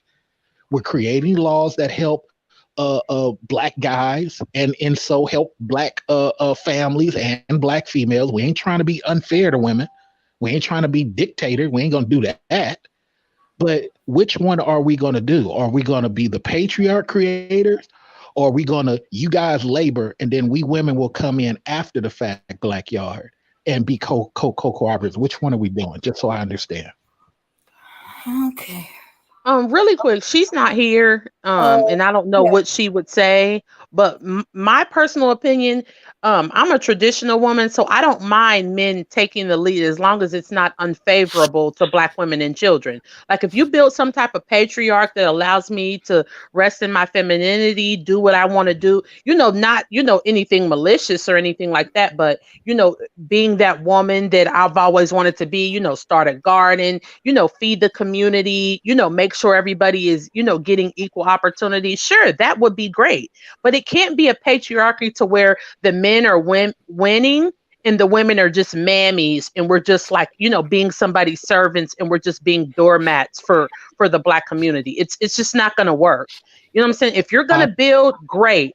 I will assist in keeping the upkeep of this building. I will assist in making sure that everyone is okay. But I'm not going to assist in something that's not favorable to me. I'm not going to assist in something that's not benefiting me and allowing me to be a woman. If I can't be a woman and be feminine and just do what feels good to my soul and my spirit and my body, I'm not going to participate in it. And you're not going to be uplifting white bitches either. Like you're not going to be like having a community, like where you're uplifting white bitches and mixed children and stuff like that. Like, right. So here's the only problem I have with what you said. I. When the problem is when you're trying to do something collective, we're asking men to not be in a I mentality. And if we're asking men and sons and uncles to not be in a I mentality, to conform, then when a woman comes along and says she wants to stay in a me, I mentality. How is that my, me? Because I want to uplift and take care of the community. If you're building, I want to take care of them. I want to help everyone. Let's both share the mic. If that's the thought process, then that's not going to go well with the guys. Okay, so you don't want it the way that you're claiming that you do. I'm not even understanding, Mr. Research. What you got? Go ahead though. She's not gonna let nobody put herself, so I had to wait for her to finish. Go ahead. It's fine. I'll go ahead. In the interest of fairness and equality, we're talking about solutions, okay? What? If you want these dudes to do exactly what you're talking about, it can't be a me mentality. You're gonna have to, just like the guys, you're gonna have to take some compromise that you're not gonna like. Hey, brothers, I know that woman is popping her mouth, but I need for you to walk away. Hey, sister, I know you're angry, but you need to show some decorum on the mouth. The brother's walking away. You need to let it go. I don't need to let it go. I need to do what I want to do and do. No, sister. No. In order for us to operate this community with these solutions the way Blackyard wants us to do, it has to be equal. You just can't demand stuff of the men and you as a woman just get to wild out. Here's my last point, Roz. Okay, right, that's true. I've lived overseas. I lived overseas for 4 years in my early 20s. I lived in Romania, France, England, and the Grill. Okay, and I came back to America. When I tell you, Pakistani women get treated way worse than black women. Asian women get treated way worse than black women. Russian women, terrible treatment. Serbians, the Ukrainians, terrible treatment. Black women got it outstandingly good as opposed to those. So sometimes when our women are like, create this thing, we want our women to understand, lady, it may not be 90% to your perfection statistics. You may only get 70, 80%. Can you acknowledge that you're getting that? No, it got to be 90. Well, then we're going to have a problem creating this solution because some of the sons that came out of your girlfriend's home, your auntie's home, they are anti-female. I don't know how it happened, but in order for me to correct it, I need to be able to create something that's attractive for them to say, regardless of how my mama treated me and put Nikes on my feet while told me I ain't nothing, gave me a koozie sweater while telling me to get the hell out of her house or mentally beating me because coddle is all about what people see. You got to understand for these solutions to work for some of these boys, which is our topic, these boys are going to have to see real camaraderie, real conformity on both sides. It can't just be me and Roz holding 30 boys hostage, telling them you got to bow down to women. It can't be that. Nobody is saying that. That's what I don't understand about your narrative. Like Afro Sheen said earlier, it's like you don't want to be a leader. Like you want, first of all, I stated when we were talking about this, quote unquote utopia or whatever, resting in your femininity is not being combative with black men. I don't think you understand when a black man creates, or any race of men creates a safe haven for a black woman and she's able to just live her best life, she is extremely feminine and uncombative. You know why? Because she doesn't have to. If a man can create a peaceful environment where all the woman has to do is cook and clean and nurture and teach the children, do you realize what that does for women? It allows them to be everything that they ever wanted to be, because that's what most women want to be.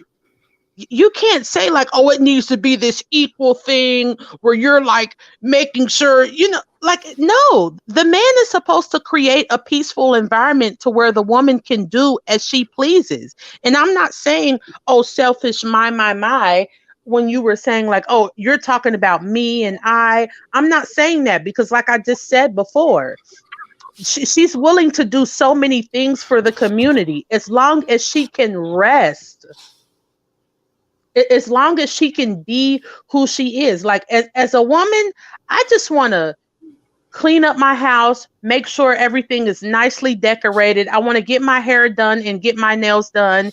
And I just want to make sure that my children are happy, everything is clean, and I just want a man to take care of the rest. I'm not disrespectful. I'm not a bitch.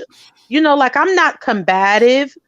But when you have to cover all those bases that a man should be covering, of course you're going to be masculine. Like, what are you talking about? Women should not. That's just like the old school trope where, mom creates the rules and dad enforces it.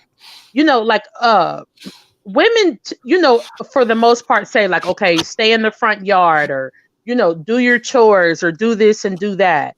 And then the man says, did you do what your mama told you to do?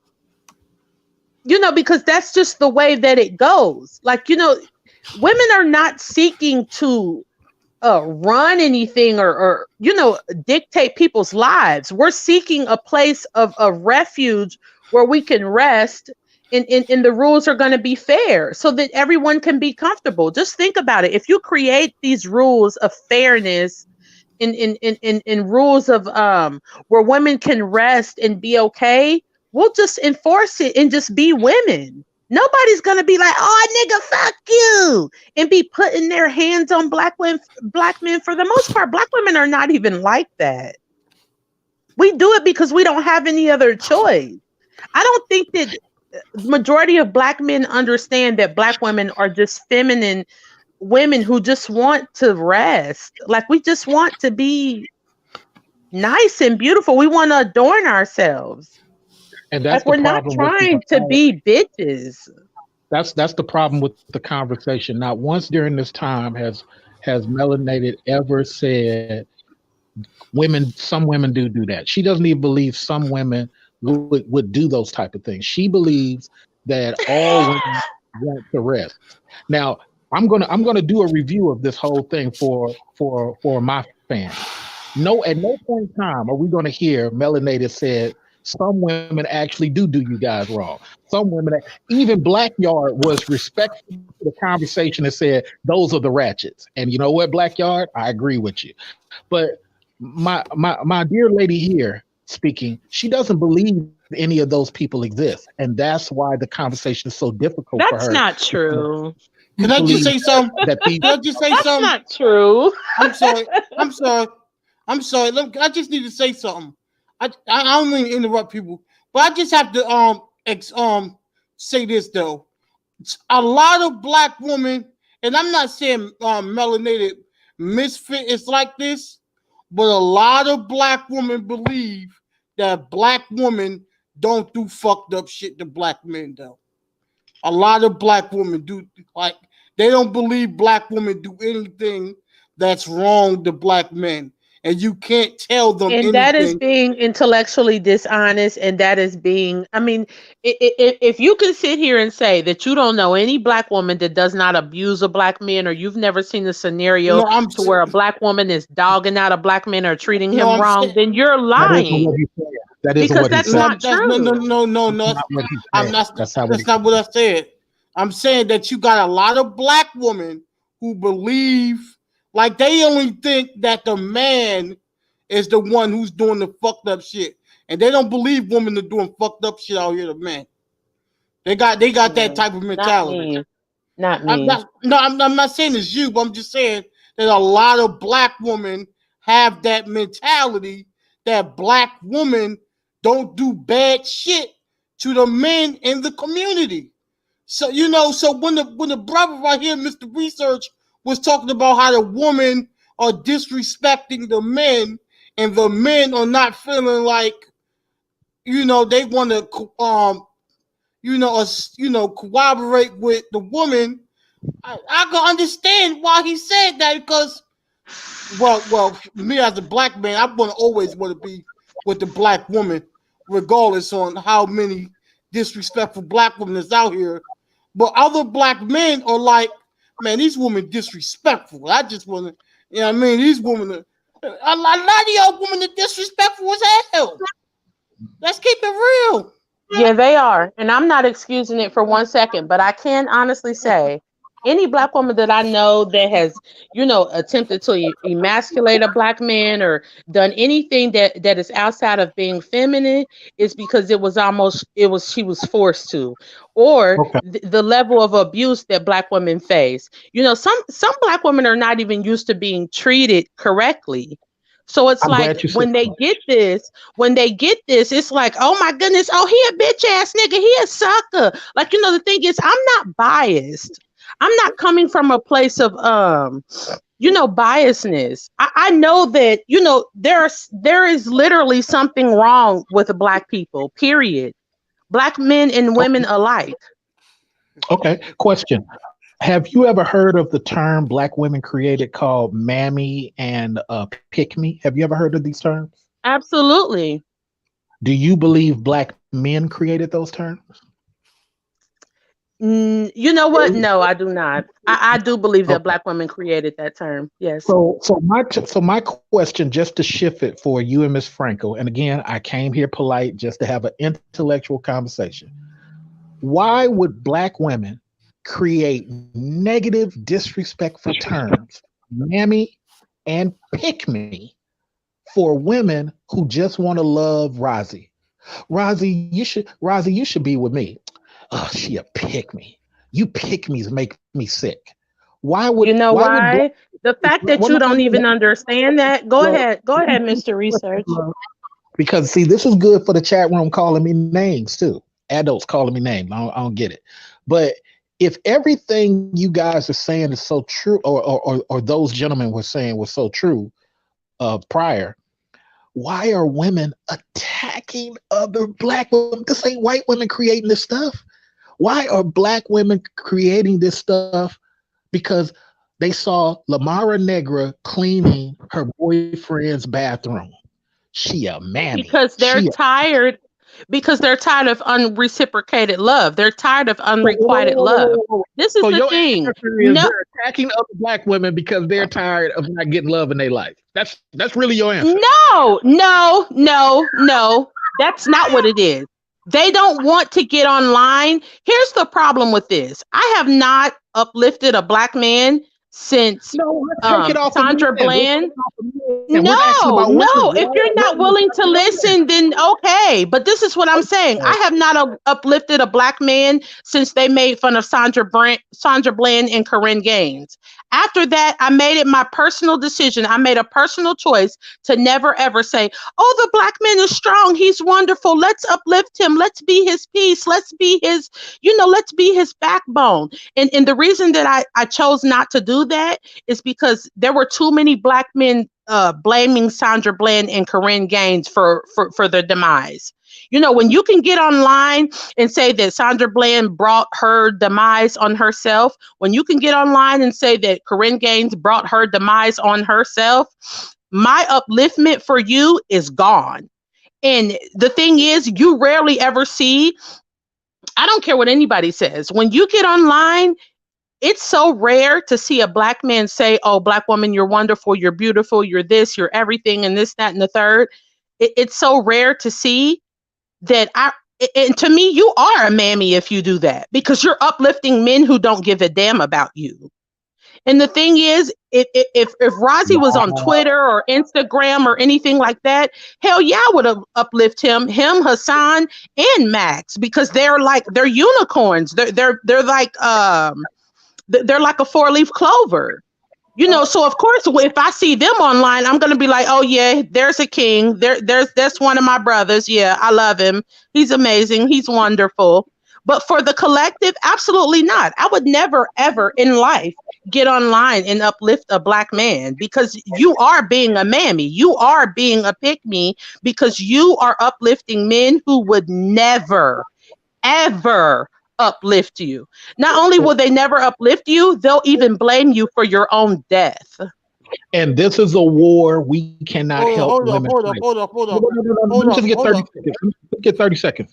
This is a war we black men can't fight. This fabricated, I feel, I believe he would not uplift you. And therefore, I'm going to go and This bond with is the not king of something that I feel or believe. This is online. You can look at it. What do you mean? This isn't about feelings. This isn't about what I believe. half This of is those what I dudes see. for black men are not even black men. A lot of these dudes are from Turkey. I've busted dudes on my channel who are from Turkey, who are from Russia, who are Japanese. Can I get a, A lot of these can I dudes get are a not black comment? men.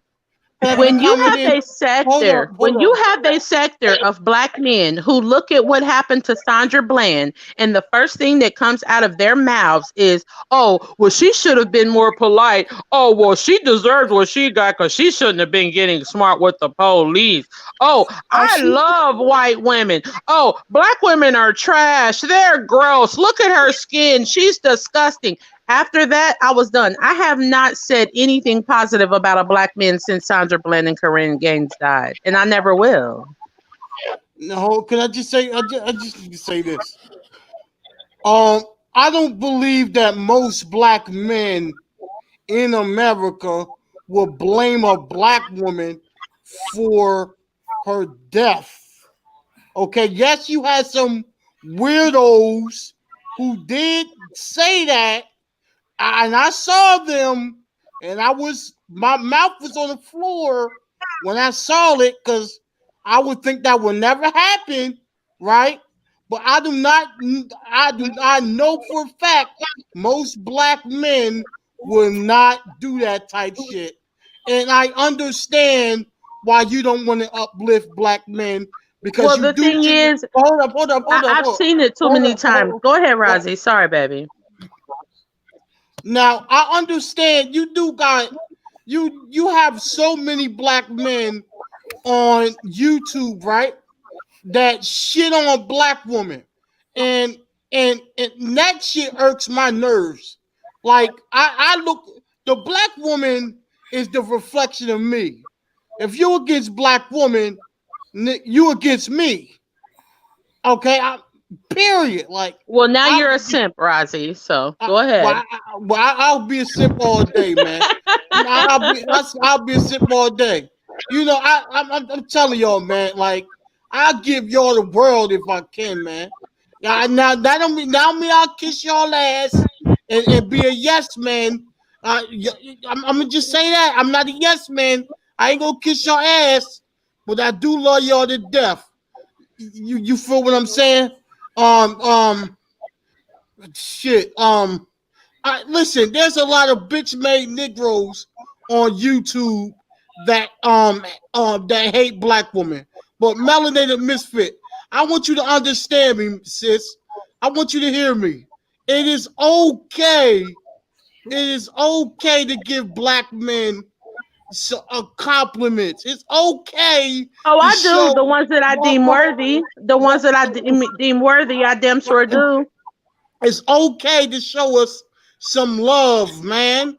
I understand that these Negroes got black women like, damn, man, like nigga, fuck y'all. I know these bitch Negroes got y'all like that, but I want y'all to understand that you got a lot of black men out here that don't look at y'all as the enemy. Y'all gotta Appreciate that. understand this. Y'all gotta understand that, man.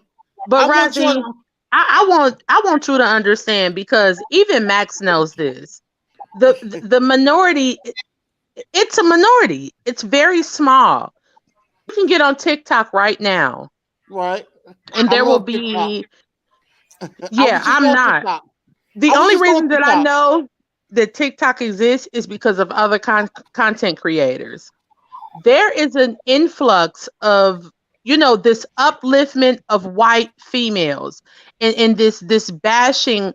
I don't know, I don't remember whose video I was on. This was like 6 months ago, Most of and those they young were boys like, black women are gross, they're aren't most nasty, of and those like young people boys. were agreeing with it. I think that we want to believe that a majority of black men love black women, but it's simply not true. Most Don't of get me those are wrong. young There is a minority of black men that love black women, but the majority of black men loathe black women. Like they and cannot you're talking stand about them. young boys coming out of the homes of those black women. So what happened? Those boys that you're quoting right now on TikTok haven't even reached 30 yet. Coming And out it of doesn't homes matter of because they're black coming out of women. homes where a black What man has happened to the left. nurturer? Okay, What and happened what to the happened to nurturer the and the most what happened to their black educated in fathers, America? Mr. Research? What happened to their black fathers, Mr. Research? Where are they? I'm You gonna tell you. continue I'm to telling you blame the now. women that stayed, but you never blame the men that left. You And never I'm gonna do tell that. you You again. blame And I'm the gonna tell women you that again. stayed, but you never ever blame the women that left. You And keep I'm gonna saying, tell oh, well, black men weren't there and this, that, and the third. That's the problem. They continue to dismiss their obligations. They continue to relinquish any ties that they have. And then they're left to deal with a black woman who may or may not nurture them and do the right thing by them, but somehow it's still her fault. I don't think so. Until you including whoever else continues to stop leaving their children and stop relinquishing responsibility, there's nothing that you can say to black women. Stop leaving your children with women who you obviously hate. Stop leaving your children with whom you obviously do not feel that is fit to care for them. Stop doing it, and maybe you'll have a She's different absolutely right. result.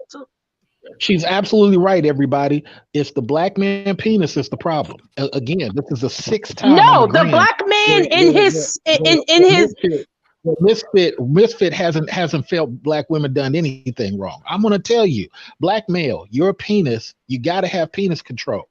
You either have absolutely your responsibility. sexual prowess and your Somebody inability to lay up with people that you do not feel is adequate for motherhood. You're constantly laying up with people who you have no care for. You're constantly impregnating people Yeah, that you don't give a damn about. You walk away and then it's a problem. Okay, I need y'all to take the understand. time out. Let me speak. So here's the quick thing. She's absolutely right on you dudes being responsible. That's why I'm part of men's rights. We help get the DNA thing put into play, which helped drop a lot of these claims. So what we're working on now is to do exactly what she's talking about, to where nobody can hide behind the government. And when somebody makes a false claim, just like England and Australia, they go to jail for making a false claim, and the guy gets to sue. And the guy gets to sue the person who made the false claim. We're trying to do exactly what she's talking about. Stop the excuses and just create these laws so that we can stop the complaint by males. She's absolutely right. Go ahead, sir. And what kind of laws are you looking to create? Because you can't put in a catch-22. You can't create oppressive laws and then say the black woman don't want to follow them. And then what happens to the child while the mother's in jail? So what kind of laws are you talking about? If you're talking about equality, it's not going to come from you creating oppressive laws in the community. That's not equality. And when are you going to address the real problem in the community, which is the failed black leadership, failed black male leadership? When are you going to address that? Please. All I'm hearing is a bunch of crybaby excuses, blaming. When are we going to be men and address the real issue? Failed black male leadership. Even Dr. Claude Anderson said that there's no male leadership in the black communities today to speak of. So when are you going to address the real problem, sir? Did you hear what can you all please highlight Afro on Afro Sheen? If you don't like the way the child is being raised, then take the child and raise it. That's the problem. You do not get to walk away from your own family. You do not get to walk away from your own child and then complain about the conditions of which your child is being raised. You don't get to do that.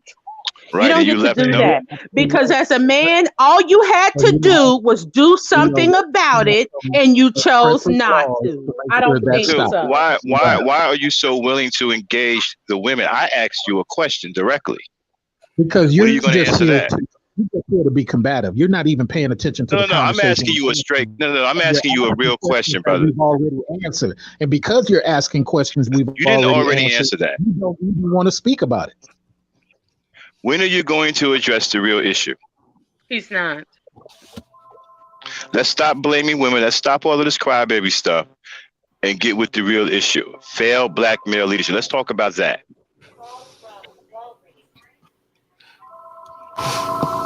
When do we get to address that?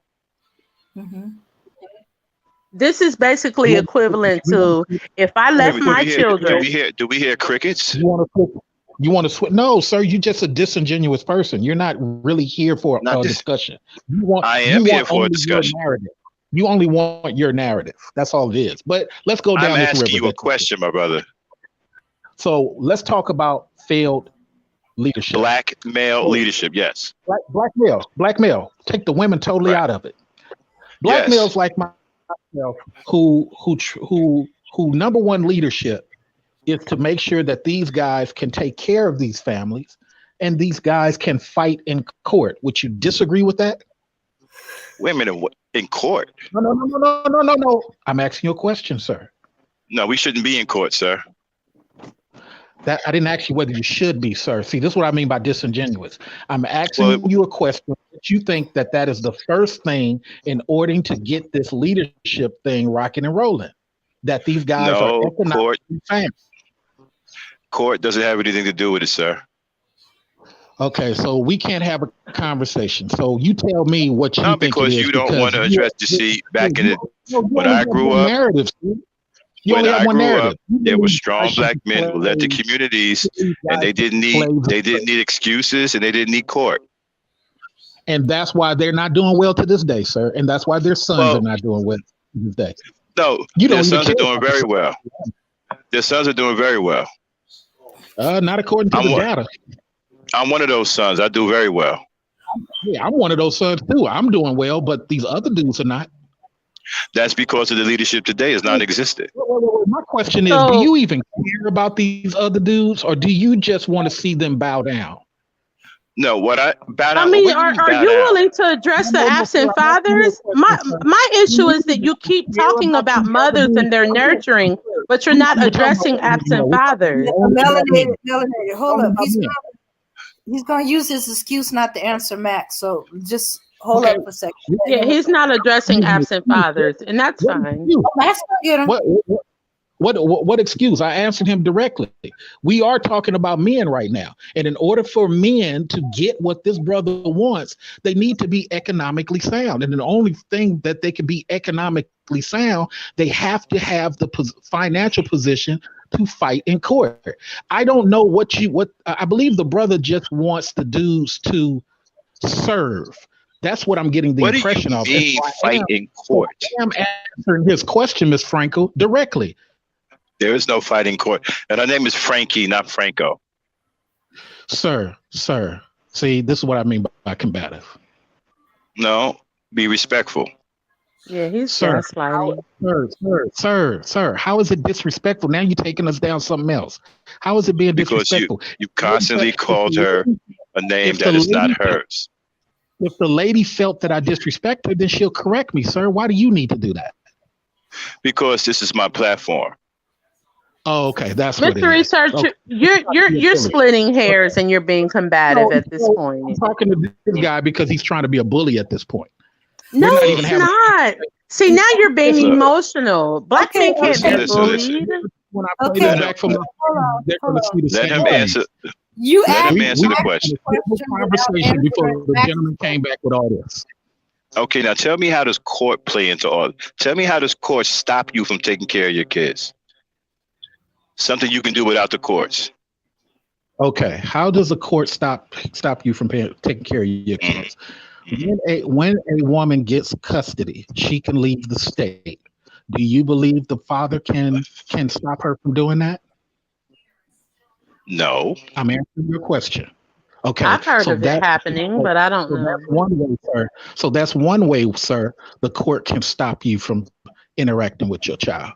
Do you realize that depending on what government Title IV paperwork she fills out, she gets a free lawyer and can fight him indefinitely, sir? Do you realize that?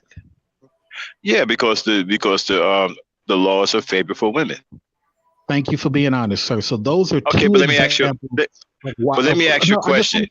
Those are two answers on how who made those? Yeah, but men made those laws, not women. Yes, absolutely. White men made those laws. I agree. So your fight is not with the women; it's with the white men. Thank you. Absolutely. So why aren't you fighting them? I am.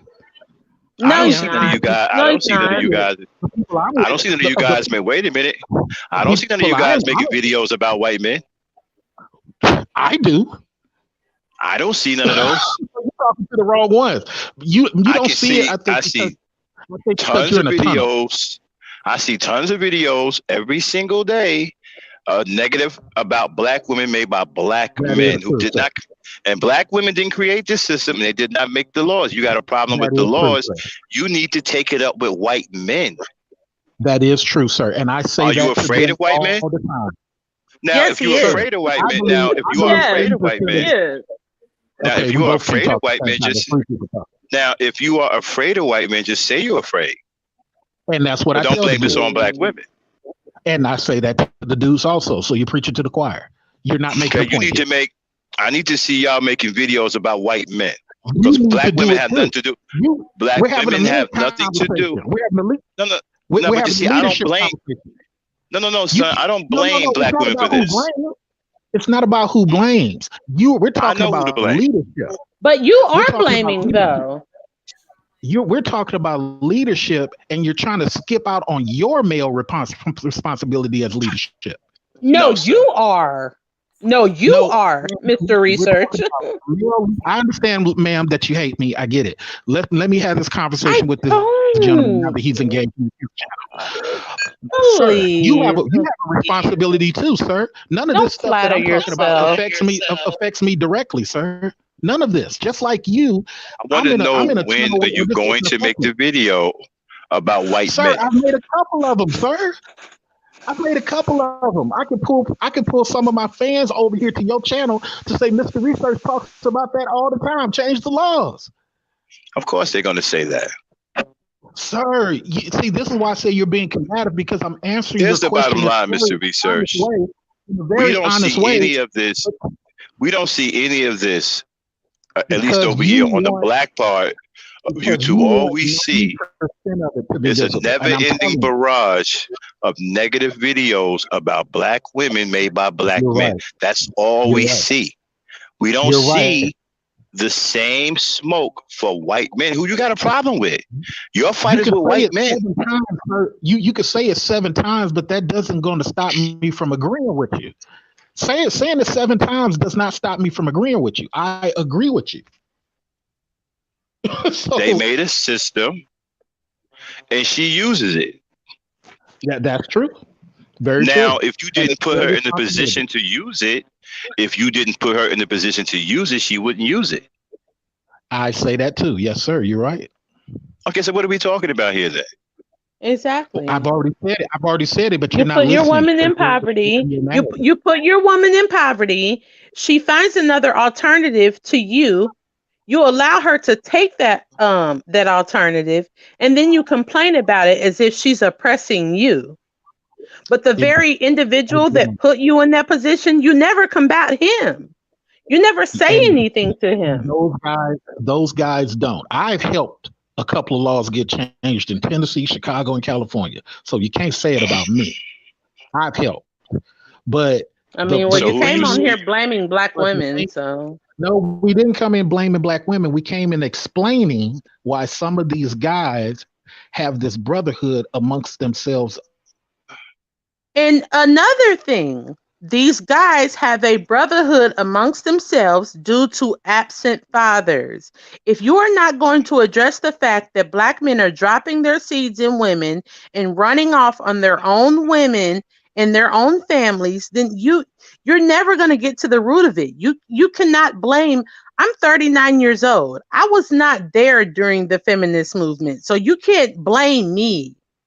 Like you can't blame, certain women who are here now. First of all, I would never collaborate with a white bitch to do anything because I don't, I don't do that. Like I don't collaborate with whites in any way other than to make money.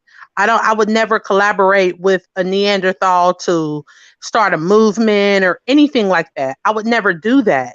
So for you to say like, oh, it's because of y'all black women did the feminist movement, like that's bullshit. Like I would never collaborate with a white woman to do anything.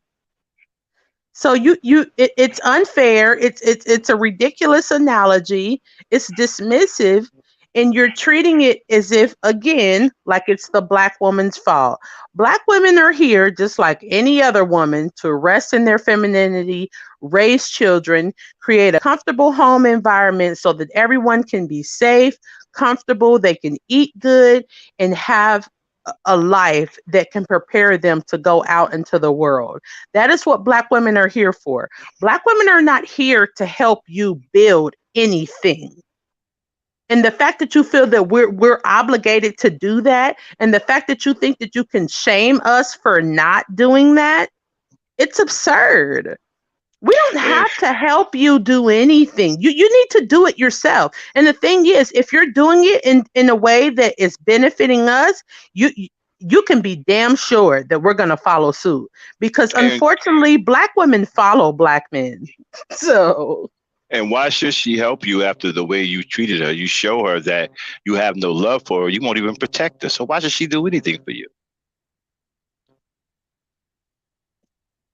Why? Hey, And so another thing, feminism doesn't represent black women. No, it That's doesn't. But he's saying like that we joined the feminist movement and stuff like that. I no. mean, I get it. I mean, I don't understand why we did that, because if I was alive during that time, I would have never, been a part of it, and I would have never understood it. Just like ooh, just like the integration laws. Like I would have never been a part of, integrating, with these people, because I I don't want understand the logic behind it. right. I want to well, ask you a here, basic here, man here, question. I'm going to ask you a basic man here, question, right? I'm When gonna you say this don't want to last little hold thing on one to second, bro. Hold on one okay, second, bro. go, I want to go ask you ahead. a basic man question. When you don't want to take care of the kids that you produce with this woman and you want to leave her to do everything herself, how should she feel, brother? How? And what is she Nobody supposed to do? nobody leaves her to do everything herself. Oh, really? Yeah. Mm, That's a really? Then lot. what happened? Then where all Oh, these that's a lie. absentee fathers come from?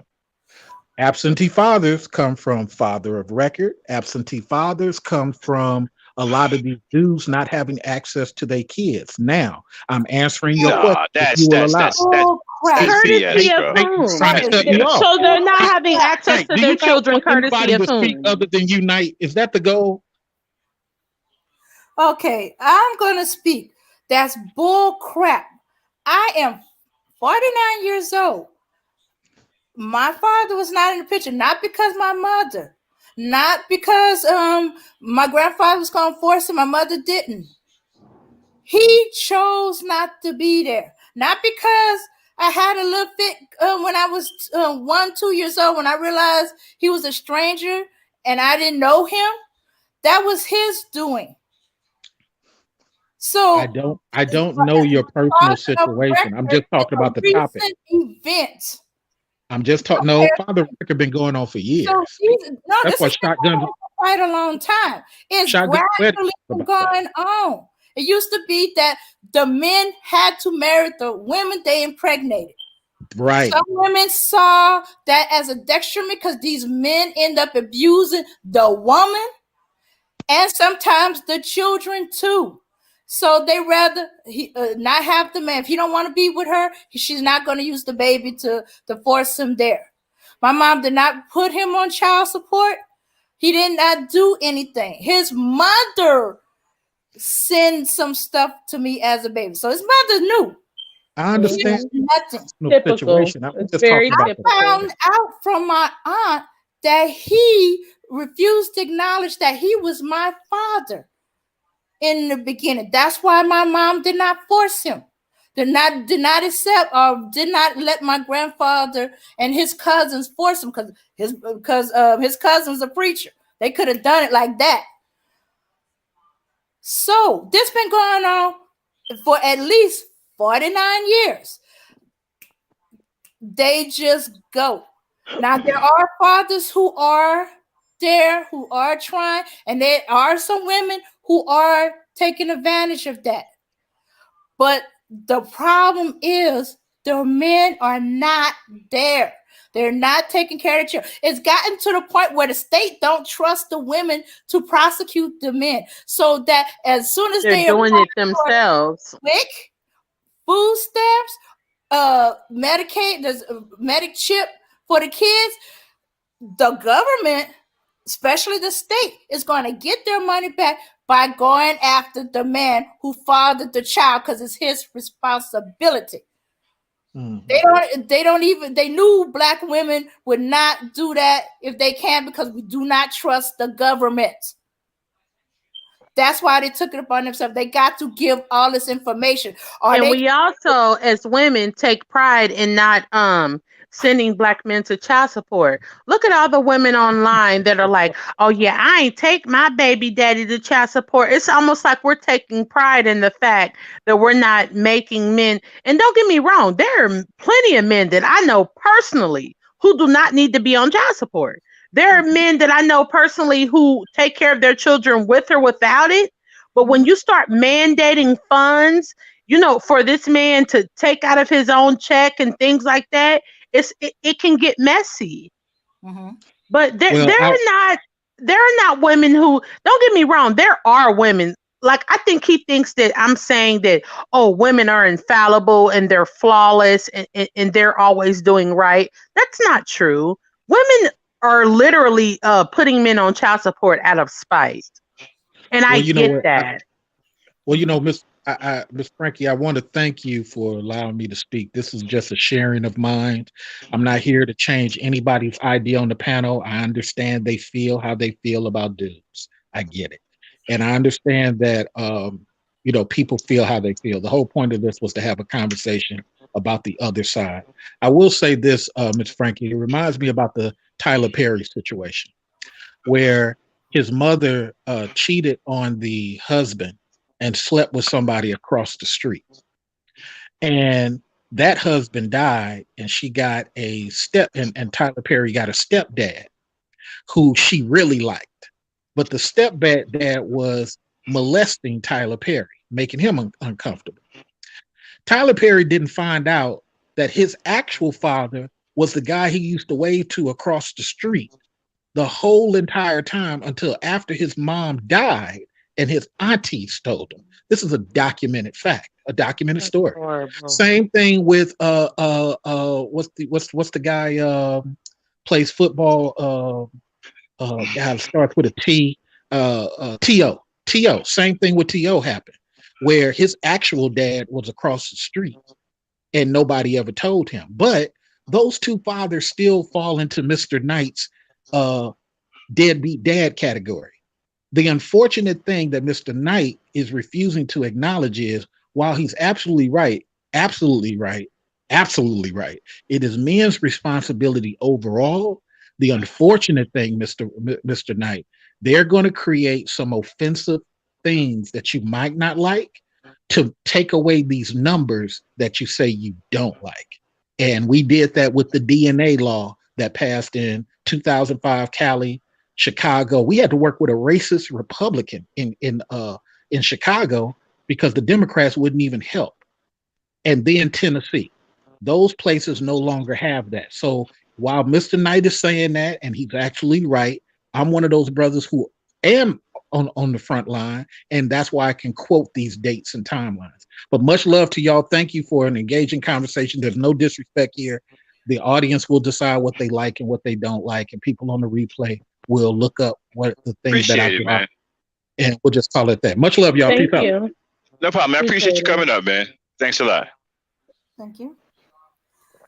Oh, that Okay. was It's been interesting. one interesting afternoon. And shout out to Mr. Research for even having the guts to come up here because a lot of guys are too scared to even come up here. But we Yeah. don't mind people with opposing views. As long as we can have a discussion about it, we don't mind it. Bring it on. We're not running anywhere. Okay, we can have the discussion. Okay, but you know, we have to be truthful about certain things. We got to address this male leadership, which is failing, have failed, and is still failing. And everything stems from that. I don't care what you say about black. I'm not interested in any of that because it starts with the male leadership. If the male leadership is corrupted, then everything else is going to be corrupted. So if you're going to blame somebody, you have to first start with yourself because you are the leader and you allowed your environment to become corrupted. That's what it is. We're not going to sit up here and play some blame game like we're little kids, pointing fingers at, oh, well, she did it and they did it and so forth or whatever. If you don't like the laws, and the laws are favored for women, not just black women, for women, period. But black women did not make those laws. Black men did not make those laws. White men made those laws. So that is where your fight needs to be. All of this 15, 16, 1,700 videos a day about negative black women, they should be about white men. That's who you have a problem with, which many of you, and I get it, many of you are afraid of white men. Go ahead, ladies. Okay. Rosie, Miss Melanated, you wanted to say anything? I mean, I agree with Max. I mean, I'm not saying that, black women are flawless and we are without blame.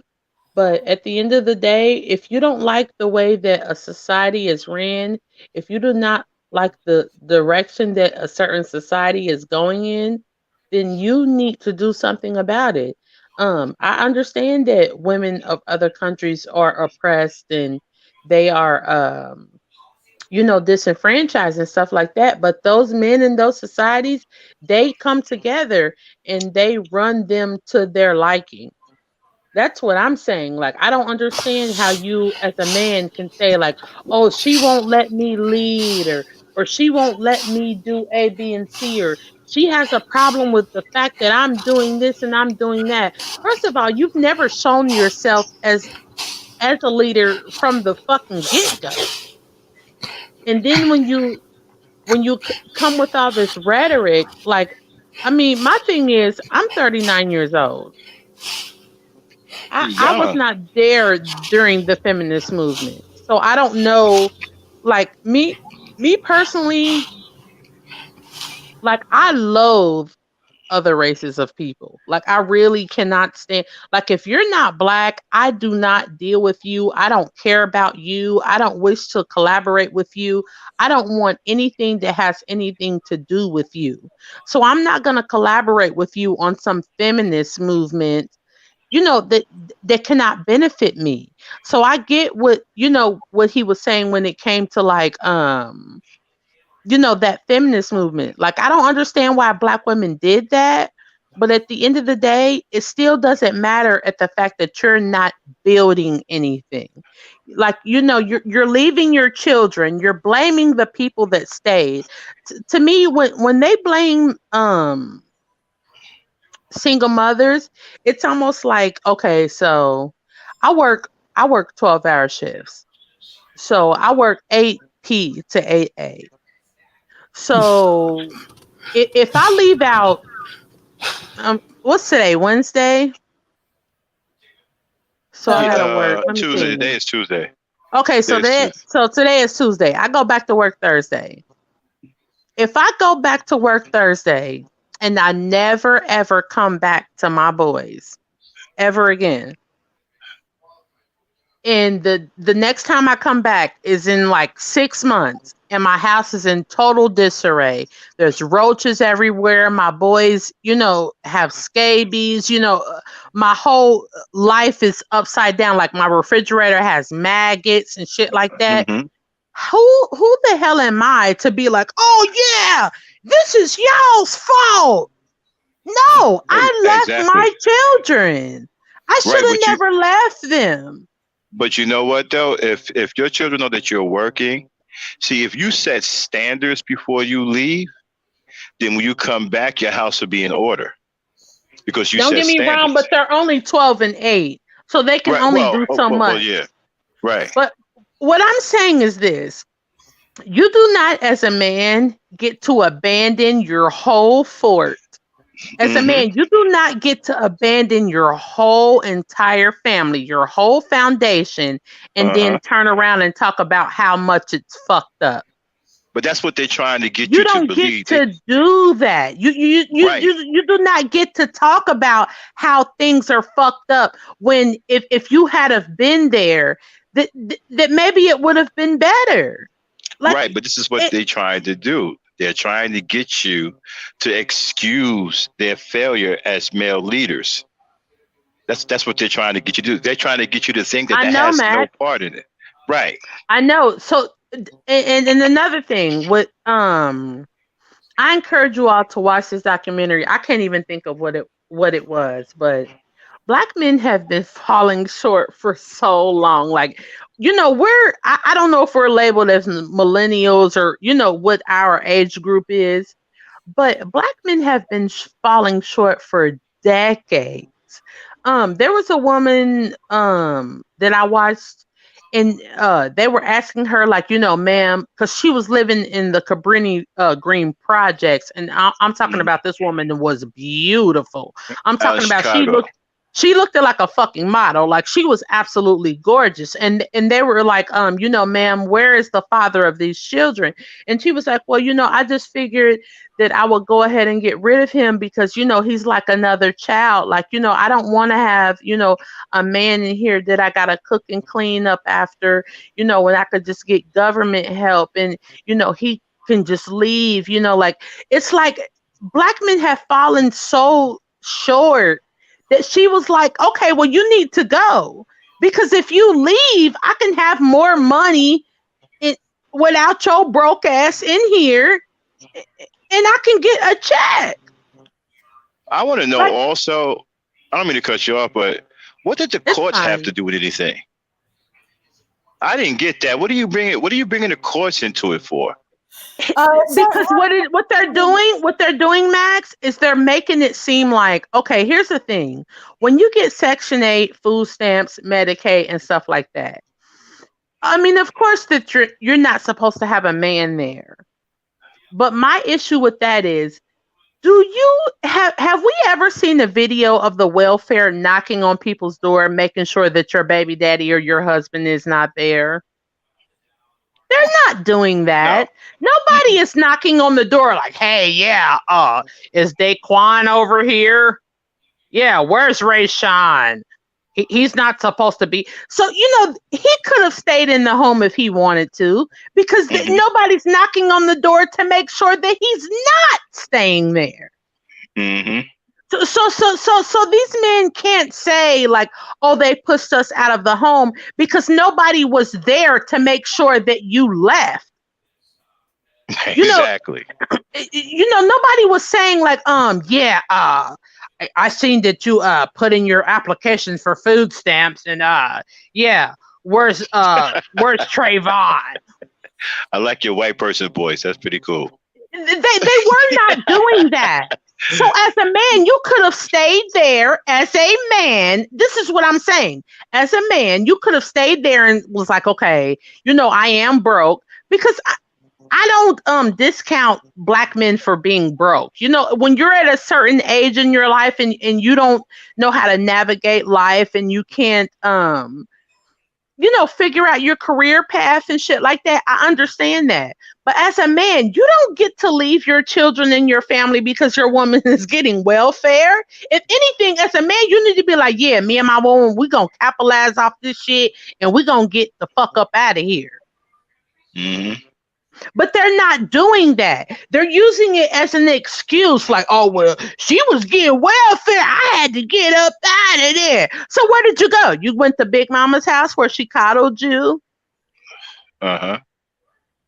And she let you lay around, and you didn't take care of your children. And now this woman is getting welfare. And don't get it twisted. In those days, welfare was allowing black women to gain construction jobs, and jobs to where they were financially sufficient, to the point to where they didn't need a man, period. So that's where that I don't need a man came from, because it's like, okay, come on. I'm on welfare. I had to put you out, even though you didn't have to leave, because the welfare is not making sure you're not here. But okay, bye, motherfucker. Bye. So now I have a program that has me on welfare, and it's helping me be a construction worker. Oh, now I really don't need you. Now I really don't need your help. You are completely a fucking non-factor. And black men allow this. You cannot get mad at a black woman for utilizing government programs to help her and her family. You cannot do that. Absolutely. They don't understand it. And you know what? And another thing I want to say to add on to what you were saying, keep talking about black women having responsibility, and when do we get to blame black women? I'm not saying he said blame black women, but they keep saying that black women are doing the wrong. Well, no, they can't, because the black man hasn't done right. You have to do right first. You see, we haven't done right first by anything, by our women, by our community. And if we are the leaders and we haven't done right, then we can't be pointing any fingers at anybody, talking about, well, you know what, you can't, you doing wrong. Well, they're doing wrong because your environment is wrong. Your environment is corrupted. Yeah. She's only going to do what's in the environment. Just like you've allowed a bunch of mindless young boys running around here with no fathers, growing up in all kinds of directions, effeminate and stuff like that. You've left her in a corner to where she has to choose the best from the worst when it comes down to a mate. That's something that you've allowed to happen in the community. And so now you mad because she's choosing bad dudes. Well, you allow bad dudes to grow in your community by not properly raising your young boys into being upstanding men. There should be an abundance. There should be an abundance of good men from her for her to choose from in her community, raised by strong black men. But That's there what I'm isn't. saying. You're producing bad dudes, and then you're Exactly. getting mad that people are Mhm. choosing. Like notice how they say, "Oh, well, she should have chose better. She should have." First of all, black women are obsessed with black men. Like black women have a god complex when it comes to black men. Like we love black men to an unhealthy Mhm. state of mind. Like the way that black women love black men, it's detrimental, and it's almost embarrassing at this point, because we love them so much that even when they do absolutely nothing, they produce nothing, they don't do anything, we are Nothing. conditioned to be like, oh, that's my kid. At least he tried. The world beat him down. So when we do that, You sound like the grandma doing it. Okay. I mean, but that's what we do. So when you Uh-huh. don't produce, these sound black men. This is the thing, Max. You, Hassan, Razi, and the very minuscule minority of men who are not like this, Hmm. it makes it look like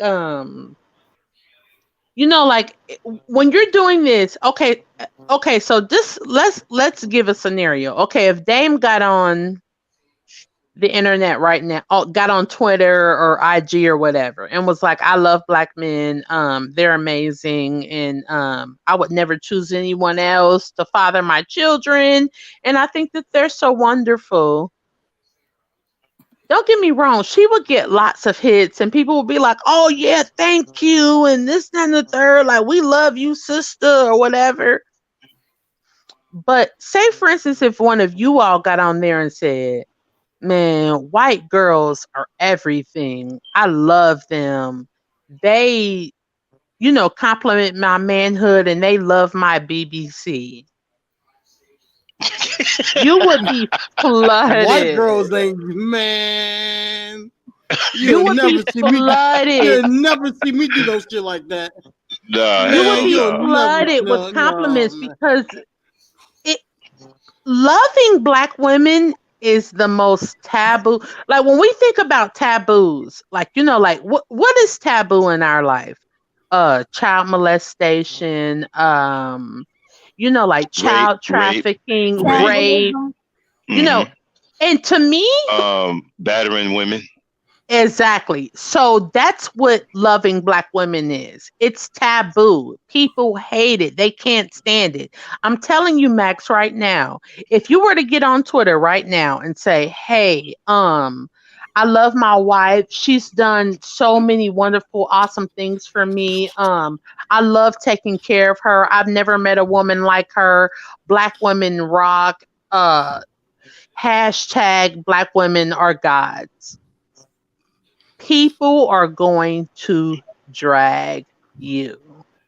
And they're going to say, oh, what about all women? Oh, you just don't like other women. You know what? I'm gonna You're do that too. racist. I have a Twitter account. I'm gonna do that. And okay, so Mhm. prepare to get dragged, prepare to be dragged, and they're going to call you a simp. And a lot of black men are going to be like, oh, you a bitch ass nigga, man. I love white bitches. That's what they're going to say. They're going to be like, Oh, oh, white bitches. They'll be like, look that at my daughter. And they're going to show their biracial child. She's going to have curly hair and like gray eyes. And they're gonna be like, "Oh, I love white bitches. Look at Wow, they my ain't gonna. biracial daughter. My Well, biracial daughter got green eyes. well, I they ain't gonna like love." me. Well, they ain't gonna like me much then. Yeah, they're not. They're Nah, not. they ain't gonna like me.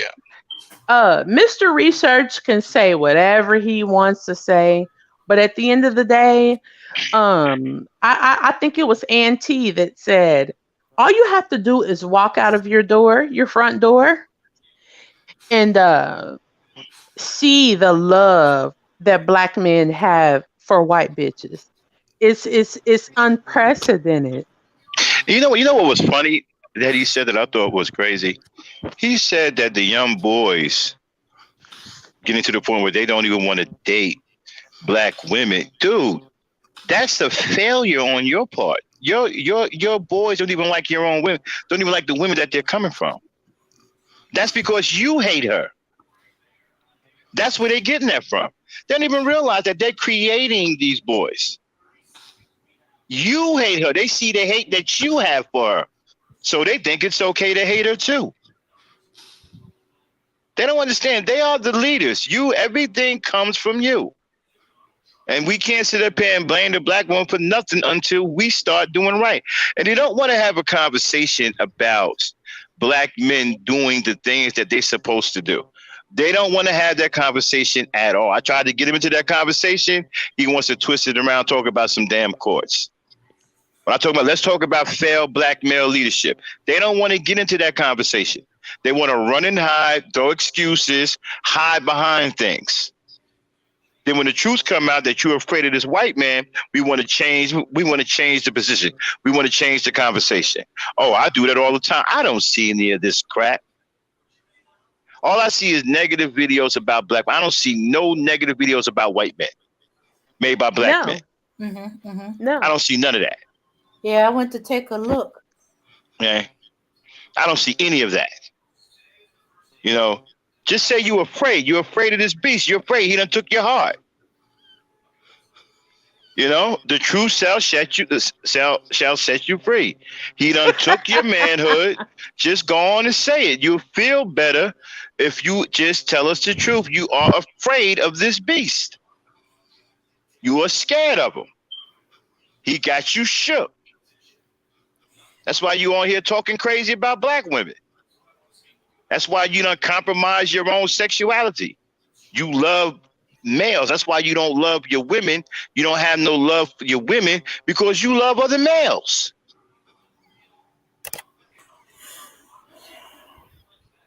They don't want to have this. They don't want. That's why I don't mind them. Come on up here.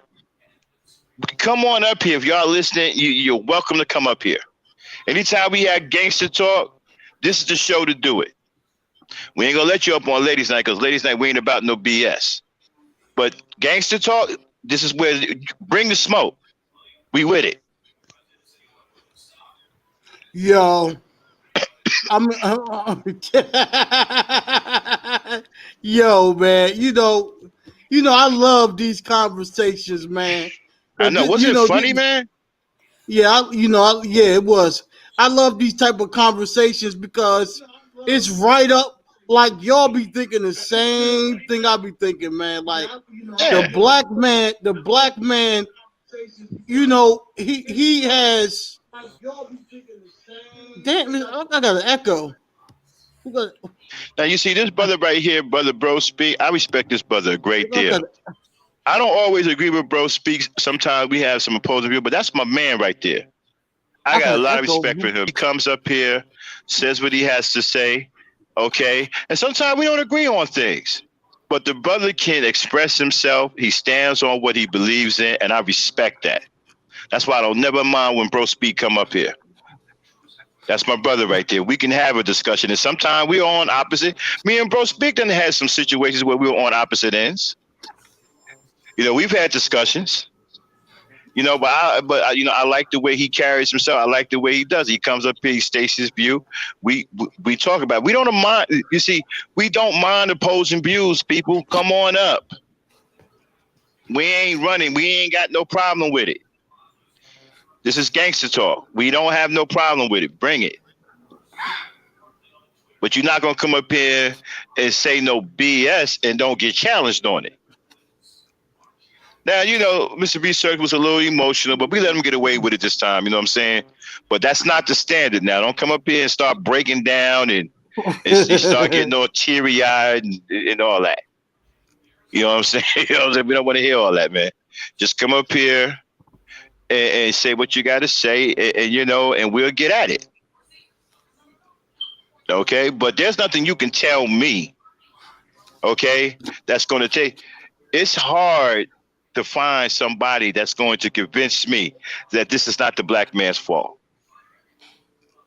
Dr. Claude Anderson couldn't even. As a matter of fact, Dr. Claude Anderson wouldn't even say anything like that. Dr. Claude Anderson know what's up.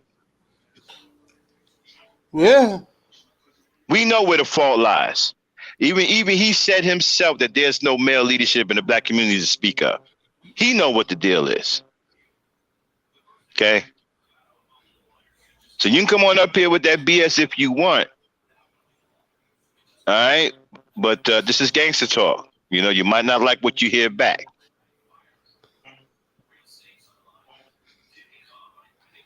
Yeah, man. The one thing I don't like, man, is all of this finger pointing at black women.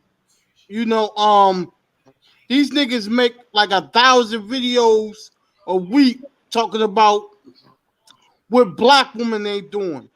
And if you think about it, it all comes right back to the failures of black men. Yep, it comes right back.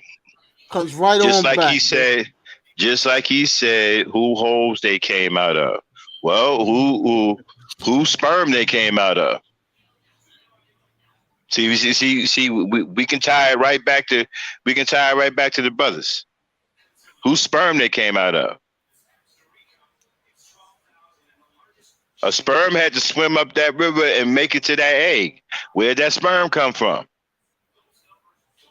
Okay, so you can't blame her for trying to raise your rotten children that you don't want to have nothing to do with. See, I look at children this way. I don't believe that there's bad kids, only bad parents. And if you got bad boys, it's because you got bad fathers. And I don't want to hear nothing about, well, I'm doing the best I can. And nah, bro. You don't get to do that. We men. We don't get to use that. Women can say that. Men don't get to say, well, I'm doing the best I can. Nah, brother, you are the standard. There is no doing the best you can. You better be doing it. You the man, you are the standard. You don't get to say, oh, well, we doing the best we can. That's weak talk. Men get it done, brother.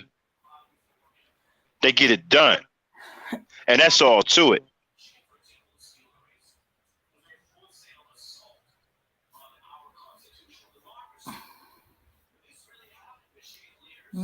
Exactly, Kendall. That sperm had to come from somewhere. Well, according to them, it's 6 very bad, very active men. None of their yeah, the same 6 men that keep impregnating all these women that got like millions of kids. Oh my goodness. 6 derelicts that got all of these kids. It's the same 6 dudes keep getting all these black women pregnant. And but you see, my thing is, they don't want to have a real discussion. They just want to come up here and blame women. That's all they want to do.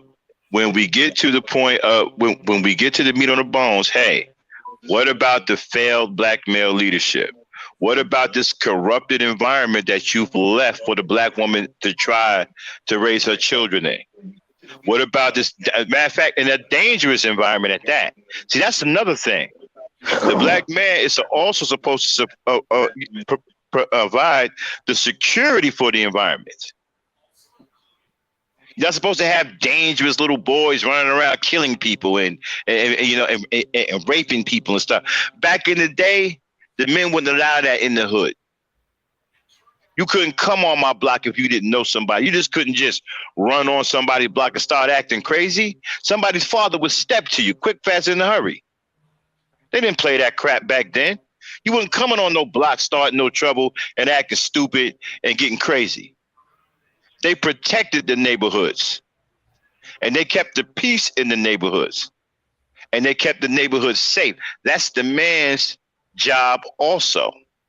So if the environment is corrupted and dangerous, it's because you fail to nurture it the right way, and you fail to provide the safety in the environment.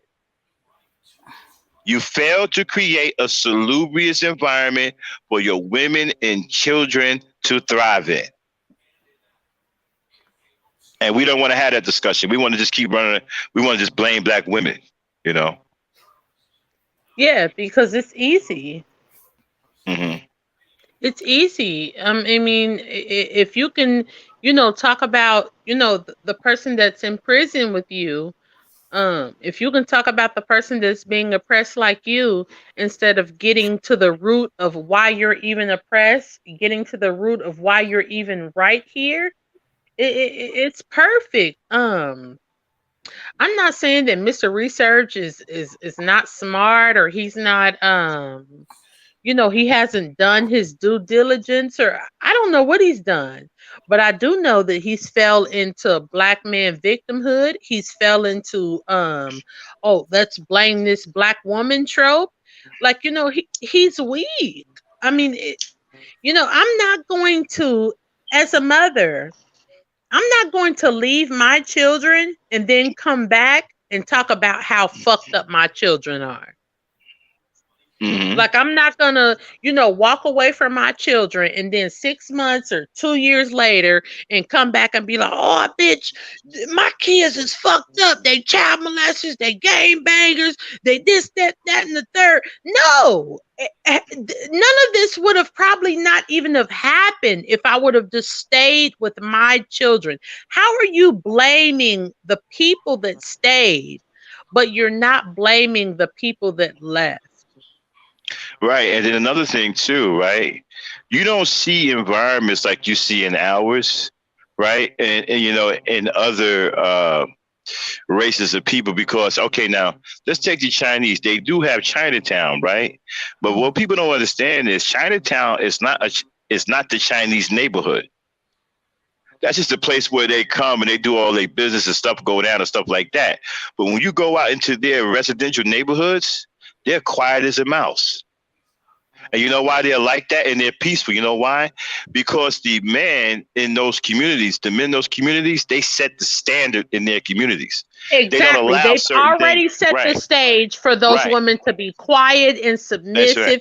right. Before I found a black nail tech, and I'm talking about, I searched for a black nail tech for years because I cannot stand Asians. I cannot stand white people. I cannot stand other races of people. If you are not black, I do not want to put my money in your hands. So when I was going to a Asian nail tech, like, me and her had got kind of close, and she would like, one time she was doing my feet, and she was like, I hate the way my husband treats me. And I'm like, well, what's wrong? And she was like, he's doing this and he's doing that. I'm like, well, why don't you, as a woman, why don't you stand up and tell him to stop treating you that way? Because her and I had like a 2-year relationship. Like, she had been doing my pedicures for years. And I'm like, well, why don't you, stop your husband for treating you that way? And she was like, there's nothing I can do about it. Like, there's a patriarchy in my community. Like, I could never turn against my husband. Like, this is just the way that it is. And, she did my toes, in the moment that I found, my black nail tech, I was done with them. But the thing about other communities is that they care not. And I want to reiterate this. They care not about how a woman feels, what she wants, what she cares about. They simply don't give a shit. As men, they're going to make a community operate in the way that they see fit. And either the women are going to follow suit, or they're simply not. That is why women are the way that they are right now, because black men want black women to behave a certain way, and they can pretend that they don't want her to be that way, but they're lying. Because black women like Sukiana, black women like Megan the Stallion and all this shit, black men can say whatever the fuck they want to say about those women, but those women are behaving in the way that you advocate for. They're That's doing right. it in a way that you want. You like this. Don't get me wrong. Hmm. I'm not going to lie. The men that don't like Megan the Stallion are gay, because when I look at Megan the Stallion, and don't get me wrong, I'm nothing like her. Like, I'm just a light skinned, chubby woman with 4 children. Like, I'm almost 40 years old. So, You but say they're gay. What? Megan the Stallion is one of the most beautifulest women I have ever seen in my life. Like, she's absolutely gorgeous. So when a She black man alright. says like, "Oh, look at her, she's bullshit and she's a fucking man," and no, she's just beautiful. You want to be like Megan. Black men that hate Megan the Stallion are jealous of her femininity. They're jealous of her body. They're jealous of her ability to Draw make all men music. And towards her. yeah, they're jealous of her. Like, I look at Megan the Stallion. To me, she is like her. I'm not saying like her music is the epitome, of black womanhood, because I don't agree with everything she says, but I don't care. But like, the way that she looks, she looks like a goddess to me. Like, she's beautiful. And black men hate it. So when she got shot, it was like, "Oh, well, she a savage. Fuck her." Because y'all are jealous of her. Y'all want her to get killed. Y'all don't have sympathy for her. Because to y'all, she's what y'all want to be. I'm telling y'all, these niggas are gay. Yeah, and then Anytime that these. you can look at a woman like Megan the Stallion and you feel, you don't feel empathy and sympathy for her getting hurt. Yeah, another thing too. All that wild and crazy ass behavior by these dudes in this community. Okay, shooting women and stuff. Man, we didn't do that stuff when I was growing up. Men didn't act like that because we had strong fathers that wouldn't allow us to behave that way. You see, by these men not taking care of these boys and raising them properly, you allow them to grow up like wild animals. They don't have no respect. They don't have no regard for life. Again, that is a failure on your part. So now they're in the neighborhood shooting women, shooting up the place, shooting everybody that walk down the street. That's your fault. You've allowed this to happen. You should have took the reins a long time ago and quelled this before it got started. This didn't go on in my neighborhood when I was growing up because the fathers would not allow this kind of crazy behavior. This is psychotic behavior, fellas. It's not normal behavior for some crazy dude to be in the neighborhood shooting at women. That's not normal behavior. That's not manly behavior either. There's nothing manly about that. That is called psychotic behavior. And you're allowing your boys to become psychotic because you fail to raise them. You will not raise them. You don't raise them properly. And so now they're growing up. Like, first of all, you can't put women can't raise boys properly. They can only give boys what their women are filled with love and nurturing. That's all they can give the boy, and they can try to give them some instruction. The boys need their father's hands down. It is your fault that these boys are out here half crazy, running around here shooting everybody and killing each other. That's your fault. It's not the black woman's fault. You have the ability to stop all of that. That shouldn't be happening. That, again, failed black male leadership. They don't want to have that discussion. They keep dodging that discussion. It's your fault these crazy ass niggas are like this. And the fact that many of y'all thought it was cool for her shooting this black woman, there's nothing cool about that.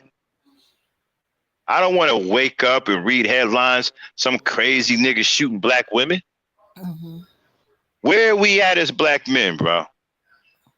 Where are we? You know, we're raising crazy. Well, we're not raising. We're allowing our boys to grow up crazy and psychotic. And then you're allowing them to. Then you're allowing these homos to get a hold of them with these books filled with poisonous rhetoric towards women. These Mac books. These fake dating coaches who are nothing but undercover homosexuals.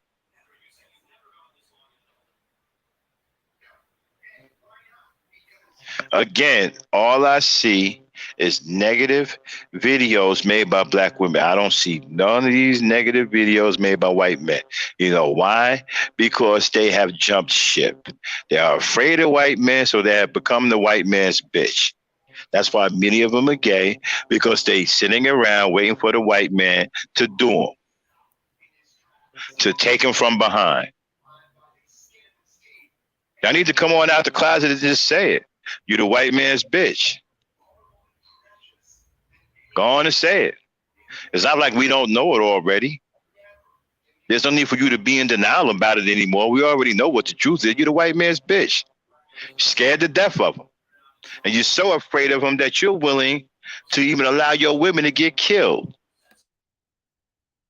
You're so afraid of this white man that you're willing to allow any kind of harm to come to your women and children. And that is not a man. A man is supposed to give his life for his women and children. He's supposed to protect his women and children down to his last breath. Y'all ain't no men. You're afraid to defend and protect your women and children. You aren't men. You're bitches. And that's the way the white man treats you. He treats you like a bitch because that's what you are.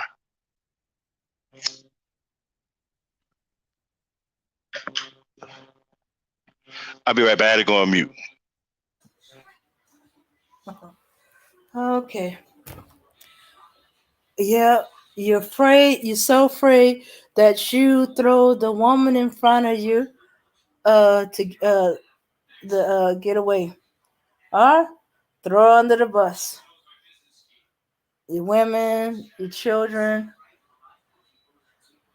Yeah, yeah. So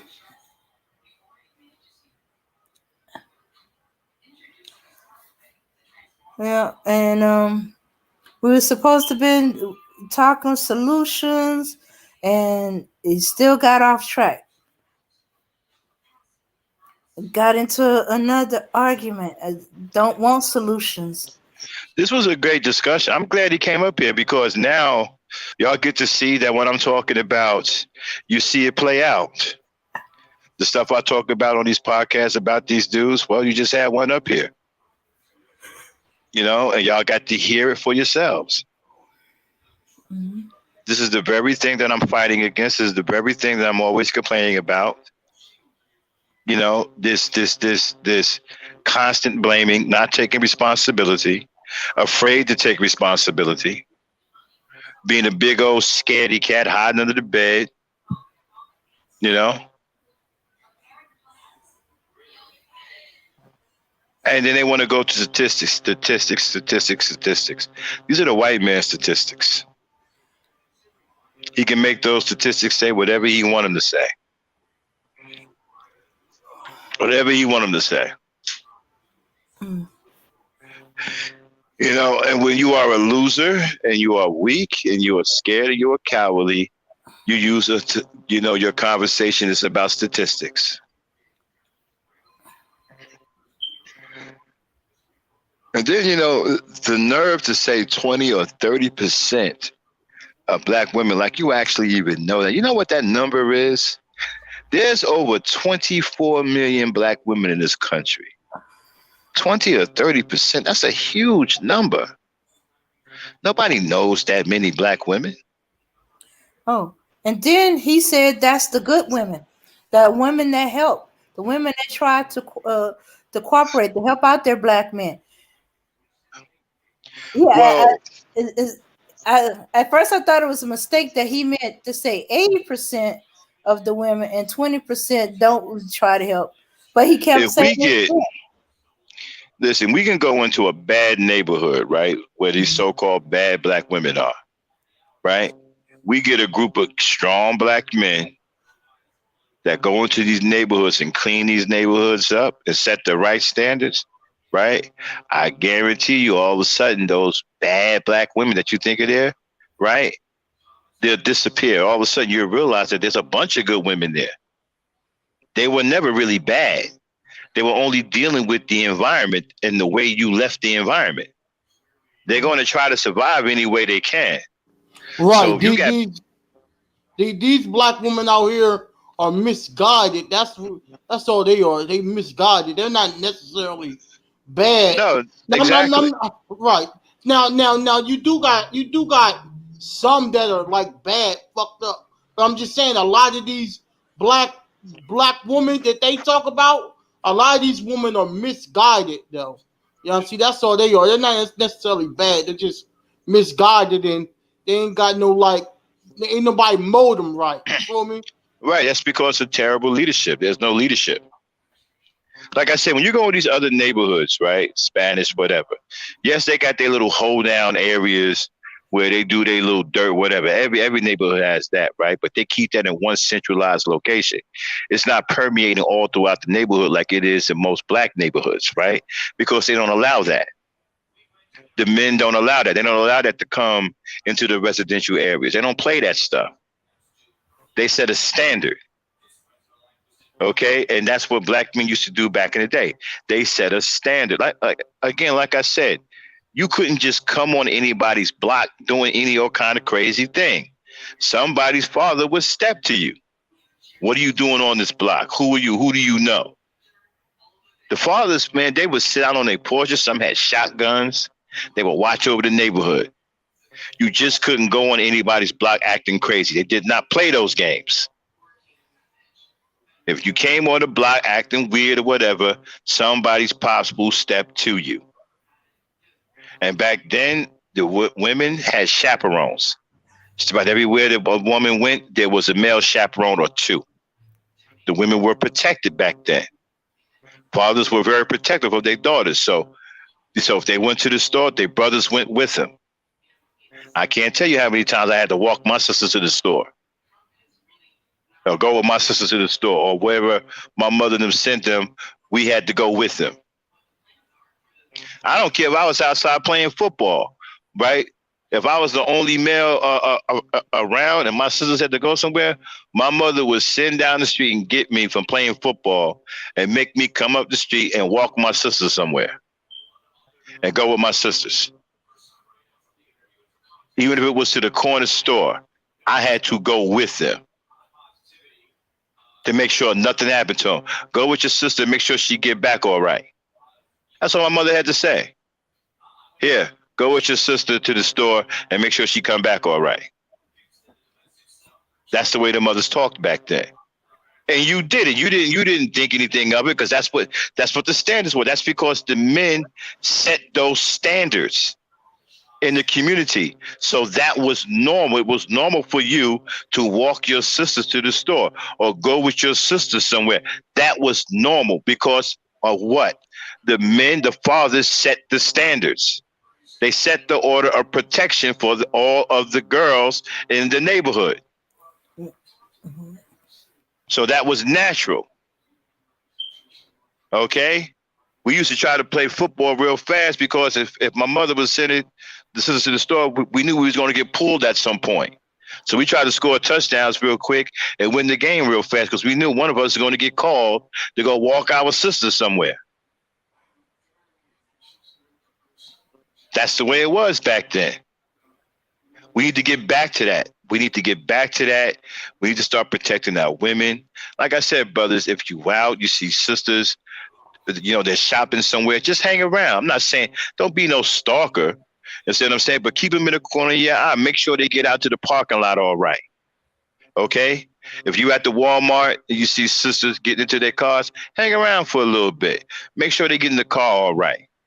If each brother start doing this, next thing you know, we got tons of brothers in the neighborhood all on one accord, protecting our women, watching out for our women. We can start doing that right now. That's something, ain't nothing stopping us from doing that right now. You see your sister, you see women, black women in the mall, and they ain't got no men with them or whatnot, right? Hang out, keep an eye on them. Don't walk, don't follow them everywhere, don't stalk them, but just keep an eye out. Make sure they get in and out of the mall okay. Make sure they get back to their cars okay. You know what I'm saying? They ain't got to know you watching. Just hang out in the cut on the side somewhere. Keep your eye on them. Make sure ain't nobody trying to hurt them getting into their cars. Make sure ain't nobody trying to, run down on them. And if somebody tries to engage them, don't be afraid to go over there and get involved. Don't be afraid. We're not going to get out of this or turn this around by being cowards. It ain't going to happen that way. You're going to have to show some courage and some bravery at some point if you're going to turn this situation around. But like I said, you brothers, y'all can do that right now. Start protecting the women in your communities. If you see them out somewhere, you know what I'm saying, and they by themselves, just hang out. If you got some time, just hang out. Keep an eye on them. You know what I'm saying? Make sure they get back to their cars all right. Make sure ain't nobody, bothering them in the malls, or you see some white dude, suspicious white dude, follow them around. Keep your eye on the white dude. Close the gap. Be ready to do something in case he acts out. If you see him approaching them, getting ready to do something, you step to him. You and your boy step to him. And y'all got to start getting strapped. Stop getting in trouble, and start getting your carrying permits. So you can have some tools to protect your community and protect your women and children. These are things you can do right now. And if you're too afraid to, lay hands on somebody, at least call the goddamn cops. Do something. Don't just let it go down. These are your women and your children, your future cousins and stuff like that. These are your peoples, man. Protect them. So all you got to do, and you can do that right now. Ain't nobody stopping you from doing that right now.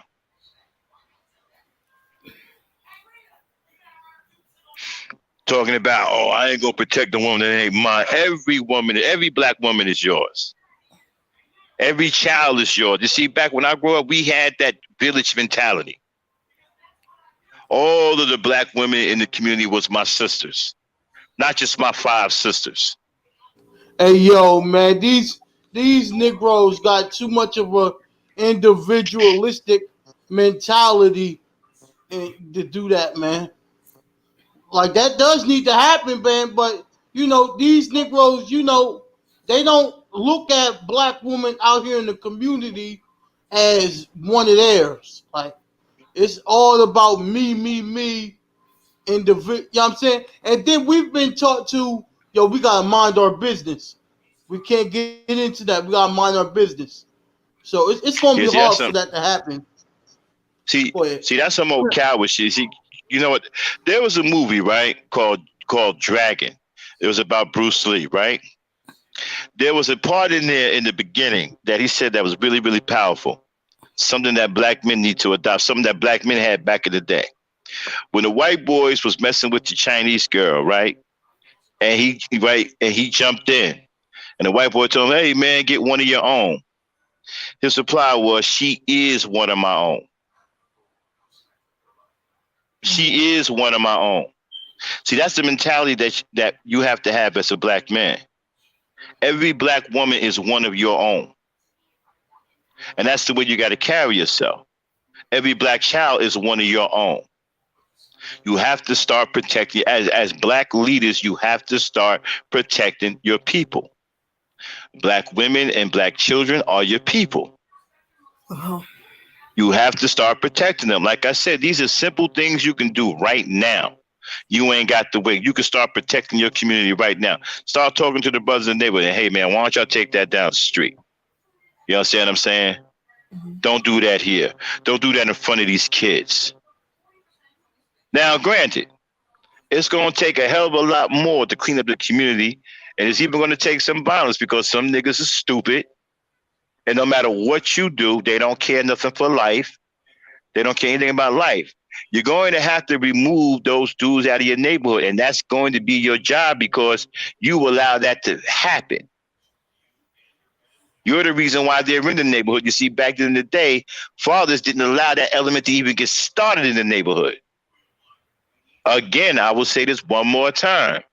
You couldn't just walk down somebody's block talking crazy or hanging out without somebody stepping to you. They didn't let you just hang out on the block looking like you selling drugs or you post up by a tree looking around. Man, they didn't play that. They didn't even allow that element to even get started because they knew what it would do. And look at what it's done. It's all in these neighborhoods now. It's not in every black neighborhood, but it's in a lot of black neighborhoods, and it's out of control. Mm-hmm. In order to clean it up, it's going to be nothing short than going to war. Because a lot of these dudes are absolute knuckleheads, and their minds are broken. And there ain't no saving them. There ain't no reasoning with them. A lot of them are straight killers. They're gone. And that's what you're going to have to contend with if you want to save your community. And you allowed that to happen, so you have to clean that up. Because that's what you've allowed to grow, fester, and grow in your neighborhood. And this is what your black women are around. Your black women are around all these dangerous men that you've allowed to saturate your community. That's your fault. And you have to be the one to get them out of there to create a safe environment for your women and children. Now, I know people hearing me talking about, man, Max is crazy. No, I'm being real. We did it back in the day. That's the solution people keep asking about. This is the solution that would have to be done to get the community back and get back to it was. It's going to be hard. It's not going to be easy. It's not going to be simple. And it ain't going to be quick. This is long-term years, generational working all as one group. All of black men. All the black women, because the black women was the alarm. They let the men knew what was going on in the neighborhood and who was doing wrong and who was doing that, because all the black men work. Mm-hmm. You know, or the go or let them know that there's a situation developing. And another thing too, right? Mm-hmm. You brothers need to start fixing your minds, man. Stop being okay with seeing black women get hurt. Stop being okay with that, man. Stop being okay with seeing black kids get hurt. Stop being okay with that. Don't be okay with a 6'5", 300-pound white man knocking the head off of a little 11-year-old black girl. Don't be okay with that. Get your mind right, man. Fix your mind. Stop thinking like that. Don't be okay. Stop. Desensitize your. Not desensitize yourself. What's the opposite of desensitize? I can't think of the word right now. Empathize. Right, empathize. You see, back when I was growing up, we didn't like black women getting hurt. Nobody wanted to see their girlfriends get hurt. Nobody wanted to see their mothers get hurt. Nobody wanted to see we didn't even let black women fight around us. If they fought, they were out of our sight. We didn't see it because we wouldn't let it go on. Nobody wanted to see black women get hurt. We loved our black women back then. We didn't want to see our women get hurt. We didn't want to see our women with scars on their face. We didn't want to see that. it wasn't cool to see black women get hurt. See, I still got that mentality today. I don't want to see black women get hurt. I got a problem with that. And you should develop a problem with seeing black women get hurt. You see, if you start thinking like that, you can start to change the younger generation. Because they're going to do what they see you older brothers do. If they see you older brothers over here hating black women, beating on black women, letting other men beat on black women, they're going to do the same. As a matter of fact, they're going to get worse because each generation gets worse. You keep this up, you're going to raise a generation that ain't going to be nothing but straight, pure killers. And ain't nobody in the black community going to be safe. Because they ain't going to respect no life. Not even their own. You're going to allow a generation to come up under you that's going to kill everything. And you ain't going to have, they're going to kill you too if you're still alive. So you got to stop. You got to change your mentality as black men. You got to stop wanting to see black women get hurt. When black women get hurt, you need to start expressing concern. You need to start expressing anger over that.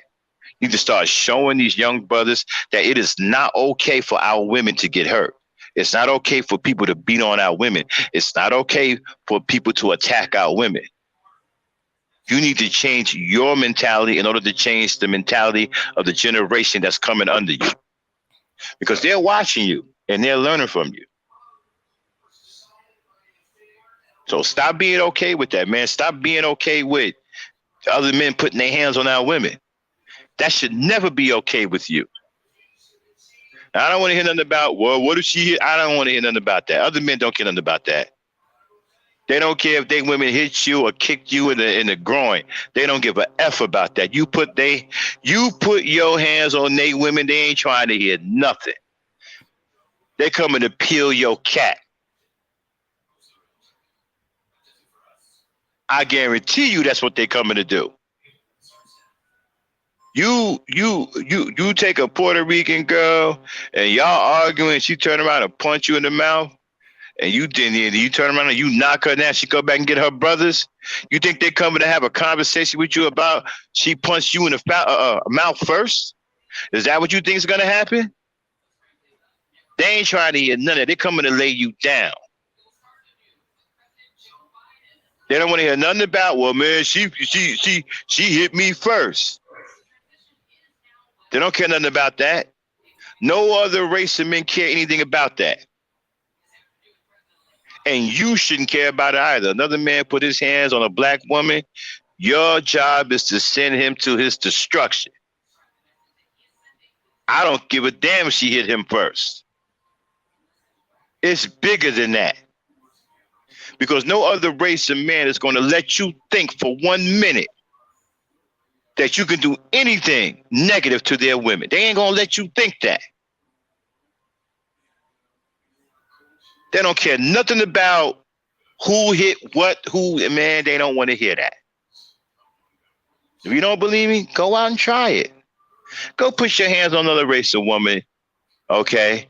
Get into an argument with her and let her hit you, and then you hit her back and see what happened to you. See if they come up to you talking about, hey, man, let's talk. They ain't coming to do that. They're coming to put your brains in the gutter. Why? Because you laid hands on one of their women. That's all they care about. Okay. And that's the way you need to be. As a black man, you should not stand for any other man putting his hands on your black woman. And you shouldn't be putting your hands on her either. And you damn sure shouldn't stand for any other man putting his hand. I'm watching videos of white boys hauling off and knocking black women out. Chinese men knocking black women out. What the hell? And ain't nothing happening to them. Nothing. How you gonna let some 105-pound geek with huge glasses knock your woman out and you ain't gonna do nothing about it? and he ain't even black. How you gonna let that happen? That's embarrassing, man. You don't let that happen.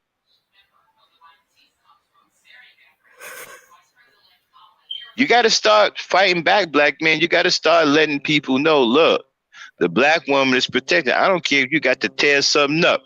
Do what you got to do. But you got to get that message out there.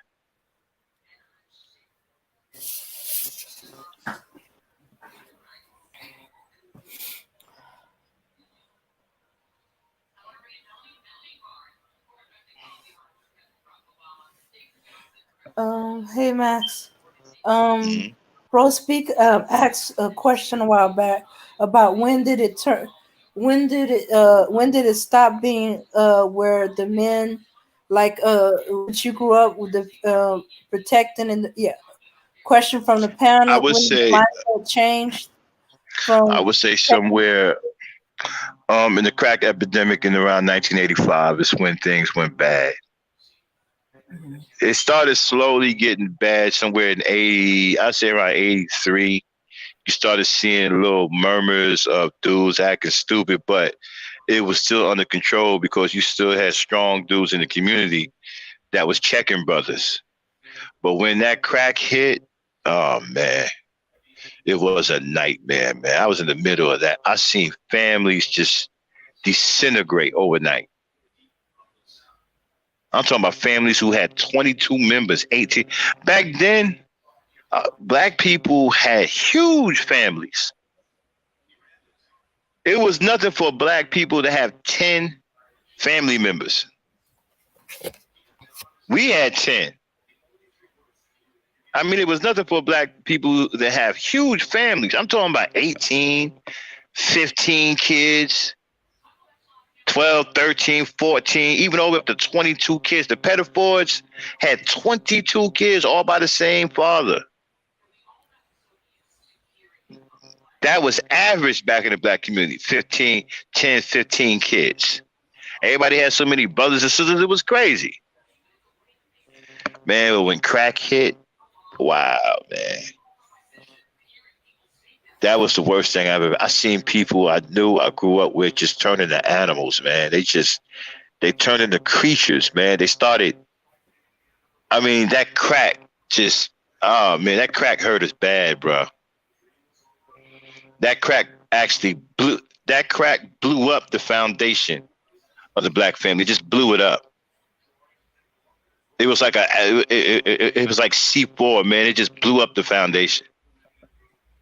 Brother against brother, brother against sister, brother against mother, brother against father, sister against sister against sister. I mean, it just went crazy. People was killing their grandmothers.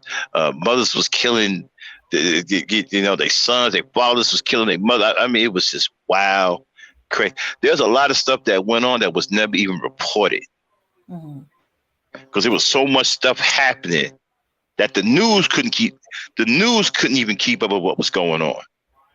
And the cops was using that to blow black people away. That's when you start hearing things about. I think Eleanor Bumpers was. I think was that in '85 or a little bit after '85 when they blew away Eleanor Bumpers. And I believe she was high off of crack.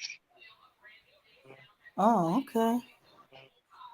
I mean, crack came through and just disintegrated families, man. I'm talking about overnight. This was like overnight. This didn't take like a period of years. This happened literally overnight. I mean, crack hit in a couple of days. Next thing you know, you wake up. Hey man, so and so just killed his whole family. What? What are you talking about, man? You high off that crack? What? Yeah, man, so and so just killed his mama. Man, so and so just killed his father. His father just killed. I mean, it was stuff like that every day. Just they was just killing each other over crack. I mean, I literally stood out on Jackson Avenue one night, right, and from the White Street up to Wegman, which is 2 city blocks, right. sat and watched nothing but chaos. People beating each other to death, stabbing each other, shooting each other. 2 city blocks.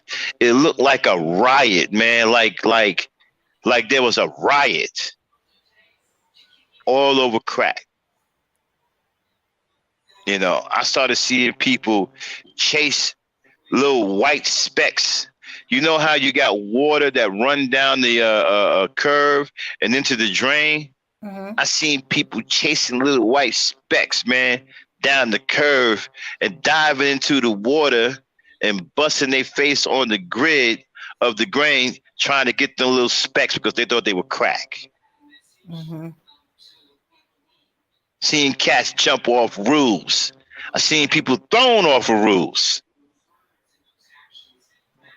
Crazy stuff, man. I mean, crack.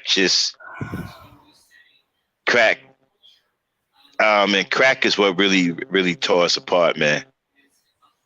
It wasn't no welfare. It wasn't no social worker come to your house to see if it wasn't none of that.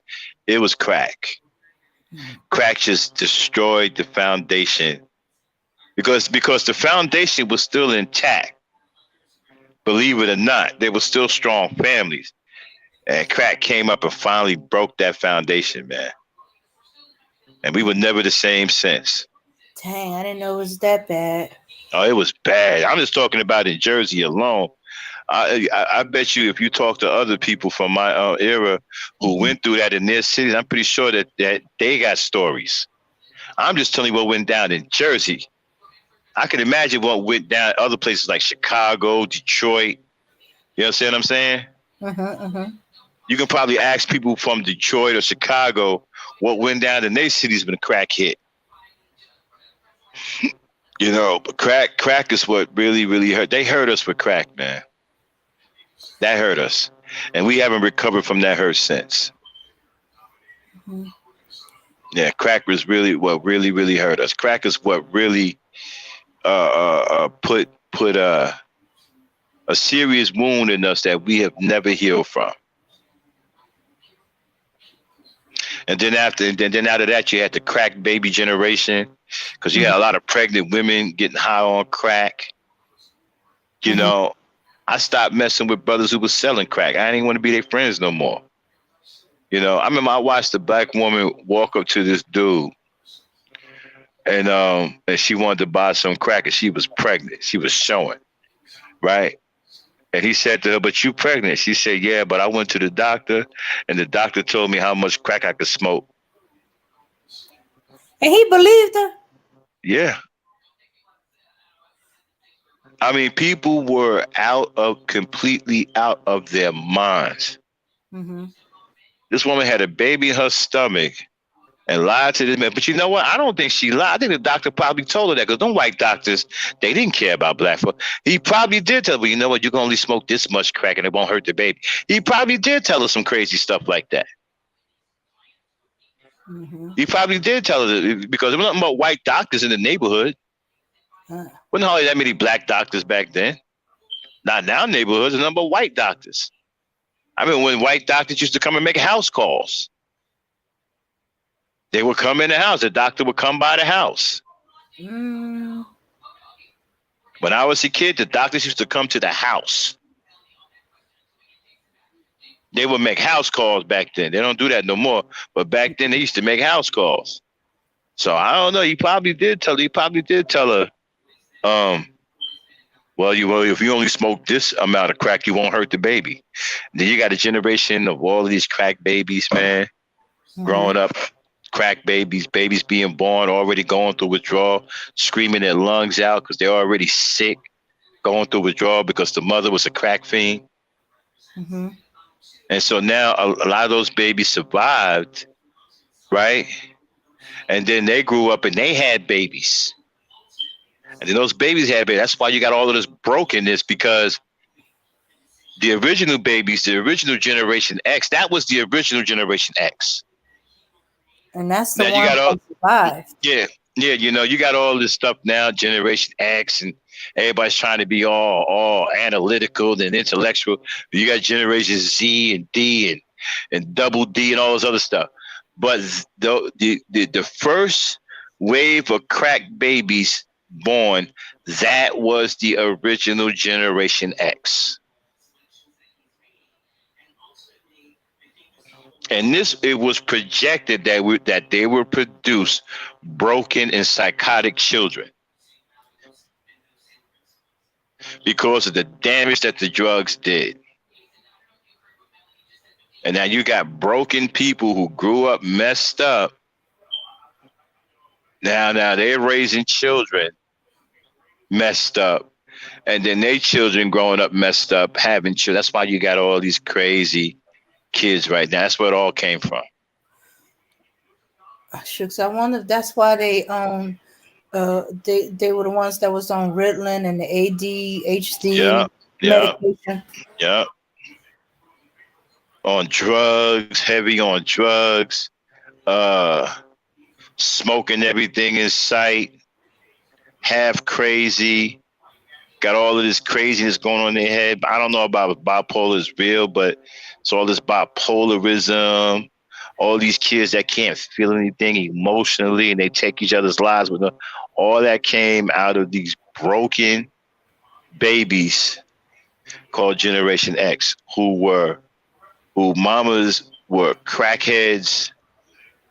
A lot of them came screaming into this world because they were going through withdrawal. They had issues growing up. It was all messed up, and they grew up. Many of them that survived, and they had babies, and then their babies had babies, and this is what you got.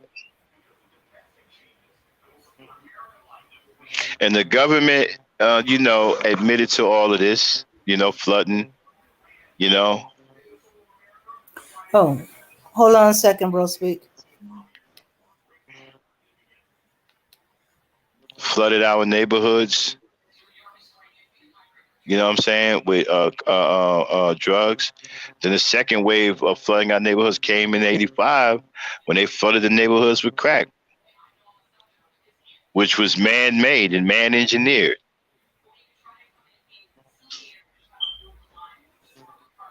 So yeah, for me, yeah. So that's why I saw it, because I saw it take place, man. I saw families get torn apart and just literally go up in a puff of smoke, man. It was just crazy.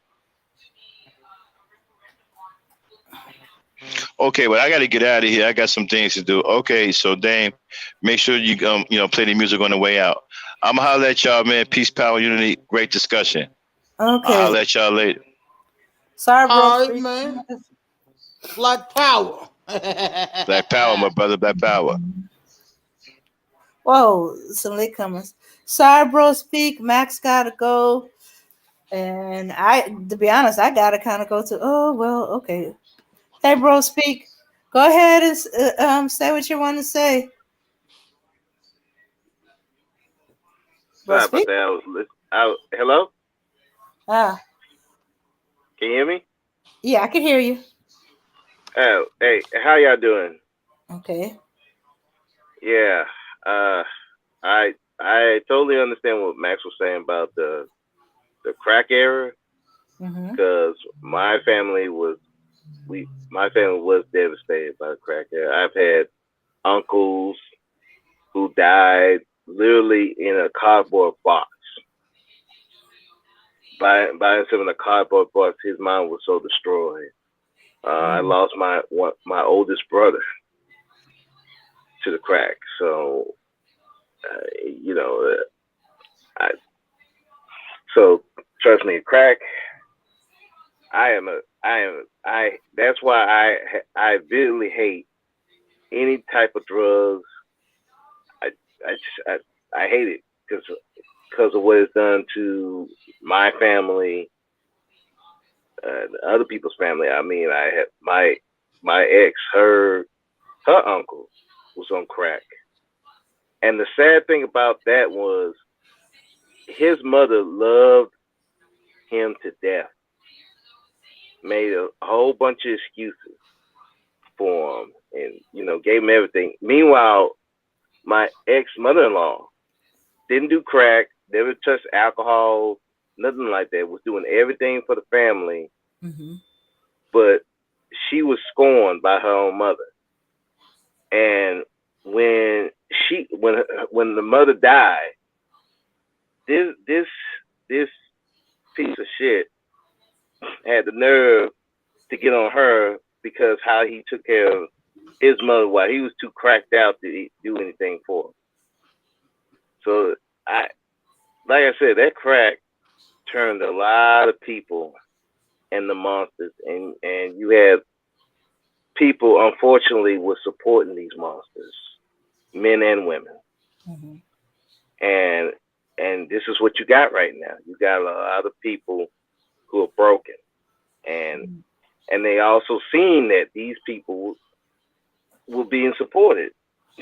So it's so that's going to leave a lot of anger and bitterness towards the community, and and you see the results of that.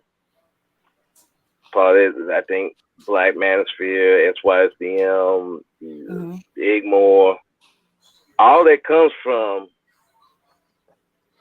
people being guys who went through that era where they had their father wasn't there, the mother probably was messed up. Seeing so many people messed up and nobody caring about the good people out here. So I think that's where that comes from. And I was and to talk about Mr. Research, I was very surprised to see him over here. And I know his opinions on stuff, so I knew how that was going to end. It wasn't going to end well. But, it ended pretty good until, he let the anger get to him. Because I think it could have still kept going. But, you know how we are. As long as you keep it civil, and if you give out smoke, prepare to take smoke. Right. Yeah. So I knew I knew how to I know how his opinions is because I listened to him too. I listened to both of y'all, and it's both sides of the coin. But my I wanted to come on there, but I was traveling, so I couldn't really get on like I wanted to. I think it really we Black men in particular care way too much about what they think women want, Black women want, instead of going for power, so that then now you can provide what the women need. They need a protection and security. That's what they need. And you have women talk about they want to be independent. Yeah, I agree with you. Yeah, sure, you want to be independent till life catches up with you. Now you want that men to fall back on. But that's the thing that these guys were listening to, and they think that whereas I gotta get this big old house, or I gotta be this drug dealer, or be this pimp, or be this rapper, all this stuff to get that type of lifestyle that they think that these women wanted.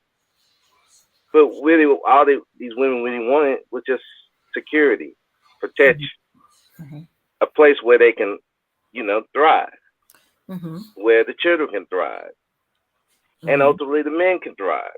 So I think that's where that comes in. That's why you have all this unbalanced and really, to me, is unhealthy focus on the women, because at the end of the day, Black men don't have no power. Once you get, I think the main focus should be, if Black men would focus on more getting power, economic power over themselves, now we can be able to deal with the women better than what we're doing right now. Because right now it's just like it's all over the place. You see guys calling chicks that without saying that I would think they are the B word, Mm-hmm. calling them queens. I'm like, why would you even think that that is a queen? But then you got dudes who call the women that are the good women that they don't mess with no man. They may have their opinions, but it's usually from facts of what's going on, and they call them a bee, or they want a worldly woman to bake them a pie, to be a nurturer. And I'm like, why would you want a worldly woman who has shown that they're not really respectful of men in general, but particularly black men? Why do you want that particular woman to bake you a pie and be a nurturer? That is crazy to me. Most of the time they think about that too late. All they think about is getting the the cootie cootie, uh, Mm, and and then once there's a baby on the way, or they have the baby, then they want them to bake a pie and put some clothes on and stop acting like that. right. You met this chick at the club. She's half dressed. You can see everything. If she could get away being naked, she would. But you're trying to make that into a housewife. Come on, man. We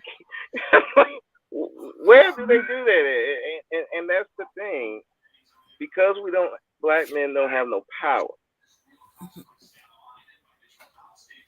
and we don't have the power to fight the people that we need to be fighting, which is again white men.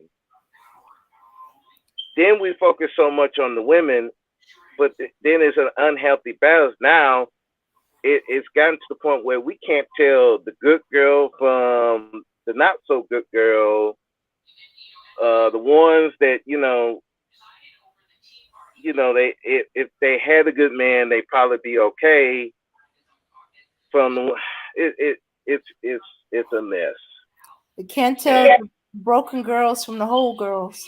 no, and unfortunately, uh, the women are not helping either with that because it just seemed to me that it's more of it's not a balance to hey, this is this is what we don't want to be like. We should be more of the good women, but we're okay with them being the hoes and all that because maybe this happened to her in her childhood. Some man did her wrong and all kinds of stuff. And it's just like we got to get to the point where we need to stop focusing so much on these broken people and deal with the good people out here and protect them.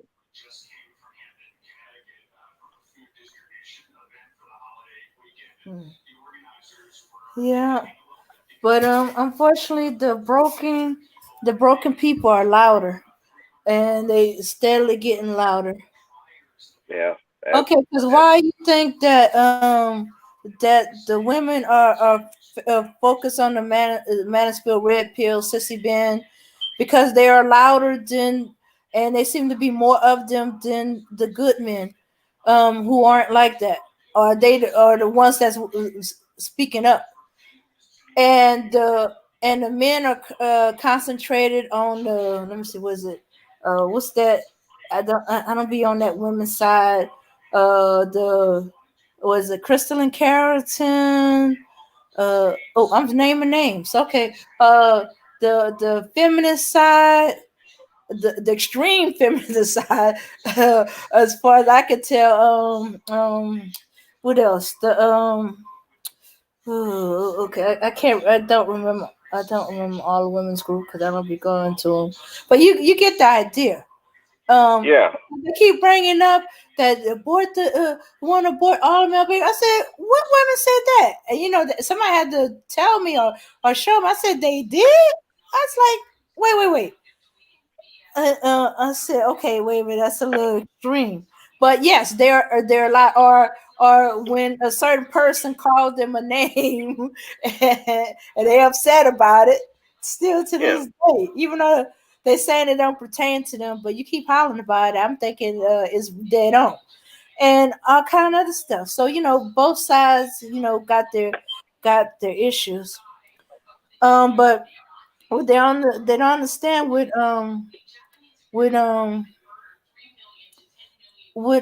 men not being there like they should be. The good women, they developing a sharper edge because they're forced to by by circumstances do things that under under they wouldn't have to do, or it wouldn't be so much on them. So like you taking a stone and you chipping away to make a sharp edge, you putting edges on the women because you're not there to support them. So little pieces are being cut off from them. They becoming edgier and edgier until they sharp enough to cut. So then when somebody say something they don't like, that sharp tongue comes out and goes off. Right. Uh-huh. And then Yeah. the men are becoming more sensitive. Used to be they walk away, or they be halfway listening till the woman runs down, and then they talk with her. But now they arguing back, they getting all emotional and stuff like that. And they can't tell when some woman is just angry and she's just saying stuff in the heat because you're hurting her, so she's hurting you back. And but the only way she can.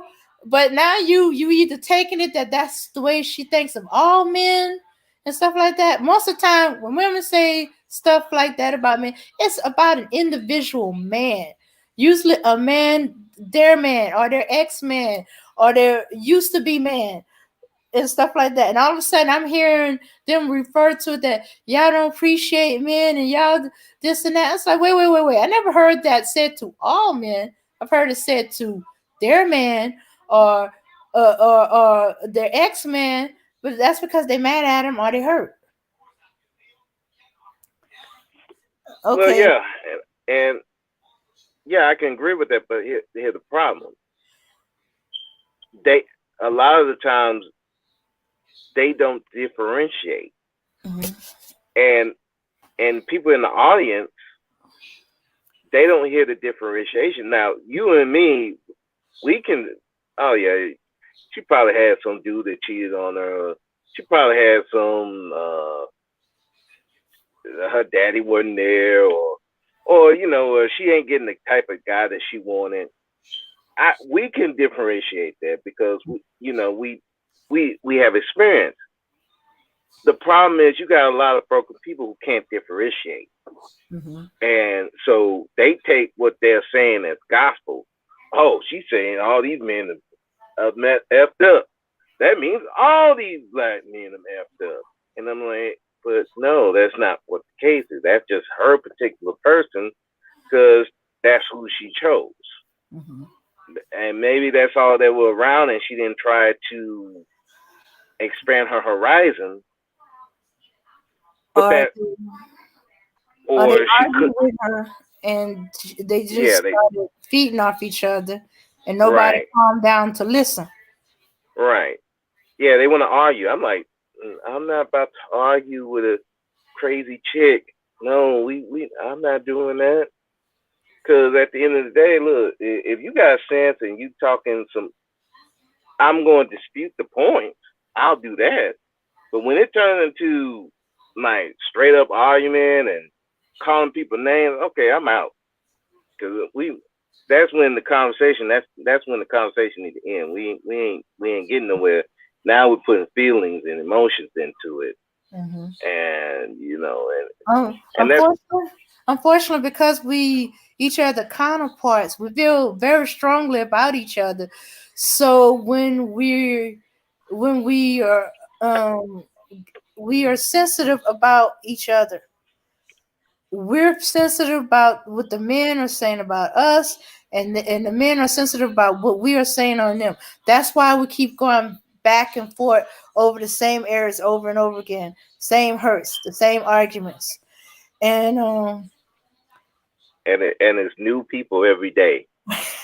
And the thing is, like you said, we're going back to that crack thing. That crack thing, that we've never recovered, and all we have is generation right now of people who had either they were direct crackheads or they're the children of the children of the children of these crackheads, and they've never gotten any type of therapy. They didn't get nobody to say, look, I understand that chick was a B, but dude, there's other women out here. Matter of fact, hey, let me introduce you to one. Or someone take their sister aside saying, hey, yeah, I know that dude ain't shit, but hey, there's some other brothers. Here's how you can go meet them. We don't teach how to meet the type of men and women that we need in this community, because we don't. Either it's because we don't know, either we don't know, or we haven't tried to heal ourselves.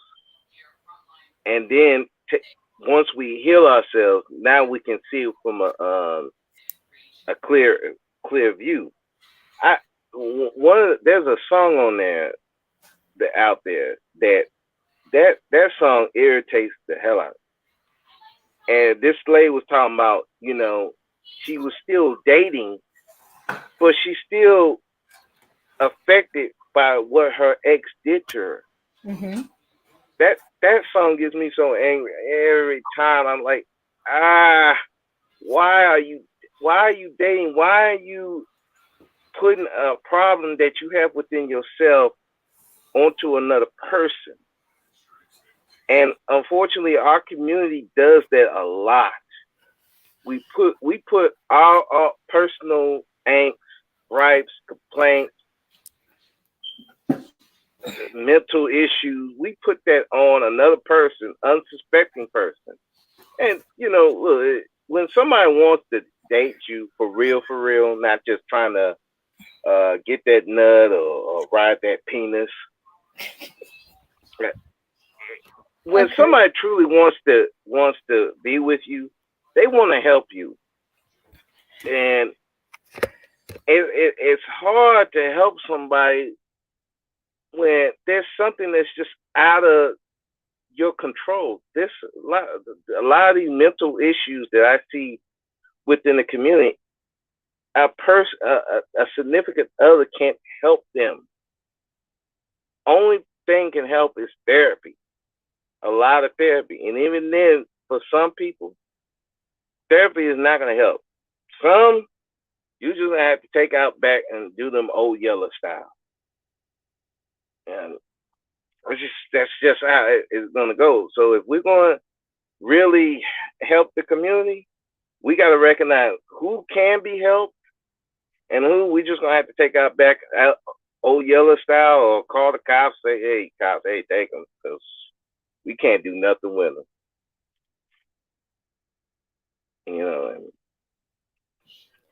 Well, maybe we're gonna have to do like that group in Georgia, build a whole nother community, gate it, set some provision, and let some in, let some out. The ones that that you feel that should be put down, you don't let them in under no circumstances. Absolutely. We got to be like that. Even if we're going to stay here and build it, if we're going to go to other countries, we have to have that standard. The people who are anti-black, black men and women alike, if they show any sign of being anti-black, got to get rid of them off the whip. No caring. We have to be.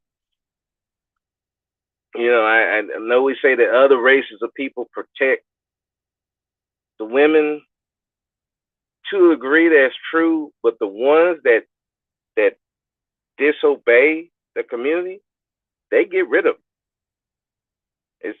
It's just simple as that. We got to get rid of these people who are anti-black. Period. I don't care I don't even care if that's your sister or your brother. You got to be under the mindset that you got to get rid of these people. They cannot be in your circle. And I think for black people, that's going to be it's very hard. I mean, it's very hard to do, because these are the people that you like.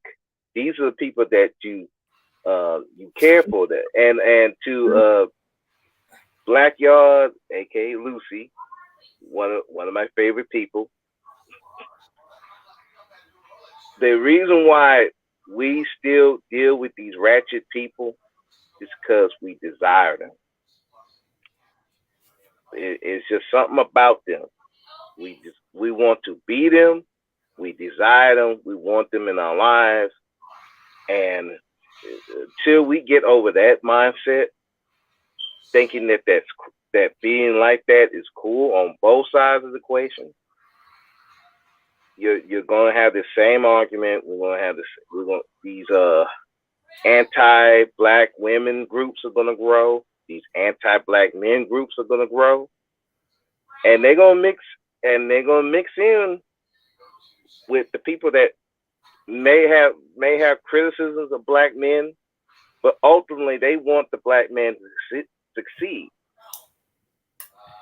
You're gonna have these anti-black men that we have our criticisms of black women. I have my criticisms of black, but ultimately, if I decide to get married again, it's gonna be with a black woman. More likely than not. But the problem is you got these groups coming in, they saying, oh yeah, we with the brotherhood, but really they anti-black, period. And a lot of that warring with the black manosphere, look, that's part of the war over there. You got a lot of anti-black people, period, mixing in with these guys who got these complaints about black women, and it's just causing all kinds of chaos over there. And my only thing is just for over here, gotta be careful who you're dealing with. And one other thing that I want to speak on before let me get off.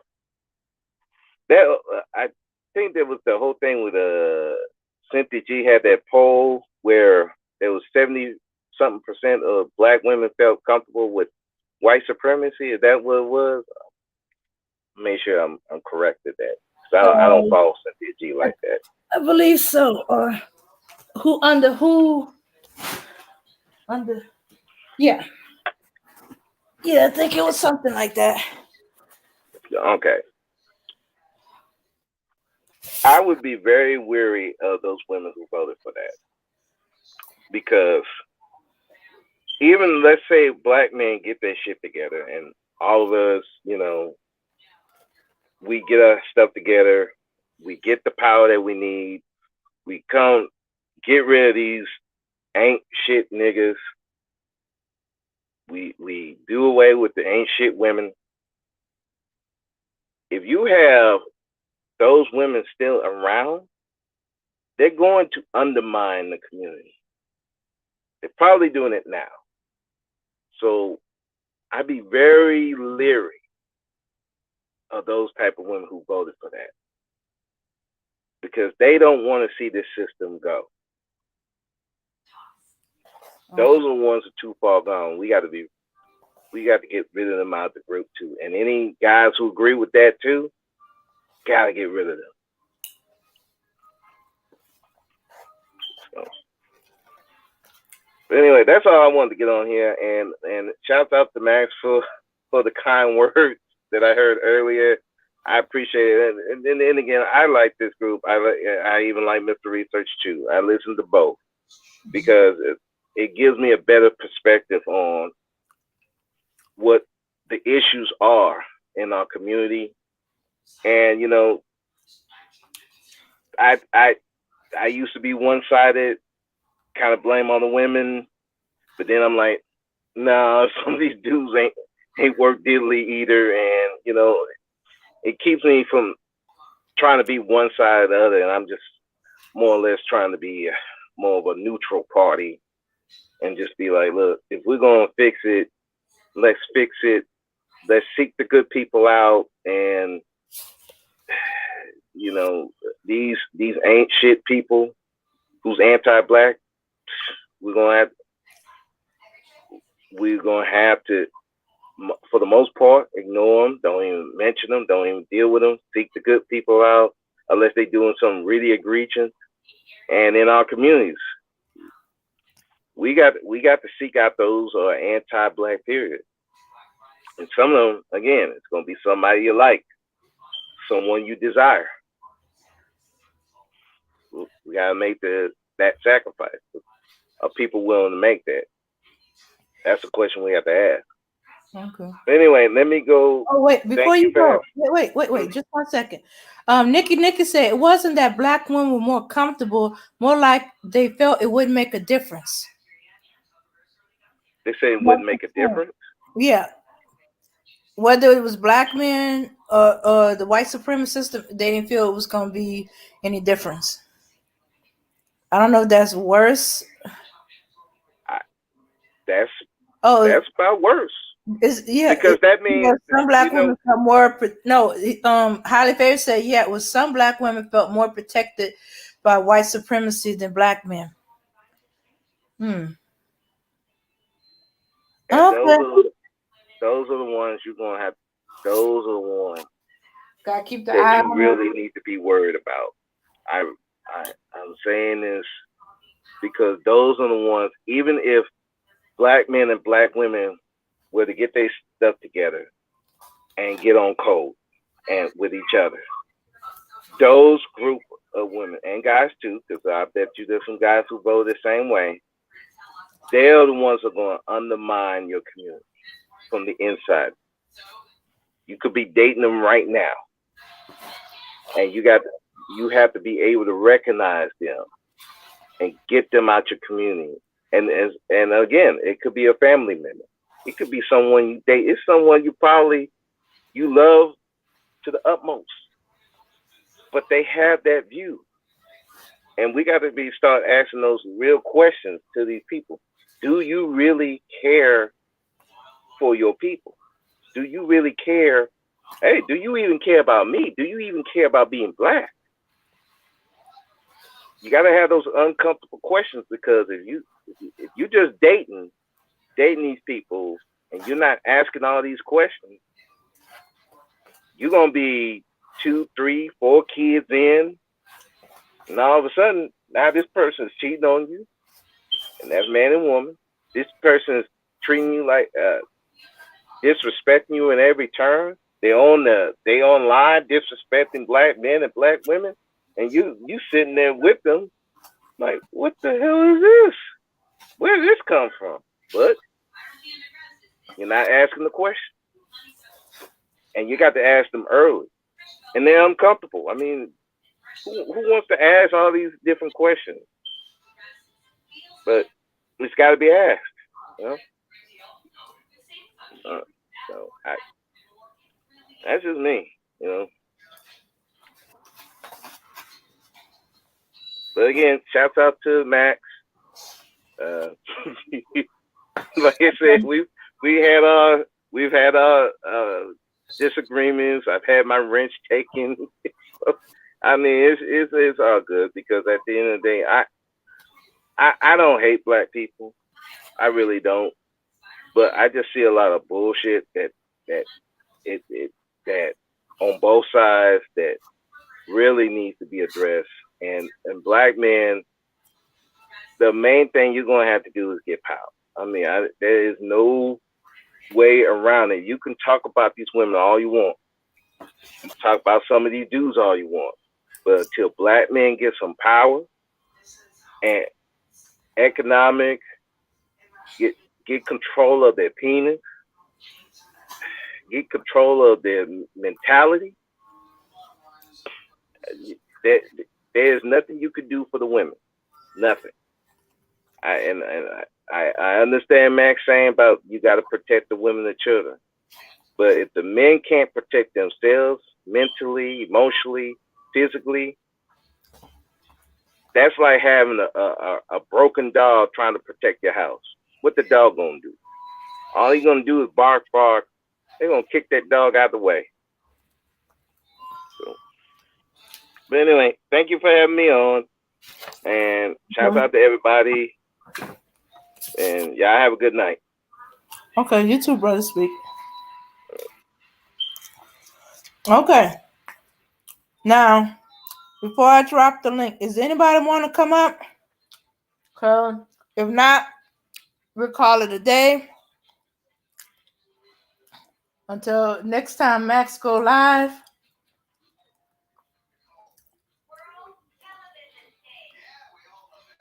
Mm-hmm. Okay. I know some of y'all lag. I'm gonna put the link in. No, wrong link. Okay, I gotta go back.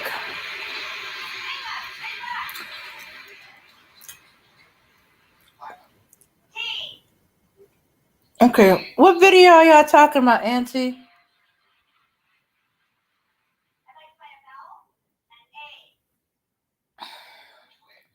Okay, let's see. All right. Let me get. Okay, here it is. All right. That's the link. I'm gonna give y'all a few moments because hey, I know some of y'all lagging. Some of y'all 5, 3, 8 minutes behind. Run the jewels. Okay. A mover? Oh la la. Oh la la. Okay. All right. So yeah. So we had a nice long conversation. Met a whole bunch of new people. Saw some old friends. All right. If nobody else has anything they want to say, we're going to end it right here. And I am going to play the music. And if I don't see nobody say, wait, hold up, wait, I'm going to end it. Yeah, son. There's mad kids out there getting cream for the 9-5, bro. Yeah, and I've been doing this for a long time. You know, shoot the game going fine. Alright. And this is the year when mad caps get real. I'ma spark this line, kick the reel. Bang them out. With all this chaos in the realms of the street, your local street dog got to make ends meet. The average Joe's far too slow for this ghetto pro. You better know, when I hit the streets, I like to glow, I like to glisten. And at the same time, stay low, listen, motherfucker, the thing. I'm pursuing the dope. My stilo is symbolic to a kilo. Cash is popping, cokies cooking, beats copping. Ain't that some shit? A player that's used to living rich is now a sticky kid. Caught up in the ditch.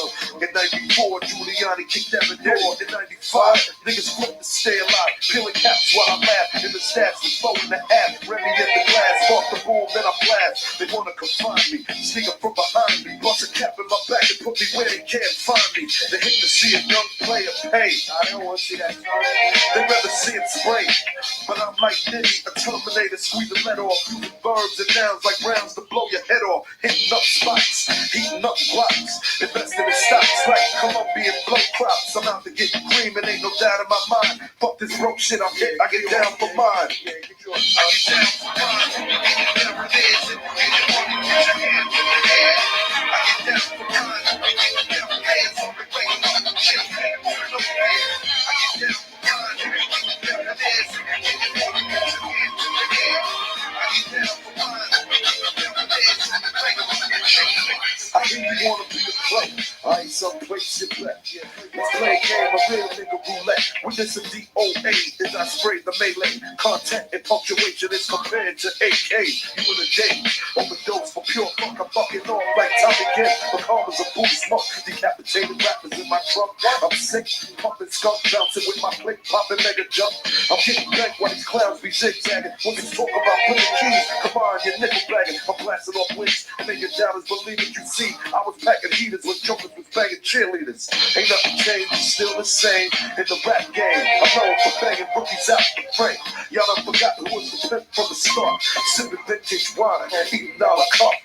I'm phenomenal from the abdominal. Far comical lyrics that stick in the brains like barnacle. Never sleep. I'm bringing the drama to the street with techniques and rolling in bleach. Ain't nothing sweet about the street, so I'm poetically ill. I'm pure like cook up and lyrics shine like fish scale. I got the banger at your throat and you ain't showing no signs. K Dep, let them know I get down for mine. I get down for mine. I get down for